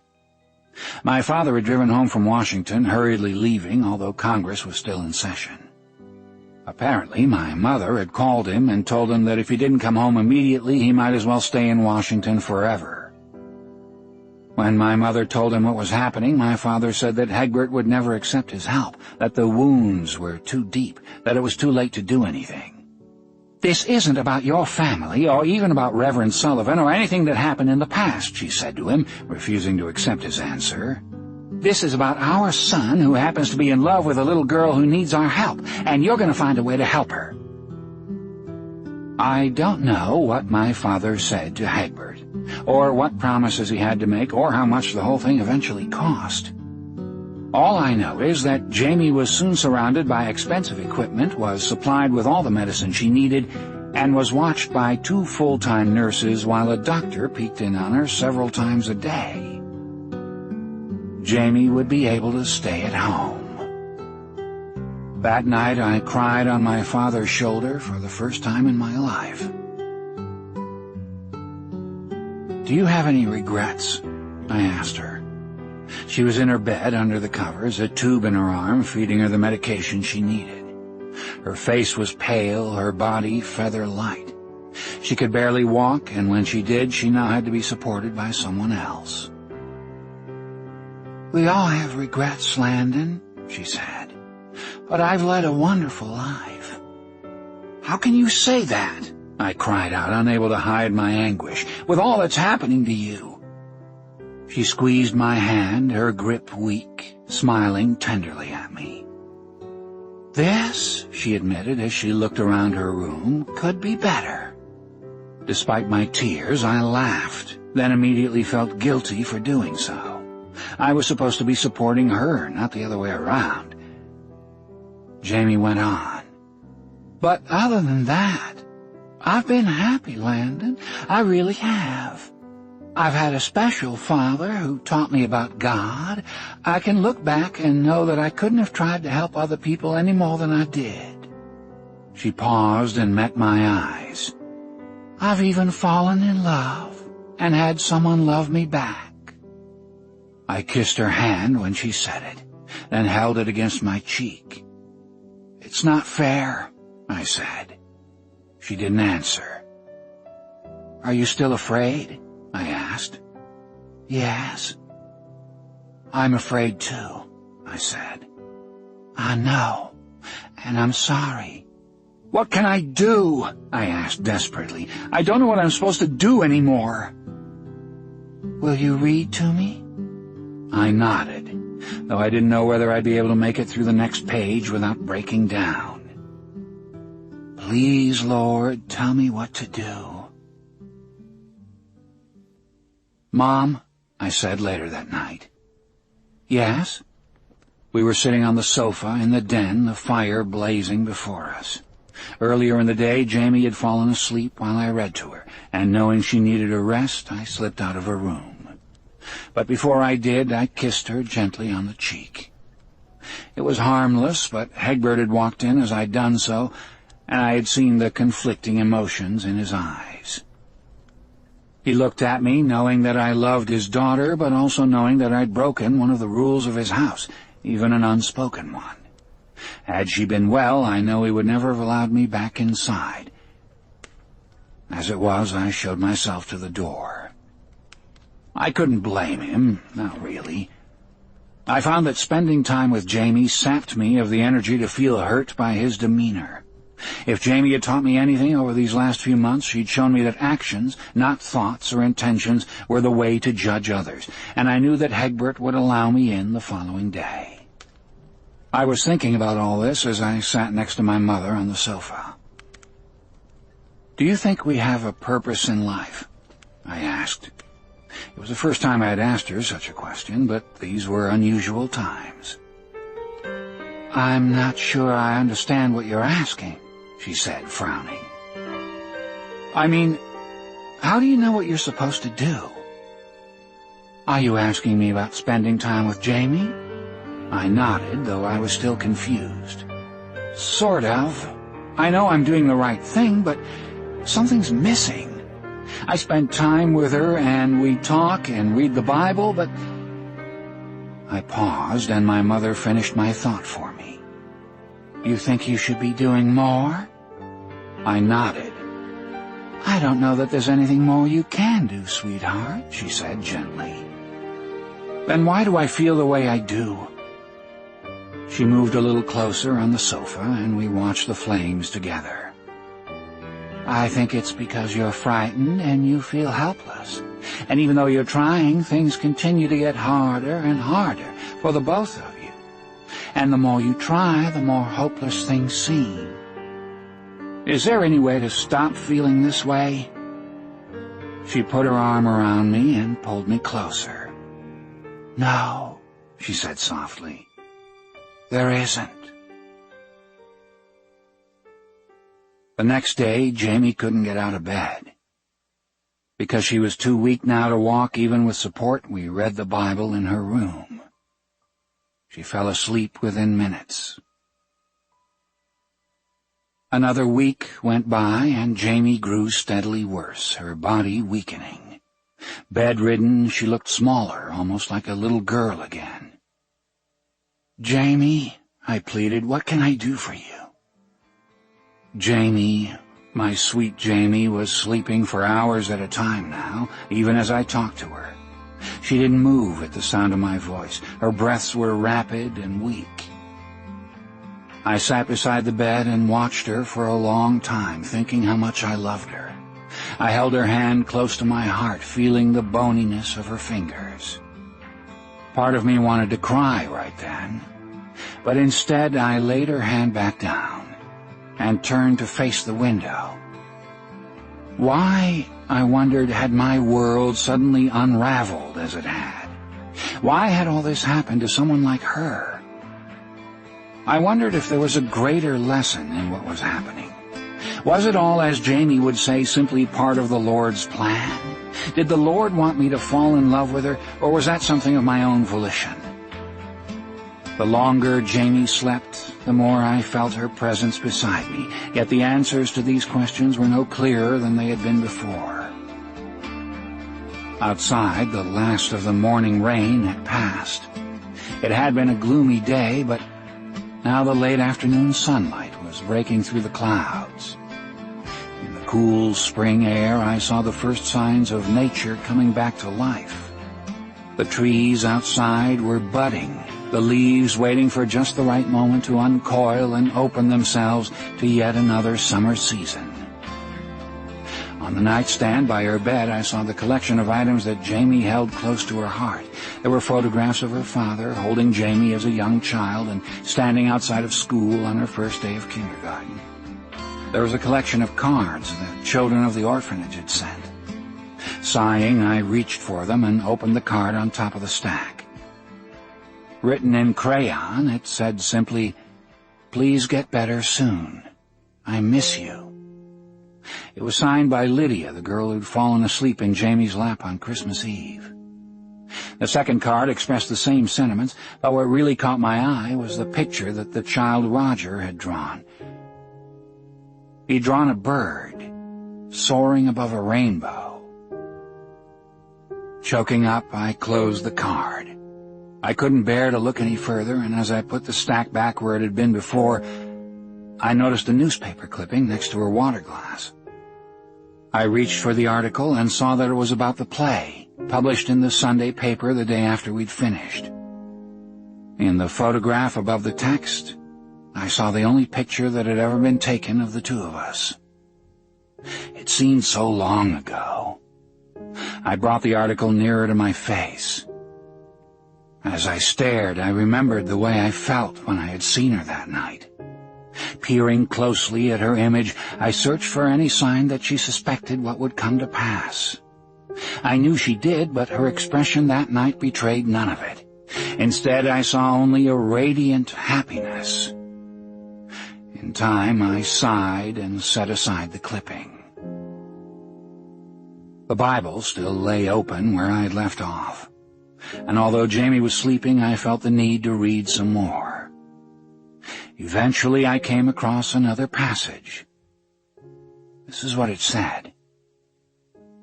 I am not commanding you, but I want to test the sincerity of your love by comparing it to the earnestness of others." The words made me choke up again, and just as I was about to cry, the meaning of it suddenly became clear. God had finally answered me, and I suddenly knew what I had to do. I couldn't have made it to the church any faster even if I'd had a car. I took every shortcut I could, racing through people's backyards, jumping fences, and in one case cutting through someone's garage and out the side door. Everything I'd learned about the town growing up came into play, and although I was never a particularly good athlete, on this day I was unstoppable, propelled by what I had to do. I didn't care how I looked when I arrived because I suspected Hegbert wouldn't care either. When I finally entered the church, I slowed to a walk, trying to catch my breath, as I made my way to the back toward his office. Hegbert looked up when he saw me, and I knew why he was here. He didn't invite me in, he simply looked away, back toward the window again. At home, he'd been dealing with her illness by cleaning the house almost obsessively. Here, though, papers were scattered across the desk and books were strewn about the room as if no one had straightened up for weeks. I knew that this was the place he thought about Jamie. This was the place where Hegbert came to cry. "Reverend?" I said softly. He didn't answer, but I went in anyway. "I'd like to be alone," he croaked. He looked old and beaten, as weary as the Israelites described in David's Psalms. His face was drawn and his hair had grown thinner since December. Even more than I, perhaps, he had to keep up his spirits around Jamie, and the stress of doing so was wearing him down. I marched right up to his desk, and he glanced at me before turning back to the window. "Please," he said to me. His tone was defeated, as though he didn't have the strength to confront even me. "I'd like to talk to you," I said firmly. "I wouldn't ask unless it was very important." Hegbert sighed, and I sat in the chair I had sat in before, when I'd asked him if he would let me take Jamie out for New Year's Eve. He listened as I told him what was on my mind. When I was finished, Hegbert turned to me. I don't know what he was thinking, but thankfully he didn't say no. Instead, he wiped his eyes with his fingers and turned toward the window. Even he, I think, was too shocked to speak. Again I ran. Again I didn't tire, my purpose giving me the strength I needed to go on. When I reached Jamie's house, I rushed in the door without knocking, and the nurse who'd been in her bedroom came out to see what had caused the racket. Before she could speak, I did. "Is she awake?" I asked, euphoric and terrified at the same time. "Yes," the nurse said cautiously. "When she woke up, she wondered where you were." I apologized for my disheveled appearance and thanked her, then asked if she wouldn't mind leaving us alone. I walked into Jamie's room, partially closing the door behind me. She was pale, so very pale, but her smile let me know she was still fighting. "Hello, Landon," she said, her voice faint. "Thank you for coming back." I pulled up a chair and sat next to her, taking her hand in mine. Seeing her lying there made something tighten deep in my stomach, making me almost want to cry. "I was here earlier, but you were asleep," I said. "I know. I'm sorry. I just can't seem to help it anymore." "It's okay, really." She lifted her hand slightly off the bed, and I kissed it, then leaned forward and kissed her cheek as well. "Do you love me?" I asked her. She smiled.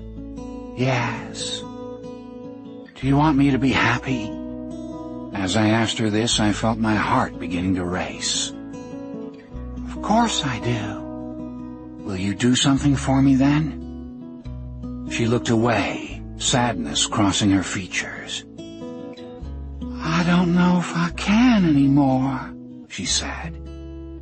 "But if you could, Would you? I cannot adequately describe the intensity of what I was feeling at that moment.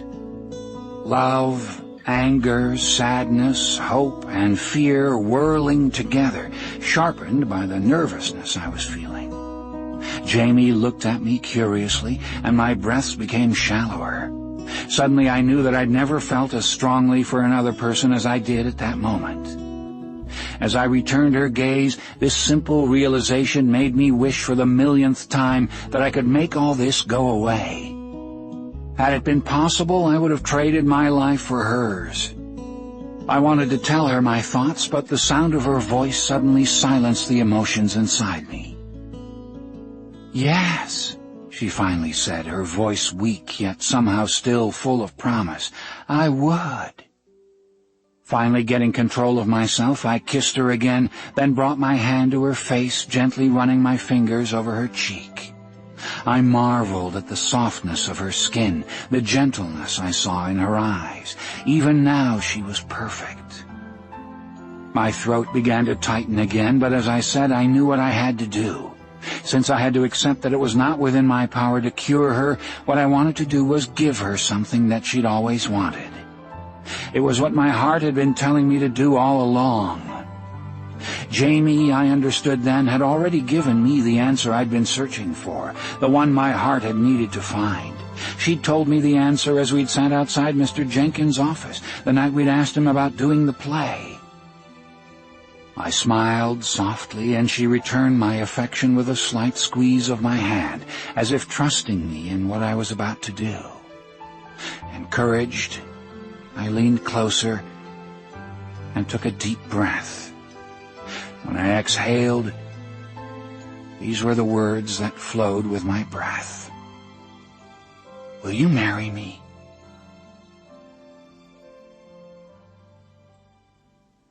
Chapter 13. When I was 17, my life changed forever. As I walked the streets of Beaufort 40 years later, thinking back on that year of my life, I remember everything as clearly as if it were all still unfolding before my very eyes. I remember Jamie saying yes to my breathless question, and how we both began to cry together. I remember talking to both Egbert and my parents, explaining to them what I needed to do. They thought I was doing it only for Jamie, and all three of them tried to talk me out of it, especially when they realized that Jamie had said yes. What they didn't understand, and I had to make clear to them, was that I needed to do it for me. I was in love with her, so deeply in love that I didn't care if she was sick. I didn't care that we wouldn't have long together. None of those things mattered to me. All I cared about was doing something that my heart had told me was the right thing to do. In my mind, it was the first time God had ever spoken directly to me, and I knew with certainty that I wasn't going to disobey. I know that some of you may wonder if I was doing it out of pity. Some of the more cynical may even wonder if I did it because she'd be gone soon anyway and I wasn't committing much. The answer to both questions is no. I would have married Jamie Sullivan no matter what happened in the future. I would have married Jamie Sullivan if the miracle I was praying for had suddenly come true. I knew it at the moment I asked her, and I still know it today. Jamie was more than just the woman I loved. In that year, Jamie helped me become the man I am today. With her steady hand, she showed me how important it was to help others. With her patience and kindness, she showed me what life is really all about. Her cheerfulness and optimism, even in times of sickness, was the most amazing thing I have ever witnessed. We were married by Egbert in the Baptist church, my father standing beside me as the best man. That was another thing she did. In the South, it's a tradition to have your father beside you, but for me it's a tradition that wouldn't have had much meaning before Jamie came into my life. Jamie had brought my father and me together again. Somehow she'd also managed to heal some of the wounds between our two families. After what he'd done for me and for Jamie, I knew in the end that my father was someone I could always count on, and as the years passed, our relationship grew steadily stronger until his death. Jamie also taught me the value of forgiveness and the transforming power that it offers. I realized this the day that Eric and Margaret had come to her house. Jamie held no grudges. Jamie led her life the way the Bible taught. Jamie was not only the angel who saved Tom Thornton, she was the angel who saved us all. Just as she'd wanted, the church was bursting with people. Over 200 guests were inside, and more than that waited outside the doors as we were married on March 12, 1959. Because we were married on such short notice, there wasn't time to make many arrangements, and people came out of the woodwork to make the day as special as they could, simply by showing up to support us. I saw everyone I knew, Miss Garber, Eric, Margaret, Eddie, Sally, Carrie, Angela, and even Lou and his grandmother, and there wasn't a dry eye in the house when the entrance music began. Although Jamie was weak and hadn't moved from her bed in 2 weeks, she insisted on walking down the aisle so that her father could give her away. "It's very important to me, Landon," she'd said. "It's part of my dream, remember?" Though I assumed it would be impossible, I simply nodded. I couldn't help but wonder at her faith. I knew she planned on wearing the dress she'd worn in the playhouse the night of the play. It was the only white dress that was available on such short notice, though I knew it would hang more loosely than it had before. While I was wondering how Jamie would look in the dress, my father laid his hand on my shoulder as we stood before the congregation. "I'm proud of you, son." I nodded. "I'm proud of you too, Dad." It was the first time I'd ever said those words to him. My mom was in the front row, dabbing her eyes with her handkerchief when the wedding march began. The doors opened, and I saw Jamie seated in her wheelchair, a nurse by her side. With all the strength she had left, Jamie stood shakily as her father supported her. Then Jamie and Hegbert slowly made their way down the aisle, while everyone in the church sat silently in wonder. Halfway down the aisle, Jamie suddenly seemed to tire, and they stopped while she caught her breath. Her eyes closed, and for a moment I didn't think she could go on. I know that no more than 10 or 12 seconds elapsed, but it seemed much longer, and finally she nodded slightly.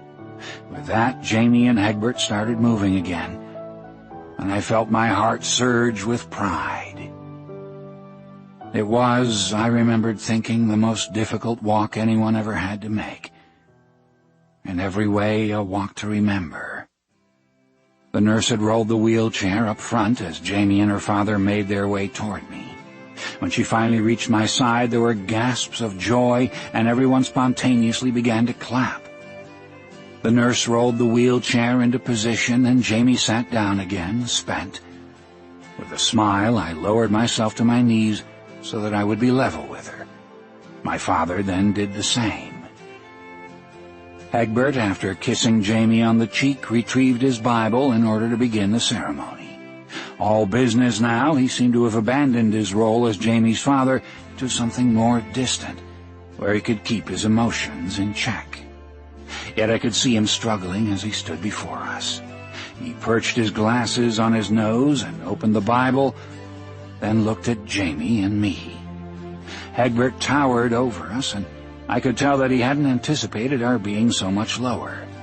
For a moment he stood before us, almost confused, then surprisingly decided to kneel as well. Jamie smiled and reached for his free hand, then reached for mine, linking us together.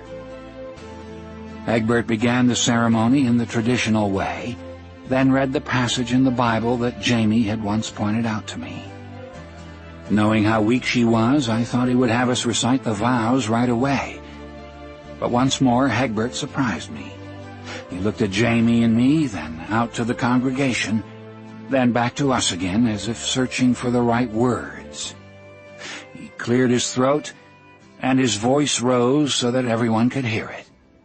This is what he said. "As a father, I'm supposed to give away my daughter, but I'm not sure that I'm able to do this."